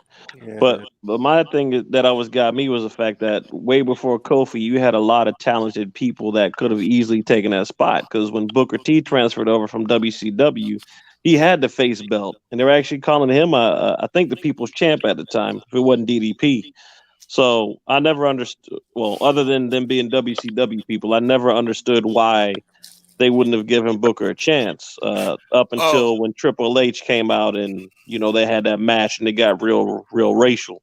Some of it was it. Oh, go ahead. No. What I was going to make as a point was when they did that build up, Booker T was actually originally slated to win that match. But, like I said, they bullied the creative team into changing those decisions at the last minute. And that's what happened with that. After Triple H kind of got racist, man, they did that so the emotion could build up so Booker T could win. They changed their minds at the last minute. Yeah, because at the end of the day, they know what their core fan base is, but at this point, they also got to look at expansion. It's not exactly the same issue at all, but NASCAR kind of has that same problem in a different way. Because at the end of the day, WWE said, okay, we have the entire pie. Now it's time to maximize this investment. Now that it's no more nobody really to compete with, and so at that point we have to expand. So a lot of people people that are like the redneck kind of brigade, they're just gonna be mad because where else can they go? Versus NASCAR, right now that's all they have. But at the same time, they know for their sport to go to another level, they're gonna have to get past that. But they still want to keep those people along. But those people really, they have other things, but it it's a history behind it, and it is what it is. But it's a lot of politics involved with that. Like for instance, I would like to see, did the Rock, was the Rock assigned to the Nation of Domination, Yeah. or was that something that he really wanted to deal with? Because I gotta think he was assigned there. You also got to understand too, the Rock has had a very rocky history on his own. Not necessarily he's a bad dude because he deals with black problems. He's kind of like one of them white troubled kid types. Yeah. His book was actually pretty good. He explained a lot too. Yeah, so if you go in his history, so it wasn't like it's just he didn't identify. He didn't. He he's. I don't want to say he's a tragic mulatto because men deal with it differently than like women deal with it. Because like The Rock's a perfect example of a man can you could outwork your situation, and obviously he had that Samoan biology as well that kind of helped him out. And you see it in how he's built now. But you can also see The Rock clearly race. When people say things, because it's not just him, Pharrell has said it, and Pharrell is black, So I'm not gonna put that all on The Rock. Pharrell is black, and what he says is race. He's basically. I got respect for him for being honest. That's the thing. He's honest. Yeah. He's not gonna string you along, and he's saying I'm for everybody. I'm not gonna like go out of my way to say I ain't black, but at the same time, I'm not fighting those battles. That's not what I'm doing. And to be fair, Will Smith wasn't like that because he never like said he wasn't black. But Will Smith had his role in breaking, not saying about breaking barriers, but breaking certain barriers, and then that allowed for other people. You had to have that first, the way the society was ran. I mean, you just had to. You had to have the person that can be kind of like the MC Hammer kind of thing. You had to have the pop shit first, then the other shit kind of come in. You know. So it seems like you're kind of alluding to the fact that, like in the Rock's case, he went through his shit first, and I guess growing up, it was already hard enough trying to fit in with one group versus another group, and then as he continued to go after his success, I guess that's where his transcendence of race comes in Yeah, at, because he's I don't gone think he through. ever tried. I don't think he ever really tried to fit in one group or another. At the end of the day, he was a football player. So Well, I mean, anybody. I played football for 1 year, but anybody plays mm, football, Hispanics are kind of a good case study with that. They don't technically, you don't consider Hispanics football players, but like take Hernandez for example. Even though it's not a good example because he killed black men and all that, but if you actually look at that documentary on Netflix, he played football and they're not in like the white category because white people are not going to accept him as white, but they're not really in the black category. I mean, black people may fuck with them, but they fuck with them to a, you know what I'm saying? So it's kind of like that. It was probably like he was just friends with everybody, and he was never put in a position where he had to play sides like that. And sometimes it's okay. like that. Yeah, but I got a question for you. I got a question for you then. So like, which group navigated to the Rock more though? Because as a kid watching the Rock, me and my brother always chose the Rock over everybody else, especially Stone Cold. Stone Cold was a good wrestler, but like Stone Cold didn't really get saying like that black push that the Rock got though. No, So I mean he wasn't going to because I mean everybody was waiting for Stone Cold to say nigga, and he never did. and the reality is you in that see movie him you in did real though. because some of the movie they said oh yeah we making some money off this shit. This is what you signed. This is what you got paid to do. The But longest honestly, yard, yeah. in real life, he's honestly not racist. In real, Nah, like he's nah, actually no done cold stuff. 100. He's actually done stuff where people like white And that's the people bottom like line, because Stone no, Cold well, said yeah, so, yeah, motherfucker. well, white people like the Trump types have actually, and I'm not saying the Trump types that they all racist. I understand a lot of people for Trump. That's not what I'm talking about. But you know who the fuck I'm talking about, right? Yeah. They have gone out of there. They've actually thought, oh, he's on the team. Like how they're doing that with Homelander right now, and people are trying to, what do we do? But he went out of his way. I mean, out of his way to say, no, no, no, no. I ain't fucking with that. I don't believe in none of that shit at all. And Hogan didn't do that. You know what? I gotta say this. I'm actually glad, Hulk Hogan's daughter ended up getting with a white dude. Because personally, black men don't give a fuck. We just want to fuck the bitch, and you can have them back. I mean, that's really the truth. The truth is, most black men like, man, we don't need the, we don't give a fuck. We just want you to give up that pussy a couple of times, come through, and then you can go back and have another white person. That's fine. Don't care, because that motherfucker would have been an enemy. He would have been on some Ted Nugent shit if she would have had kid.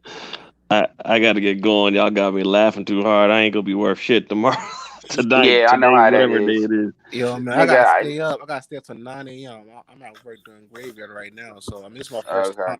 You know what I'm I saying? got I got to get 2 hours of sleep and make it work. So Ooh-wee. Hey, Good but you luck, know man. what though? The best of us do, man. The best of us make it work, and I believe in you. So Yeah, you I know know what? how it is.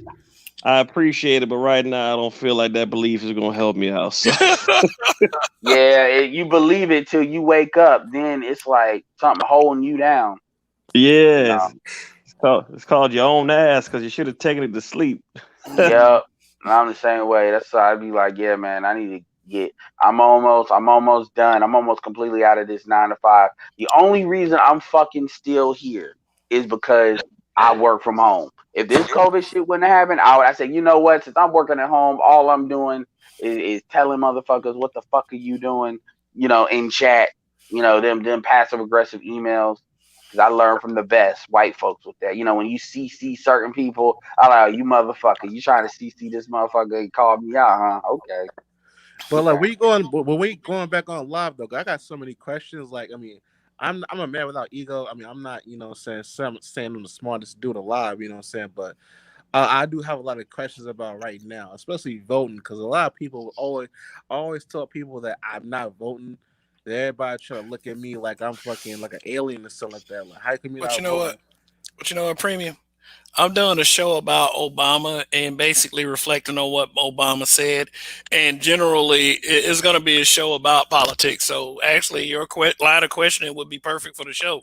So, like I said, I'm going on like tonight, technically, which is Saturday night.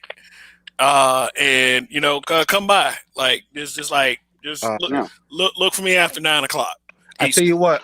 I'm on Pacific time. I'm from the Northwest. I'm from Washington State, so I'll definitely look out for that. I don't know if I'm 3 hours behind you or something like Thursday that. 9, 8, 7, 6. It'll be 6 o'clock for you. Yeah. Well, So look yeah. for me after 6. The All right, thing, the cool. Yep. thing. All right. Oh, go What? ahead. No, I didn't know if you were leaving or what.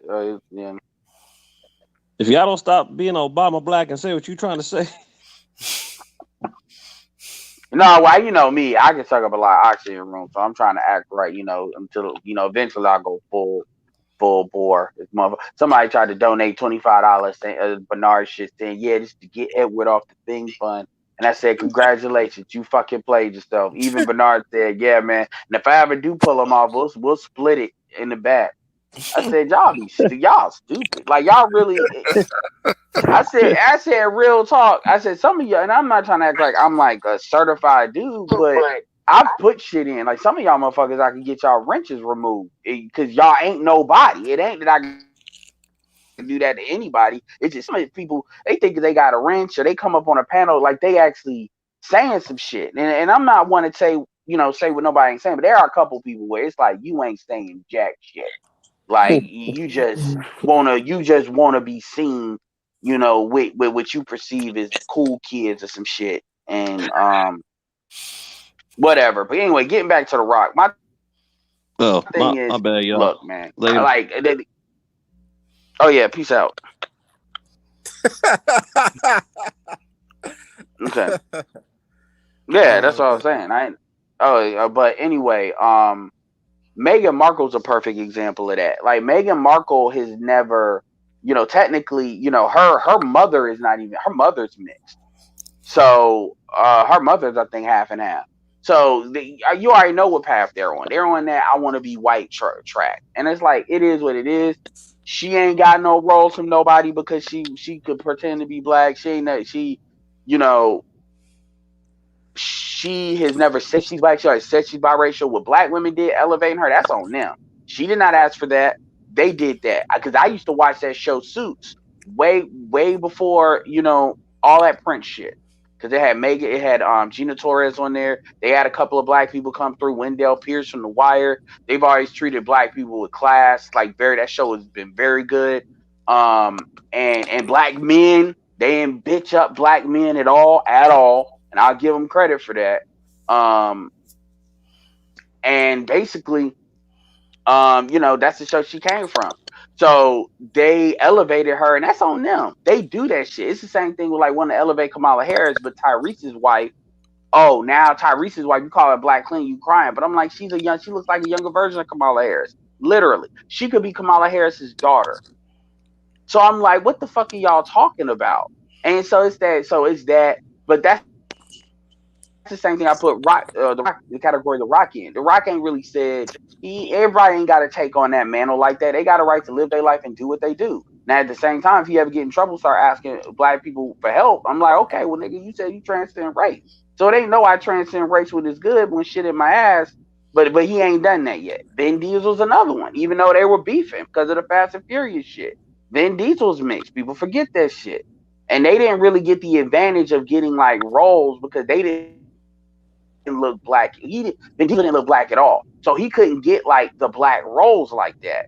So it's like, it ain't like he done took shit from the race like that. People kind of fuck with Fast and Furious for their own reason. There are some black folks in there. It ain't like he bitch them up, So it's like, all right. Yeah, man. Oh yeah. You mentioned that whole transcendent race thing. Yeah, Yeah, I Pharrell do. said that goofy shit too. I remember the new black. Yeah, yeah, Everything's a new black nowadays, man. I swear. yeah. But whenever The Rock mentions race, he does black people as some kind of caricature. Like it's like he starts to get all cool and shit, but deep down, like for real, he only represents Samoa, like being Samoan, like and that's his right, and that's his right, and that's his right. I do get that, but yet Edward's right. As soon as he's in the shit, I bet you he'd be black. Because they all do that. That's what they all do, including African immigrants. African immigrants do that same bullshit. And it's like they black and they do that shit. Sudanese, a lot of them do that shit. And so yeah, so at the end of the day, I'm not giving The Rock a pass at all. But The Rock hasn't done nothing like blatant enough for Yeah, like me. Like it ain't like Obama. It's like nigga, yeah, them white people voted for you, but what made you pop special was the black shit. Let's stop acting like that didn't separate shit and all that. And so at the end of the day, the shit he keeps saying about black men, that's a different thing. Because number one, this is the thing that kills me with that. First of all, the black men that voted for Trump was literally 1% of the electorate. It was 18% of black men, but there were 1%. I don't know, because I look a lot of movies. I like the breakdown of who supported a movie, especially if it's the movie I'm interested in. Like Black Panther, you see like out of the box office, what percentage was this and that? Because it gives you it's interesting. Male, female, race, all that. Same thing with voting in the exit polls. 1% of the entire electorate that voted for Trump that were black men were 1%. That's it. Now, out of the entire electorate, it was about 15-17% of white women. I'm sorry. I'm sorry. Yeah, what? No. Something I'm going to display tomorrow on tomorrow night's show. I'm sorry. Hey, Yeah, but thank you for that, Southeast Dusty. It will be used. yeah. It's like so 17% of white women voted for Trump. And when you look at all these numbers, and even the Democrats also a little bit of black women. But at the end of the day, the black men are being singled out. And it's like, okay, the media is gonna do that, but for you to do that, for you to say hip hop, for you and like Obama's not stupid. And notice how you'll never see like Obama go to any like you'll never see him like go to the Breakfast Club or anything like that because Obama's not interested in having a conversation. He knows who can touch him and not. And my thing that I would say, the way you go at Obama is this. I'm like, okay, so you first of all, with your daughters fucking nothing but white men, white boys, I don't want to hear shit. Because as far as I'm concerned, that tells me everything about how pro-black they are. Mm-hmm. Just seeing that, I'm gonna use that same weapon right at you because I'm talking about they're around nothing but, and they have gotten in trouble being around white people a couple of times. So the fact that it's like it's one thing. I ain't. Oh, well, they can tell who they want. Okay, I never see any. But I don't see any immigrants around them that are black. I don't see nobody around them that are black. Like nobody. Like, so you ain't got no cover with that. And so we can say, oh well, no, well, what about Michelle? That says a lot about Michelle too, because her brother black. That says a lot of shit. Like, it's like, damn, what is that message sending? And then, but see, he gets a pass, and the women give him he gets the damn near the R. Kelly pass, the Chris Brown pass, the you can't say shit about him pass. So it's like, keep your mouth shut. If you know, there's no value. But see, you know what? At the same time, probably what it was, they asked them. You know, the media. Oh well, why do you think black men, like 20% of black men voted for Trump? Oh yeah, well, you know, it's the bling bling and the rap music. And then yeah. That was dumb. That was so it was so underintelligent for an intelligent man. I'll say that. Yeah. And it like it makes me regret voting for him twice. Cause I mean it's like, and I feel like I can say that because I voted for him twice. Yeah, I have a right to be disappointed. Period. Is that was disappointing. And Yeah, I voted for him twice.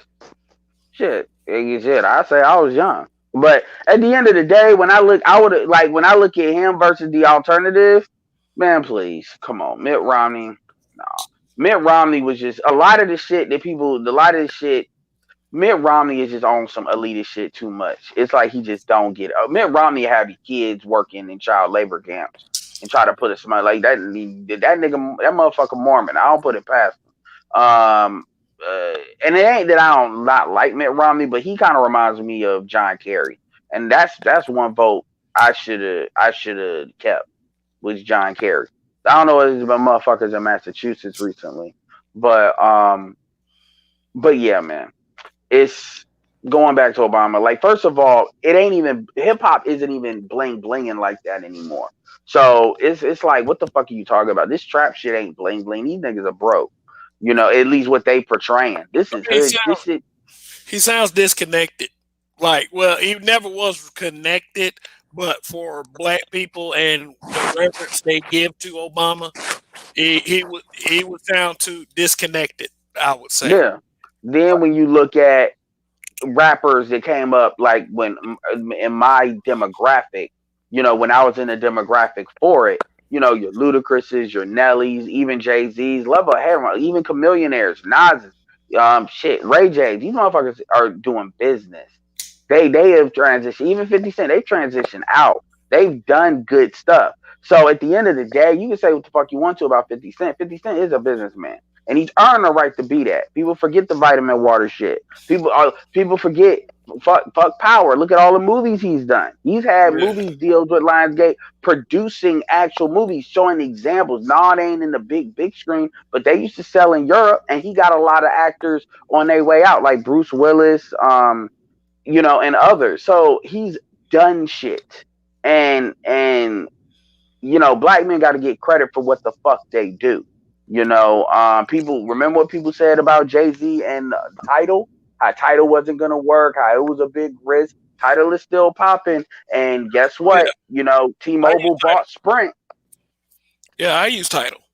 And T-Mobile bought Sprint. Yeah. So look at the value of Tidal and that. So I mean, black men don't get that credit. And then see, when you understand that you're in a gynocracy, the shit that Obama does makes perfect sense. So you don't really get as upset about it. Although, yes, people need to jump on him about it. But the way I would do it is I would be like, somebody of consequence needs to say, nigga, your daughters is doing nothing but sucking white dick. So you just shut the fuck up talking.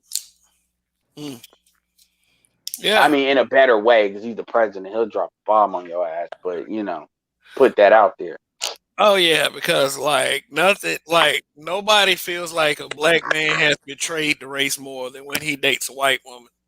But is like with when black women particularly date fuck white men, and they could be in the place that where they denigrate black men. That and nobody says that shit to them. Nobody Yeah, I holds. mean Hernandez had a black girlfriend. Yeah, nobody holds them to that level of accountability. Period. And dudes can't never explain that. You see, if black men were real sophisticated, this is how you know black men know how to move. You get somebody like you pay somebody like Ann Coulter to say some shit like that.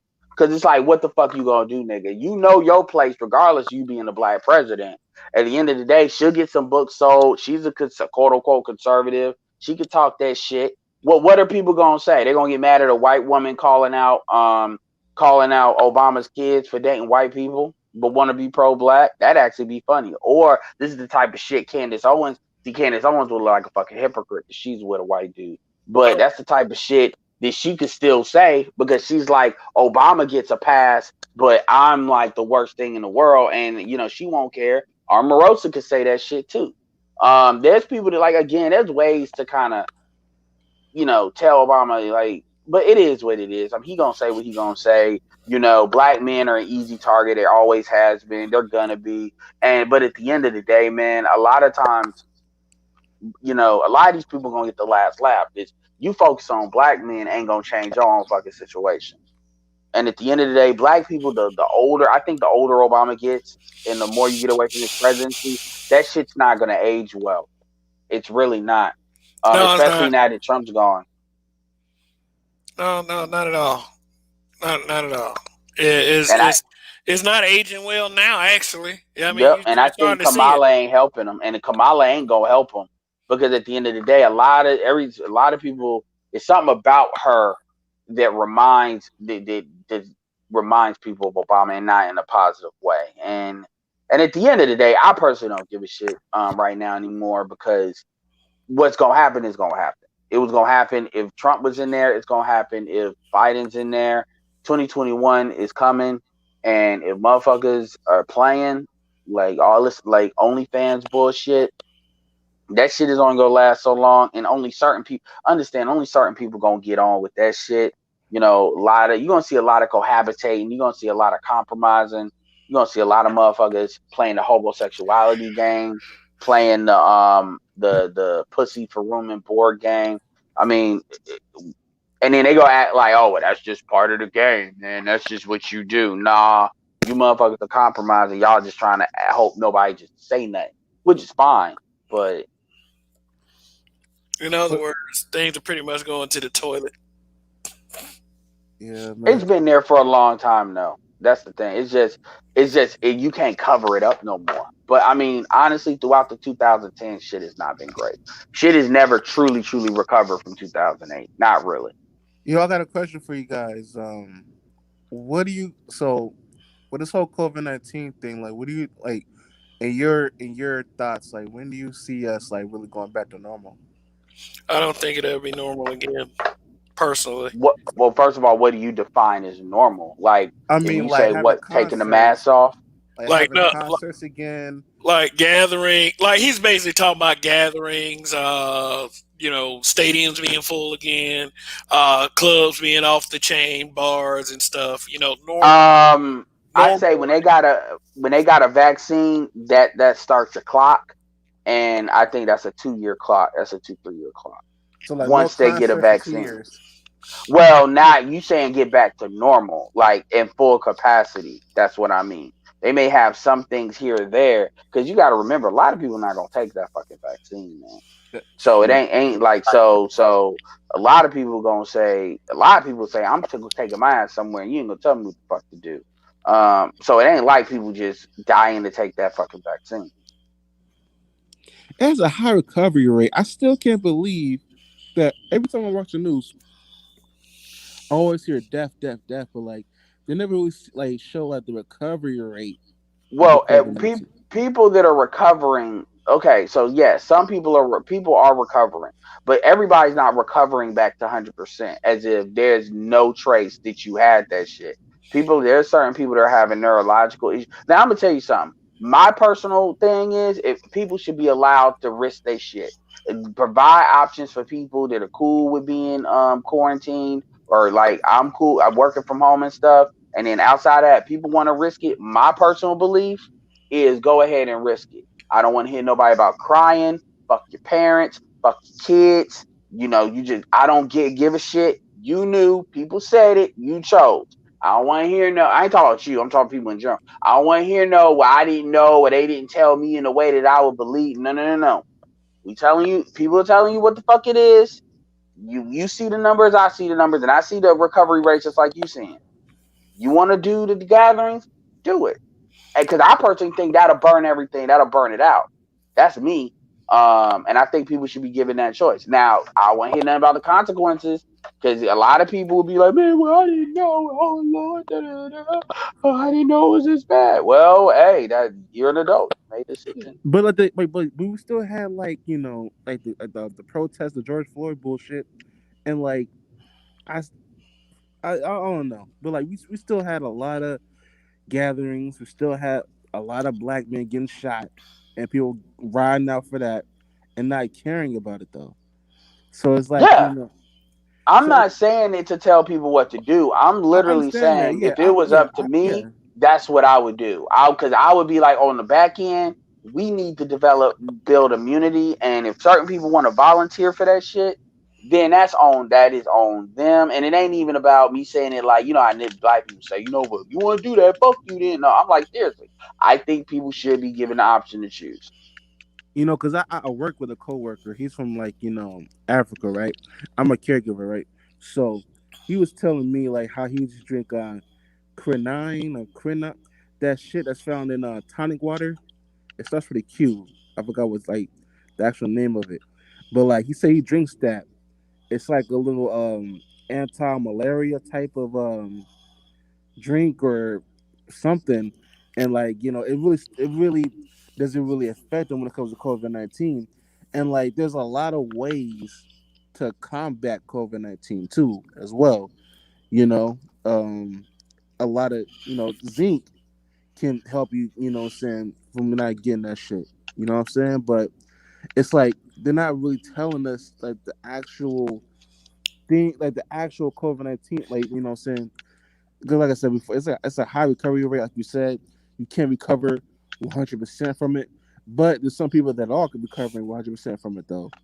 You know what I'm saying? So I feel like they're being really disingenuous. They're being really deceitful to the point where it's kind of conspiratorial. I mean, kind of I mean, my answer to that is, I tell people, do what the fuck you want. My thing is, because the way I look at it personally is, I'm seeing what the globe is doing, and I'm seeing, for the most part, America the only one is really on this shit, wilding out like this to that extent. To the extent, like, there's other countries like Germany and protest, but America is being very liberal about getting people's permission to do shit. And being out of the country, I'm not saying, I don't know if y'all been out, you be a country or not, but I'm just saying, being out of the country, I know it'd be like, you can have your conspiracy. This is what the fuck it is. Try to do what you want to do if you want to, and see what happens. America's, they're giving guidelines pretty much. And I guess what we're complaining about is the fact that they're mandating businesses, which is kind of affecting you. But ain't nobody really making people stay in the house or making people not do this. yeah. It may be the mass and stuff, but they like other countries where they make, even the West. I'm not even talking about like authoritarian places. I'm talking even like Europe and Canada, where it's like you do that shit if you want to, and it's gonna be some real consequences to it. Like that George Floyd could have been a perfect example. And let's be clear, a lot of them motherfuckers didn't give a fuck about George Floyd. They want to come outside. That's really That what is it was. true. Like And if he was a regular person walking down the street, nobody would give a fuck about this nigga, yo. But yeah, and the truth is, like, because one of the things, and I'm gonna go on this little micro rant, you know, on the George Floyd situation. You know, it is one of the things that really annoys me real quick. You real quick to getting called like a stupid fucking bitch, is when I hear. But I've heard black men do this too. To be fair, is when they say, I don't know why black men ain't out here protesting. Why it's all these black women out here Tamika, protesting. what's that bitch name? Tamika something. She sounded goofy, like talking about we burned down Target, but they should be out marching with us. Like what? But you brought down my company, so why the fuck would I be watching with you niggas? Well, because first of all, you see, first of all, black people are emotional. So a lot of that shit, That's they're true. saying it in emotional states. And a big problem is, as real as black people try to act like they are, we are. The truth is, black people, we don't have candid conversations. I mean, honestly, man. Like, when's the last time you didn't had a candid conversation where all the bullshit is on the table and on a particular topic? Well, it only is, Maybe with dudes, but with Yeah, but women dudes. involved. I I mean, tell you it's, what though.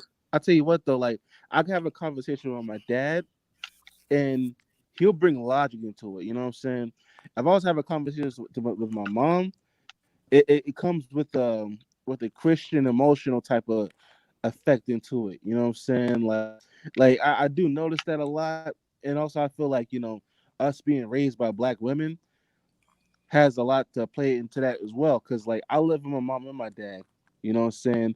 Um, I got bad grades living with my mom, but I got good grades living with my dad. You know what I'm saying? So it all depends how people are raised and brought up. You know what I mean? So I mean, certain conversations I can't have. You know what I'm Yeah. saying? My ex, I was Oh, talking I to. can have it. I've had it. I've had it with all the women around me. Yeah, That's why a lot of them don't like me. Like my mom as well. Like I ain't the favorite for that reason. I've had my mom directly say, we have a better relationship. Kiss my ass. Well, that's why we had a relationship. Like we have, because that's just not in me. That's just not in me to do. I yeah. mean, like it's not. And so, and if you never talk to me again, because you can't deal with that, well, then that's just what it's gonna be. And she thought I was playing till I went overseas and I ain't talked to her ass for like 7 months. mm, And that was the worst thing could ever happen, because that was the type of shit where I was like, damn, I don't even give a fuck. I really don't. Like, it's actually peaceful. mm. And she the one that called. And that's why when I said that shit, well, what's called, I got mad when I said you gotta outgrow your parents, man. You gotta start looking at them like adults. And You and know, also and also and Well, also like and also we gotta stop ass kissing our mothers too. hey, wait. Let me break in here real quick before we get too far off. Now, question. I was trying to get back to the COVID thing, and first off, welcome my habitual line stepper brother, Darth Skater 7, uh, providing a cool display here. What is that? Marvel versus Capcom 2, something like that. what you But need to provide, Kevin, when we get back to this, is there's a link, and I'll find it for you, that yeah, has it's like if 2020 was a Marvel movie or 2020 was a Star Wars movie. This shit's funny as fuck. It's like a yeah, 7-minute compilation. Oh yeah. yeah, yeah. Marvel's coming back too. Since Biden's in office, Hollywood's gonna have a strong comeback. That's my opinion. Yeah.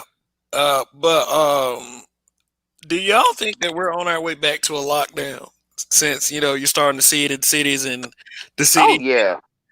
Oh yeah. I mean, Biden. That's what Biden said. I mean, it's gonna have national backing, and I think Biden is gonna try to force a lot of shit.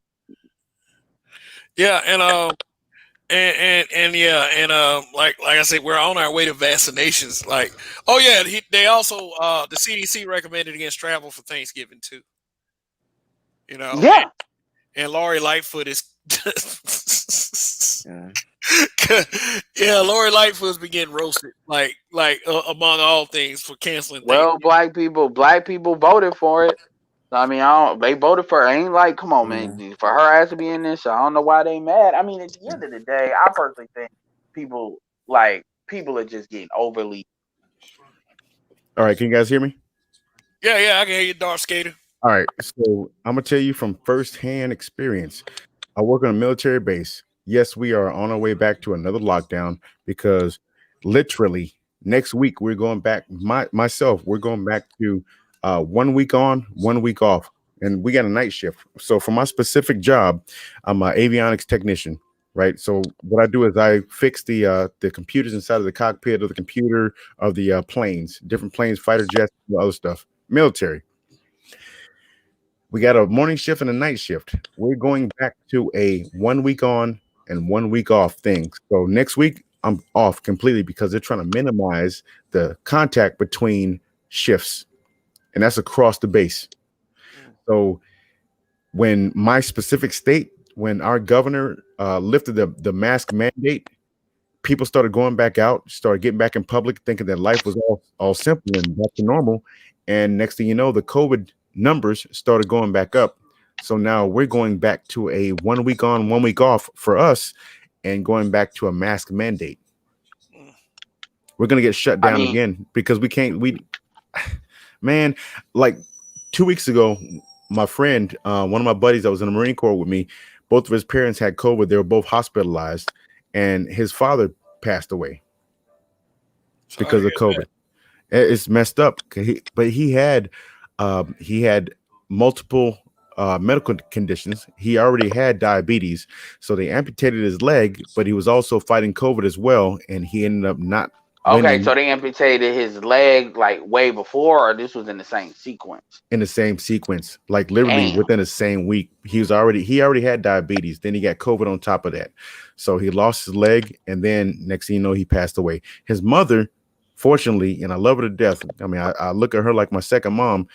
She won the battle, but his dad didn't. So I mean, people think it's not real until it hits them.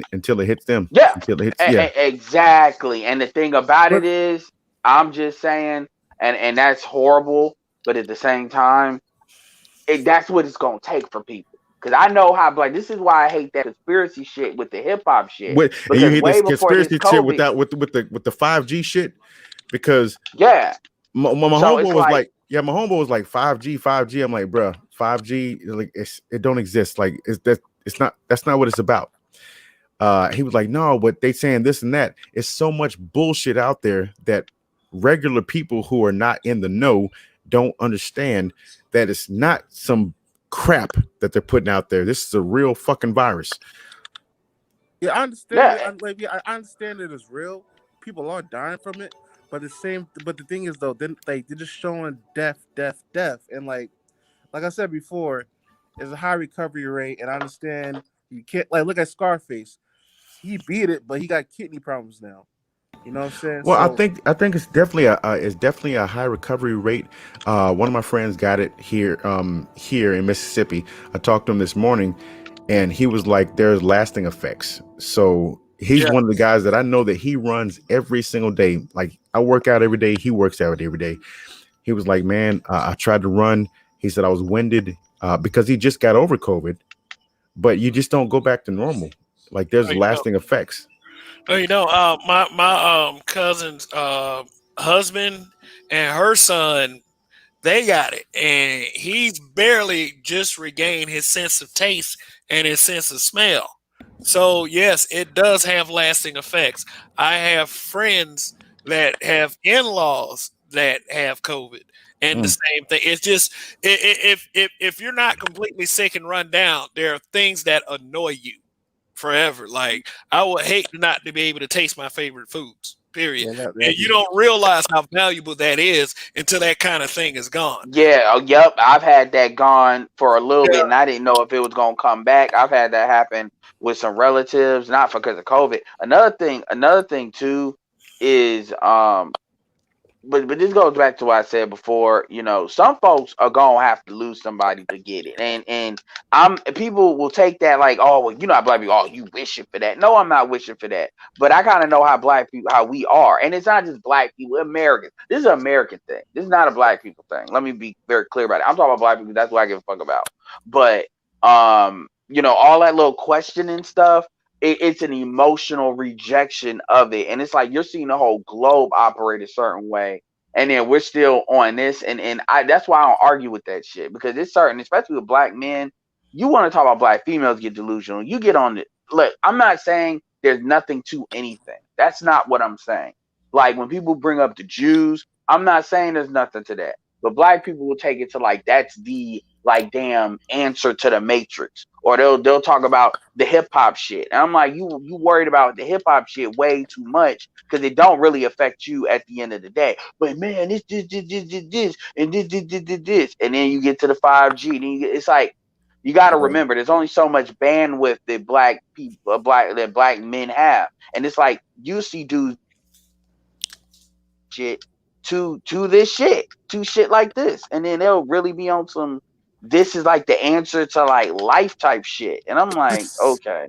The niggas that pull out the $20 bills folded or origami style to show two towers burning and shit like that, man. Like, yeah. Yeah, and I know more about this shit than they do, but at the end of the day, because some of this stuff is interesting, but at the same time, you can tell how emotionally tied to it that certain people are. And then this is the very shit that you want to talk about economics or business or even a hustle. It's like Yeah. unless it's selling dope, they don't want to talk about it. And then you start to understand these are some of the pathology. But when it comes to this virus, I've seen some shit, and I haven't been quarantined, but like I've been working from home. I never stopped. Like our state is in like phase 2. Like our state hasn't opened shit yet. And I've been driving downtown during Fridays and Saturdays just to see, and it's some people somewhere, but for most part, shit's locked down. And I live in North Carolina, so it ain't like shit then got back to normal where the fuck I'm at. It's been locked down the whole time for Yeah, me. I'm in So Washington State, and like they just closed all the Planet Fitnesses down out here, and I mean all the grocery stores still open. nigga, I don't mean to cut you off. I gotta ask. You fucked up by asking that. Did that motherfucking state really decriminalize heroin? I wouldn't know, but Or was it Oregon? I wouldn't Might have know. been Oregon. I wouldn't know Think exactly, but I would say this: in our bathrooms, we do got the sharp boxes where you can dispense, not dispense, you can toss away like used needles. okay, I don't know what the fuck that is. So, are you serious? So you, oh my god. No, I tell you what. I tell you Because what. Okay, let's listen. Like, okay, we got stores like like Safeways, Fred Meyer's, Costco, like in those bathrooms. You know how you go to a doctor's office and like you get a shot and the doctor tosses okay, because they got no.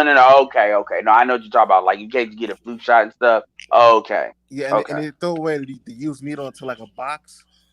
Yeah, Yeah, we we got probably that in got our that too. I probably bathrooms. never saw it. Yeah, That's yeah. we got that in our bathrooms. Just so I know what it. When I see a box like that, okay, it's like okay, so somebody wants to use something. Get the little addiction off. You toss away the needles, but I mean. Yeah, man. Like it's a blue state that I live in, man. It's liberal. You know what I'm saying? Like in Seattle, we got rainbow roads, man.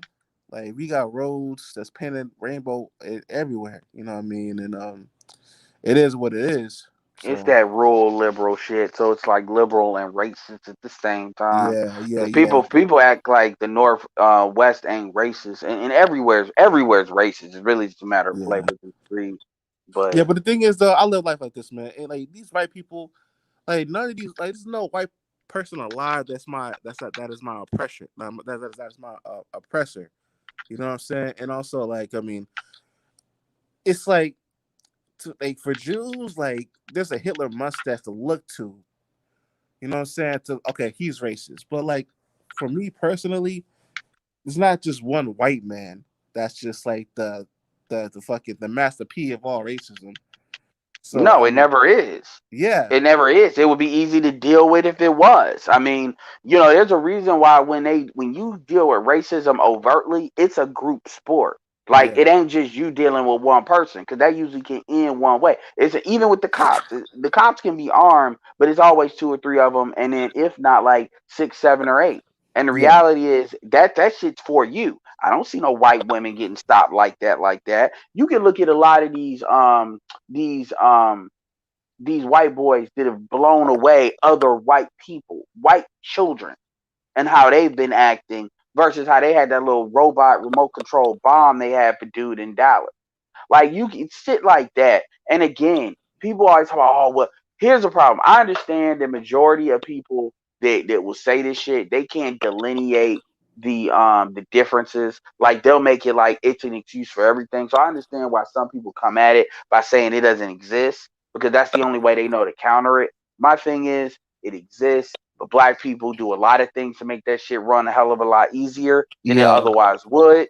And that like the way we deal with economic buying nigger trinkets is, look man, I get the PS5 shit, but man. scoot. Listen, I'm 26. I ain't buying no new system for a good 5 to 6 years, man. Like the older I get, the more I get tired of video games, man. I really do. I swear. And also, I like, get. man, that PS5 looks like a vagina. So I just I'm hate gonna say that. I'm gonna say this. Yeah. I'm gonna say this. By the time I'm 6 months older, I'm probably gonna have a PS5. Look, look. No, I'm not, and I'm not. It's not even about getting it. I get that. Look, I'm playing Mortal Kombat 11 right now as I'm talking to you. Like, so I get it. But what I'm saying is, I hate you that got fucking game. niggas.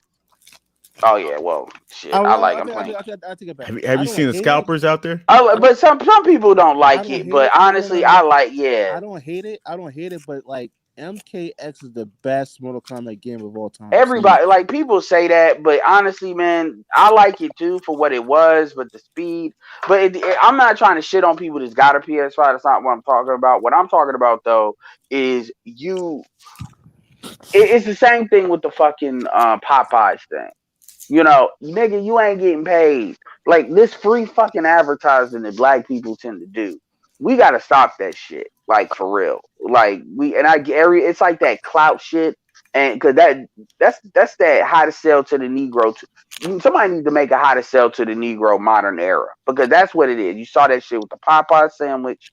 You saw it with this. You see it with other stuff too, where black people will be used and you'll volunteer for that shit. As far as getting the thing, if you got the money to get it, get it. I mean, there's other things the shit does. So it is what it is. There's other ways you can use it, like doing the stream things and stuff like that.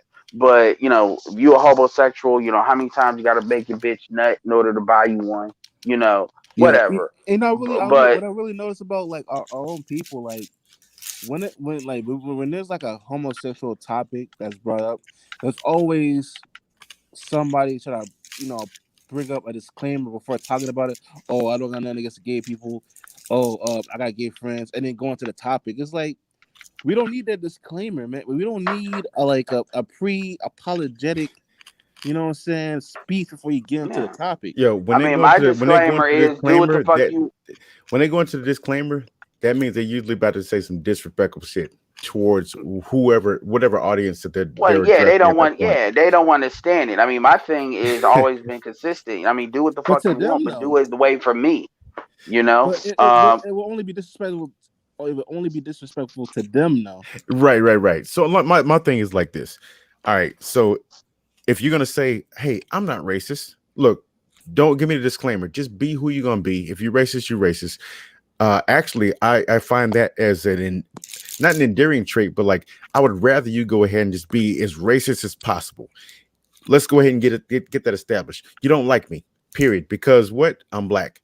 All right, bet. So now that we got that out of the way, tell me what's going on with you. Let me see what's going on in your mind, and put that on the table. Don't tell me, hey, I'm not racist, but blah blah blah blah blah. I don't give a fuck about all that shit.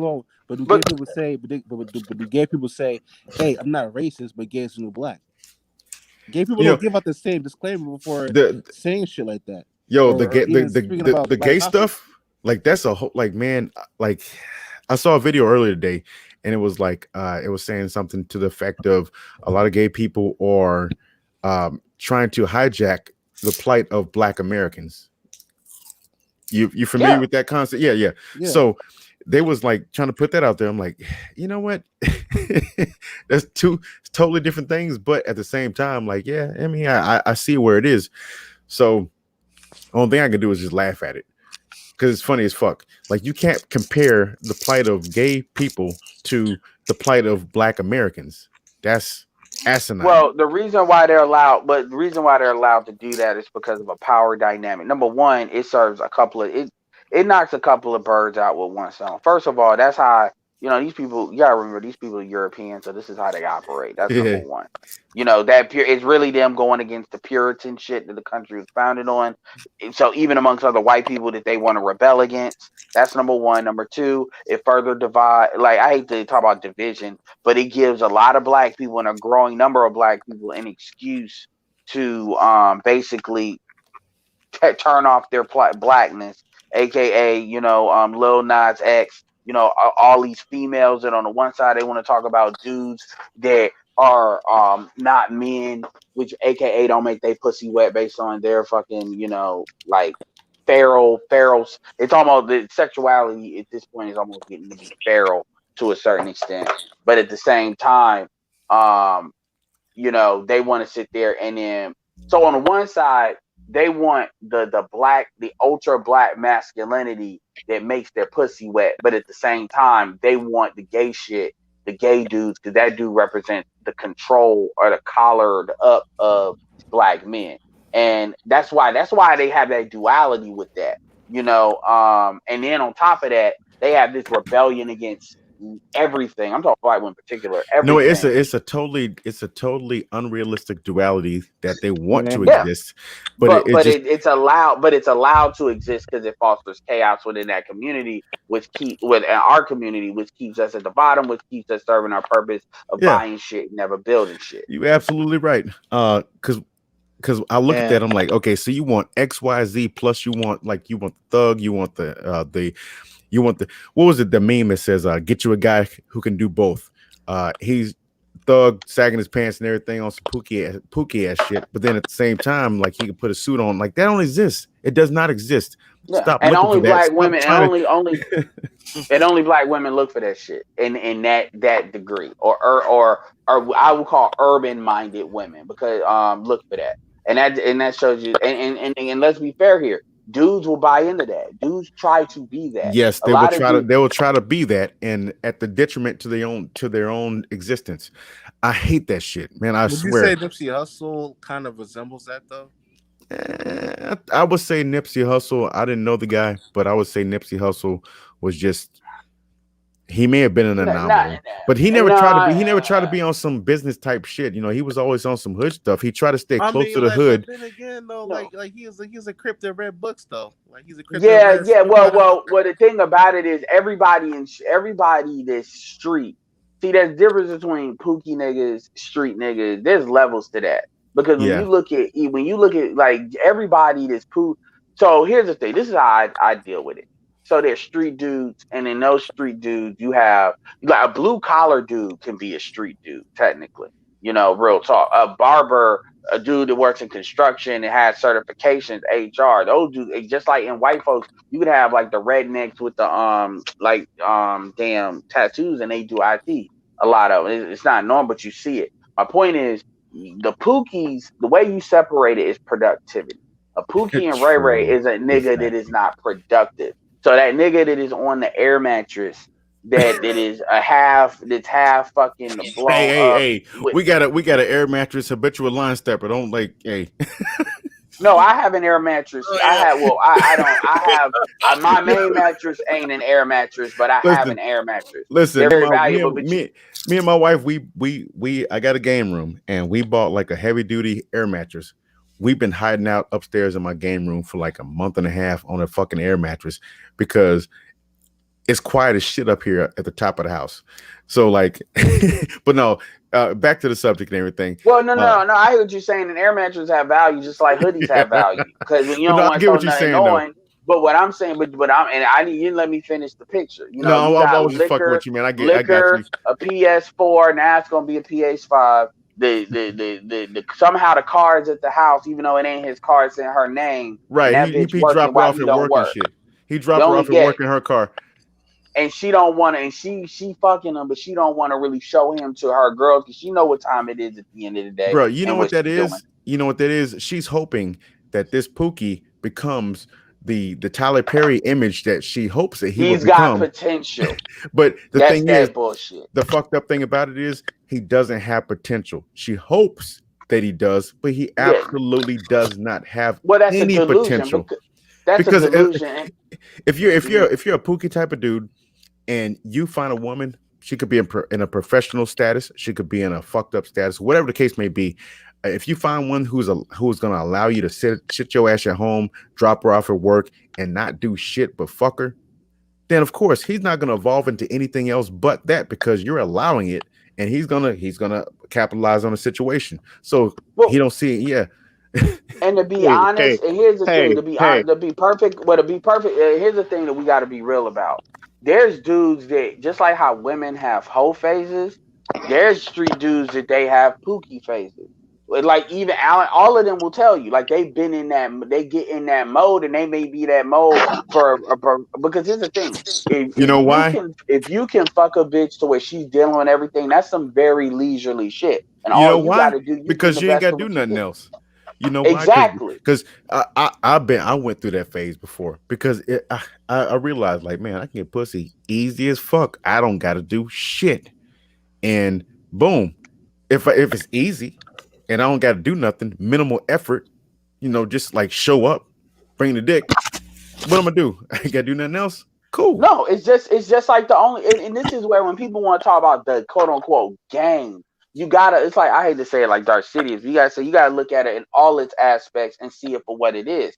And that's what separates me from some dudes where it's like they go so hard, it seems like they hating, and then that's how a lot of these street niggas will respond. Oh, well, it's because you lame and did whatever. My thing There's is so the many outcomes are gonna nuances be to all this stuff. There's so many it, it- nuances. People don't exactly. understand, like there's levels to all this stuff, like, and you got to be able to separate it and recognize it, but people don't want to recognize it and really like acknowledge it because it's so Yeah, many of it. yeah. And you hit on it earlier. You was like, man, there's levels to it. Absolutely, man. Yeah, so Yeah, I mean, yeah. and I like for instance, well, hold on real quick. For instance, like and I ain't trying to promote O'Shea shit, but O'Shea got that thing where he's interviewing an OnlyFans bitch for like an hour. I would recommend you check it out because it gives you insight. She's like, oh, I like doing it. It's fun. I believe her. I believe her the way she was, because so what happens is you get into it where because good, you ain't dealing with eyeballs. You dealing with a camera. So you don't have the same kind of, oh my God, people are watching me type of stuff where that can mess with you psychologically. Because it ain't like a lot of times you seeing these people in real life and you getting this money. Well, it's the same thing when it comes to dudes that ain't doing work. You can do your hustle on here and here and get your money, at the end of the day, she paying for everything. But here's the thing. The thing is, these chicks will act like, oh, well, I thought he had potential and I gave me. No, bitch. No, you didn't. You knew what you were dealing with. You were just too fucking lazy to because you had some control. You were getting what you wanted out of the situation. So all this, I survived this, I didn't know, that's all bullshit. You knew who the fuck you were dealing with every day. That's why with Kevin Samuels be asking about, well, he cheated year what, year 2, and you stayed till year 5, shit like that. You see, they be trying to act like they don't know. Anyway, go ahead, man. Go ahead. don't I mean to got be that link in the, I disrespectful. got that link in the 2020 thing, by the way. Go ahead. Look, I ain't trying to be disrespectful, but y'all niggas don't know what y'all talking about, okay? Hey, what up, man? Yo, what up? Oh, I'd be like, yeah, correct Yo, me. Let's no, see wait, what you hold got. on. How Roger gonna get on and talk shit and then bounce? Yo, shout out to habitual line steppers, man. Long live the habitual line steppers. Roger I jumped hope he on ain't and have talking I shit hope he and ain't then have a bounced. car accident. I hope it wasn't this shit like Crash. Remember that movie? Remember that movie Crash? That shit was funny to me. I remember that shit, Ludacris just man. did. Yeah, did you Like, notice how like Terrence Howard beat up Ludacris like in 2 different movies the same way? Yeah. Well, it was embarrassing in Hustle and Flow. I'll say that. Come on, man. Tell me you dropped this by accident. yeah, Tell me you dropped this by accident. Ludacris don't give a fuck. I still ain't gonna let the fact go. I'm like, you motherfuckers. It reminds me of this every time I drink some Pepsi now. Like, you motherfuckers endorsed Cardi fucking B, but you took that endorsement away from Ludacris over that fucking racist white motherfucker Bill O'Reilly. Like, seriously. And then when you look at what he got caught up in, and he was doing that shit back then. Bill O'Reilly is old as dirt, man. Like, so he been doing shit for a minute. And it's like, and I'm like, Ludacris shit wasn't even that gutter. Especially after like his first 2 albums.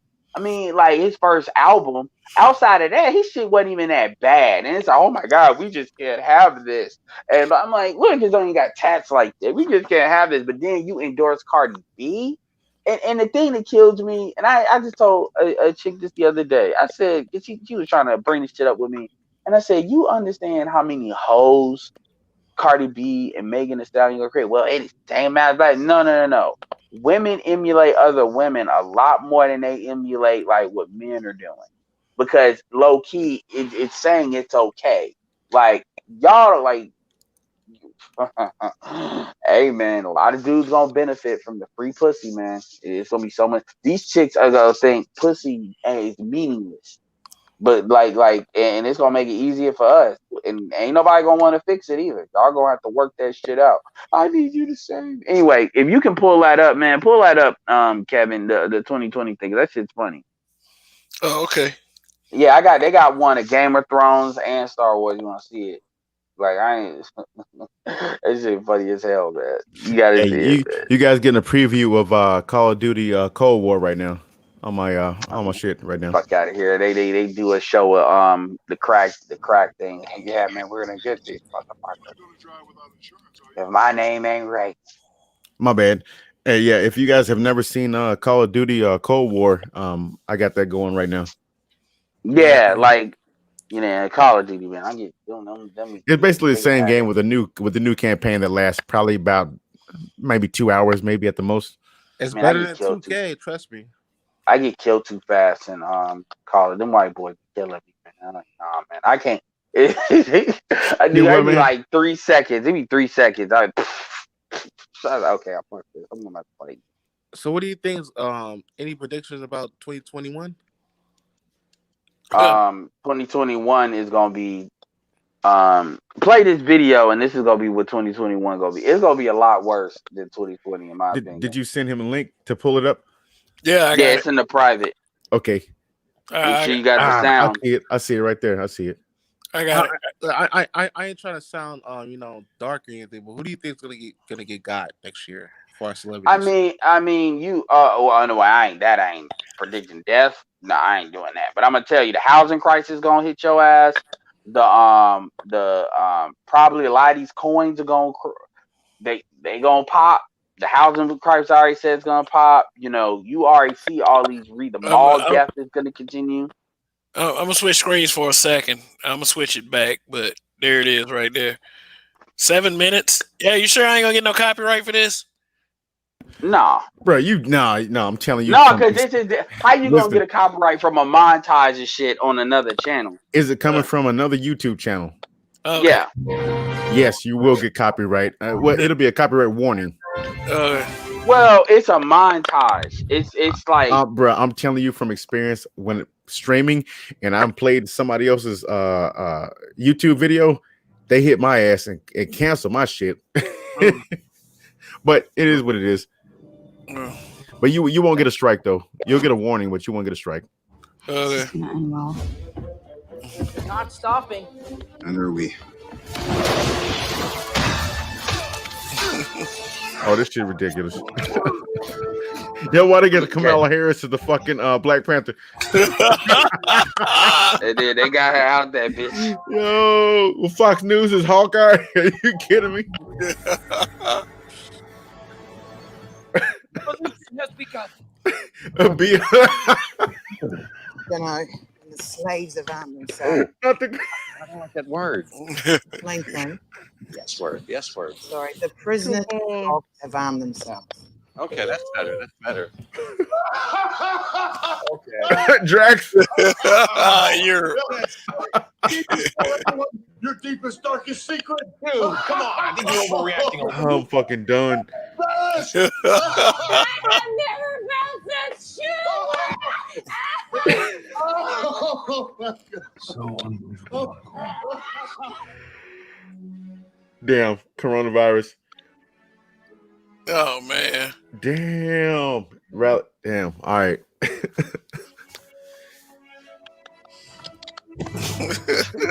Damn. And then look at the other countries, the other gyms. I'm done.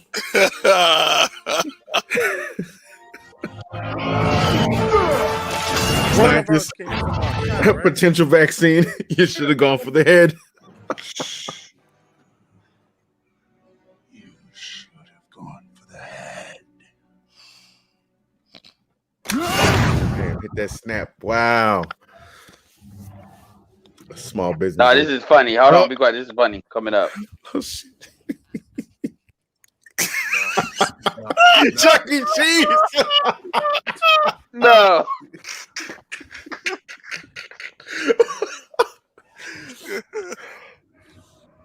This is so fucked up, but it's funny.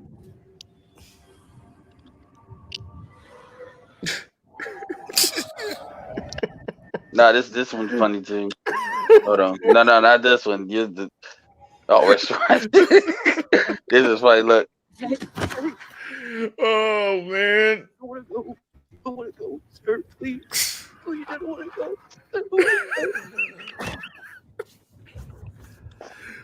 Sports fault. Oh shit. Why did I get on and fuck with you motherfuckers tonight, man? Because we ain't shit. Where Donnie at? Oxygen will run out. Extroverts during the lockdown. Exactly. Yeah. I should probably lie down. I'm the next one. Introverts. Yeah. Yep. That's pretty much all of us right there.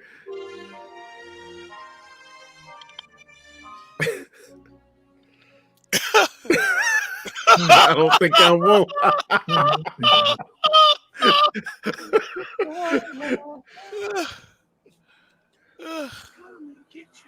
Oh man, this is fucking ridiculous. So he's an idiot.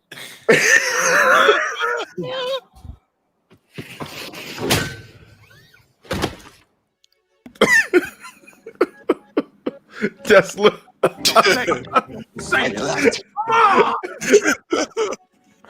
I got real tears. Dude, you just ran like 13 miles in 30 minutes. I got a late start. Really? You should be ashamed of yourself. We'll use him to bypass the DNA scans and access to helicarriers directly. Are you crazy? That is a terrible, terrible idea. Pull him out. Prison guards. I forgot about that Beirut explosion.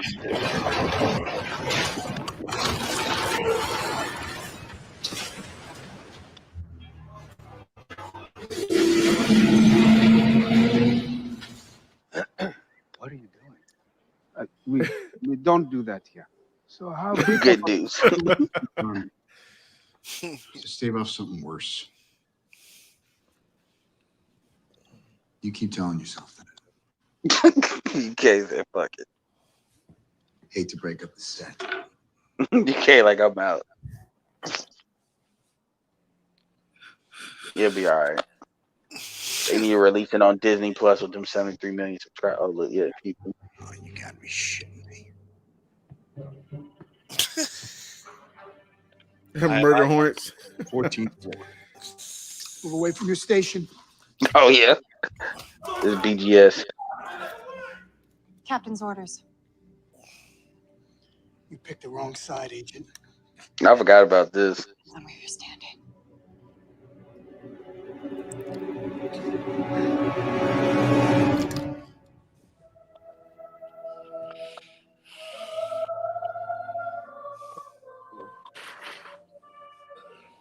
Wow.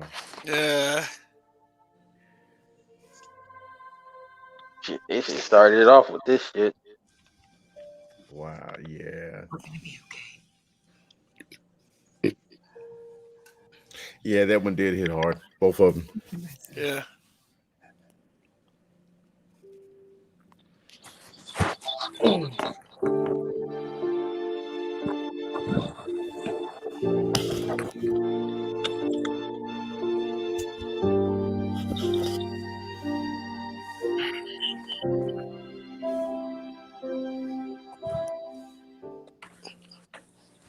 I swear I hated that damn movie. Yeah, you want to click on the Game of Thrones one or the Star Wars one. Oh, Game of Thrones. Want to roll that dice? I Do think Star Wars. Star Wars. Huh? Oh, Yeah. okay. Well, one second. Yo. Yeah, they'll hit you with a copyright warning, but it won't affect your channel though. Okay.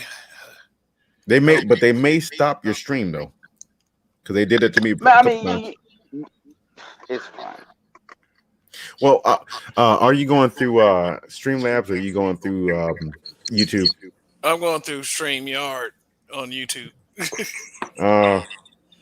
So did you go to the YouTube channel first and then enable it and then push it through that way? Well, I screen shared it. All right, you might be okay. They might still hit you, but I mean, the thing about it is it won't be a strike though. That's not a killer YouTube channel like that. Yeah, That's it won't not be a strike. content they did. It's like one of them videos where they just pulling it everywhere and just doing it. So Man. it ain't like that's proprietary content from that channel. But yeah, it's fine. Yeah, you'll be all right. Okay, all right. Well, as long as it's not a strike, you'll be okay. Man, he like, I'm trusting you niggas. Yeah, man. I got a couple streams that like YouTube was like, yeah, no, we not doing that right here. And they killed my shit. I had to restart my stream, but no, it won't be a strike though. Okay, so this is 2024. Is it 2020 portrayed by Star Wars? Yeah. Okay, let me see what's going on. Let me pull it up. There it is. All right. Boom. Let me screen share again.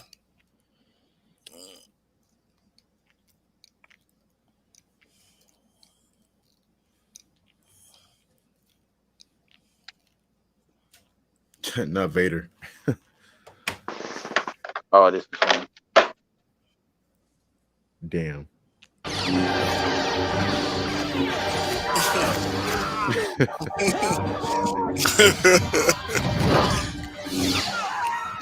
Damn.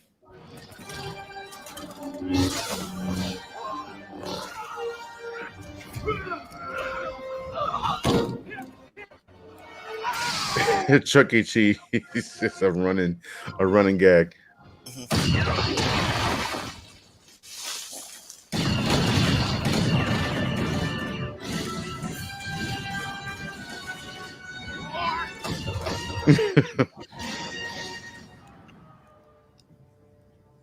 Do you think you got him? Nope.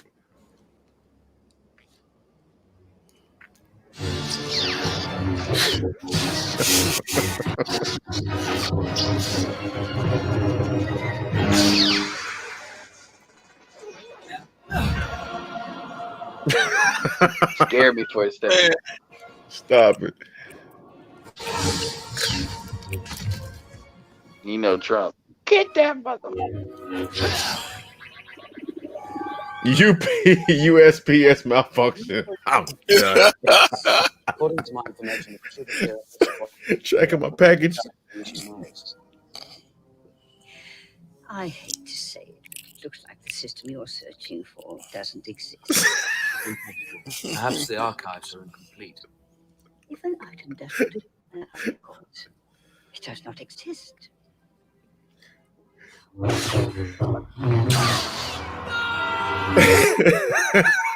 Oh man, I'm mad I laughed at that, but damn.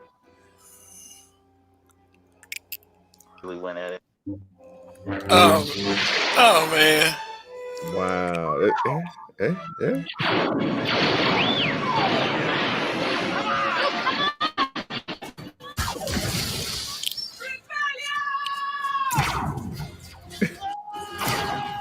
How about that? Is that real trouble?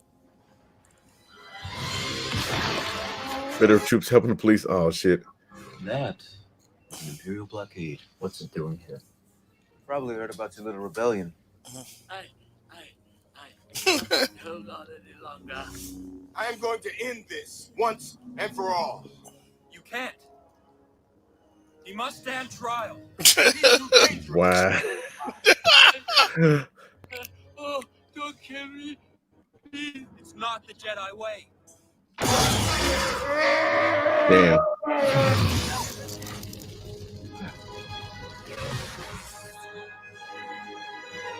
And it did come out of nowhere though. Yeah, it did. That hit pretty hard. It really did. Not the baby Yoda.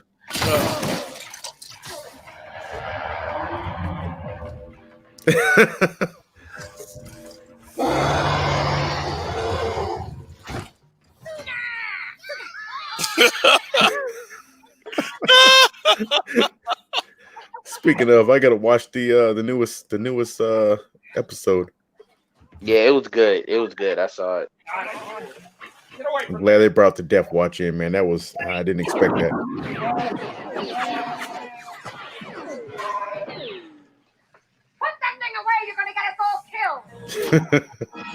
Extroverts, Oh, introvert. introverts in lockdown. Oh wow!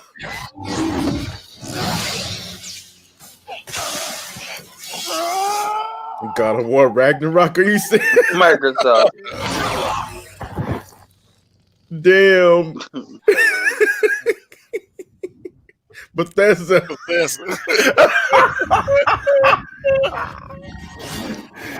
No. Boop. Microsoft. And then PC is ready. Fucking dog. This is pretty accurate right here. Pretty fucking accurate. Oh, the wildfire. This is funny.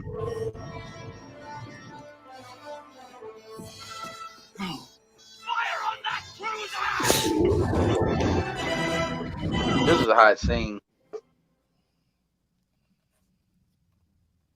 Damn. You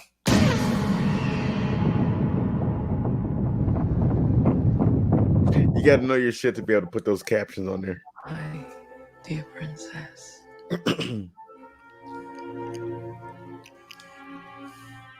Tell us now. It was a bounty hunter call.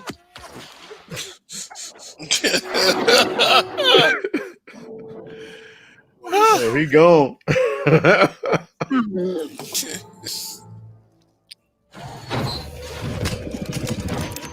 No! Drop your weapons. We have you 4-1. Sound like Trump. I like those odds. Good.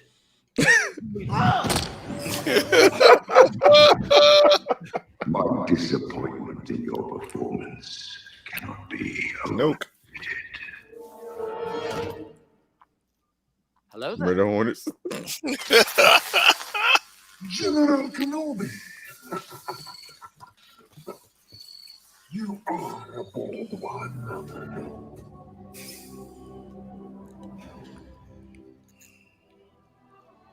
Sending her back to school.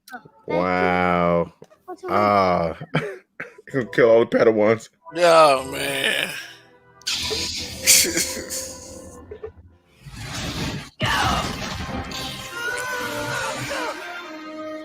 Bruh.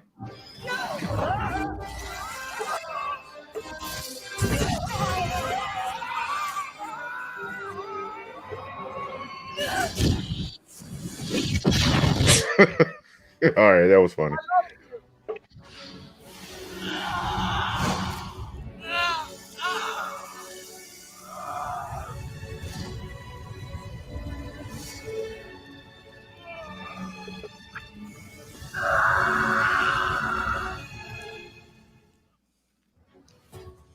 Yeah. I don't know. You want to go 3 for 3? You want to roll that dice? Man, I say don't take that chance. I mean, I already did it enough. This was like shit. They gonna hit your ass. Yeah, I think I think personally, I think third time's a charm. Roger's back, so Roger back to talk some shit, man. oh yeah, for a couple seconds. I mean, I ain't trying to be disrespectful, but you know, no, I wasn't even on that last time. I was just cracking a joke. My phone just went dead. Oh damn! You see it? Oh, that's yeah. Yeah, you missed it. I saw an exciting little montage of 2020, but I'm gonna check that out later on. You know, Yeah, so check I out can see the that Game of Thrones ones too. Yeah, the Game of Thrones was funny, man. That was. I mean, I don't even watch Game of Thrones like that. It's funny. They need to do. You know what they need to do? They need to do a montage of Fast and Furious. You know what? It do bring out. Yeah, it do bring out 2020. Been one heck of a year. You know what I mean? So if you got a little age on you, see me, I got a little age on me. So you know, you got a little age on you. You done seen some tripped out events. You know, the Rodney King beatdown was something else. You know what I'm saying? I didn't seen the 9/11 thing happening. I mean, this COVID thing didn't happen. There's been a couple other little strange events and here. I think 2021 gonna be worse personally. Yeah, because it's like um 2021 gonna be worse because they're gonna let Vivica Fox do another interview on Fox Soul. Oh, that's a bad move. That she's Uh, lost. She is lost in the sauce. Wait. She did an interview. What happened? What did I miss? no, no, like you remember the interview where her and them Lisa Ray Oh, and them hoes. yeah, them Oh, hoes, yeah. oh, That you talking about with Ice Cube? yeah. Oh man, ain't nobody gonna go on that shit. They gonna be like shit. If I'm gonna get this abuse, you know, Charlamagne the God mad as hell for Megan Thee Stallion not coming to they shit. He trying to say, man, see, you make it so we can't say shit, but ask you shit, but you tell everything to them white folks, man. Fuck you, you ain't. I'm like, nigga, you'll find out. You gonna get a nigga wake up call, man. Be like, you can't talk about a woman like that. That's a black woman. That's a black queen, you motherfucker. Yeah, but you know what? She need to. I mean, I'm just gonna start calling her cavalry shoes or something. You know what I'm saying? Because I'm gonna need to see some hoes. You know, I'm like them witnesses. You know, when it came to Jesus, I need to see the hoes, man. I need to see the hoes. Was you really on that cross? I need to see the hoes. So I want to see her feet now. Okay. Hey, yeah, I know the show was getting great, man, but Yeah, it's 5.5 hours. oh yeah, it's that time, man. It's that time. I mean, it's. I appreciate everybody, and I appreciate all the super chats tonight, but I'm tired. So, You might as well quit before they cut your shit off. oh yeah, because You it's cut it off like, damn, we was about to press that button. No, just hit them with a warning. You know, yeah, we yeah. gotta get our nigga quota. I'm good anyway because I'll get my support out of the way. You know, I fully believe that. You gotta get So, our nigga quota. yeah. So anyway, anybody got any last words? I mean, you know, Oh my bad, I just got back. I had to make my dinner at work. Y'all got to. I'm doing graveyard until 9 a.m. today. So. oh, okay. Well, we're going into final statements. You know, this stream's been 5.5 hours. So Well, I'll definitely subscribe, man. I'll definitely like to keep the conversation going with you guys. You know what I'm saying? oh yeah, absolutely. And like I said, tonight the conversation is, just kind of reflecting on Obama and what he said about, black men who voted for Trump and, just a lot of shit that, it'd be more politically focused conversation so you can bring your questions there if you have the chance, of course, All right. Yeah. But anyone? You know. I got nothing, man. Darth Skater 7, long live the habitual line steppers. I just wanted to jump on real quick and everything and show love and support to my homeboy Kev. So, that's all I really got and everything. Long live habitual line steppers. That's it. Thank you. And Darth Skater 7, of course, is our Ritual Line Stepper brother. I got a couple of his videos in my community tab, so check those videos out and definitely shoot him a subscription because, I enjoy his commentary when he's playing games. Plus, he does a lot of tech stuff too. So, yeah, that's Darth Skater 7. Ladies Yo, and I appreciate that, man. I really do. Word. I mean, it's no problem, man. I do what I can, seriously. It takes no real effort to do something like that.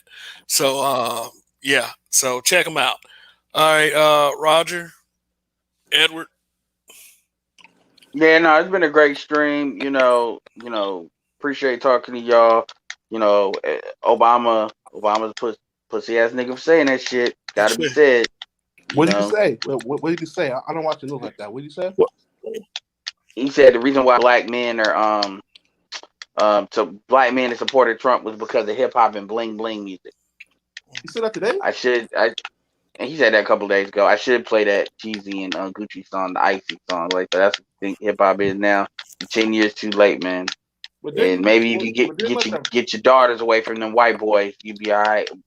But didn't he get votes for them bling bling niggas? Huh? But didn't he get votes for them same bling bling rappers? Yeah, well, it's cool when they vote for him. Yeah, but when they vote for people they ain't supposed to, you know, yeah, it's a problem. I mean, that's gynocracy 101. In a system of gynocracy, if you ain't supporting me, if you support me, you can do what you want to. R. Yeah, but Kelly's a what? perfect example of that. Yeah, but the bling bling rappers voting for Biden more. I don't know, man. I mean, yeah, it's like it's stupid. Like, but check it out to get it in context. But it is what he said. But anyway, appreciate it. Man, hey man, life is the same, man. I'm on a diet now. Gotta eat healthy. I'm walking more and shit, man. 2020, like my apartment burned down this year. You know what I'm saying? And had to move back in with my mom's. But right now I'm in trucking school, so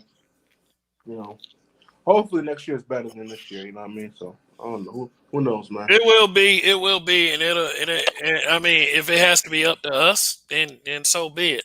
But if you're gonna rely on the rest of society to make it a better year for you, man, then go ahead and just wrap it up and say, hey, 2022, it might be some hope. But Roger, but anyway, I understand your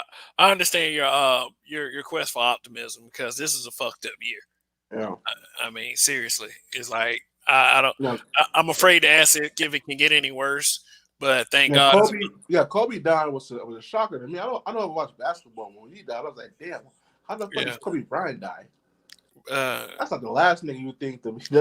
You know what I'm saying? But we can all go at any. That go for any of us. We can all go at any time, man. For any reason. We do not know the time nor the hour. Literally. So, Roger, I noticed you popped back up, man. Final word, sir. Yes, sir. This has been a wonderful stream. I'm glad that I was able to take part in the way I was able to take part in. 2021 is going to be a great year. I don't know what y'all talking about. I mean, ain't none of y'all gonna go through a worse year next year than you went through this year. I'm pretty sure. I think we can have a lot of confidence in that fact. Everybody should be able to have a lot of confidence in that fact. So, I mean, let's just live through it, and we got to the other side. We got a little bit longer to go, but we almost to the other side. You know what I'm saying? 2020 was a tricky year, but we almost at the other side. It really, I seriously doubt it's about to be worse than this year was. I'm just interested who the president gonna be. You know what I'm saying? Did they actually finalize that? Because I don't know that they did. You know what I'm saying? I know people. I know they. What's that? I heard Georgia said that Biden took over Georgia as far as the votes did. But nothing's finalized yet, is it? I'm trying to see when it's finalized. Yeah, my dad was telling me that the electoral college is still, deciding. Okay, so it ain't finalized. All right. So, well, I mean, regardless of either way it goes, I'm gonna have a great year next year. I know that. I'm gonna just speak for myself. And anybody who want to claim it, they can claim it too. But I'm gonna have a great year next year. It's gonna be awesome for me, and I hope it's awesome for all y'all too. But yeah, it's been something else. So I ain't really got much to say on this one. Yeah, it's definitely going to be awesome for the habitual line steppers if we got anything to do with it. So, my final statement basically is that real quick, Obama black. That's all. Obama black, yeah, Obama black, and your mama black too. Yeah, your mama black, Obama black.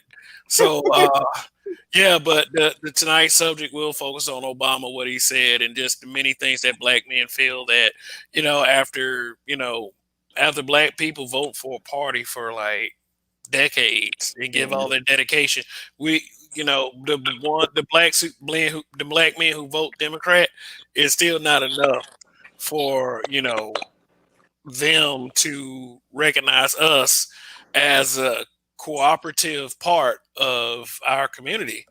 And it's starting to get to like a point where it's tiresome, and it does give purpose to spaces like the Manosphere. So I would love for y'all to tune in tonight. Just come in, kick it with us. It'll be another great stream. But my ideal of pro-blackness is true pro-blackness. Whatever is productive for the black community, and when you side with that, then you're okay with me you know, because you have an ideal and a concept of what true pro-blackness is. Right now, pro-blackness in the social media sense seems just like a virtue signal. It's like it's just it's the reason to deflect or to try to look better than people who are actually black, and I think that's pretty sad.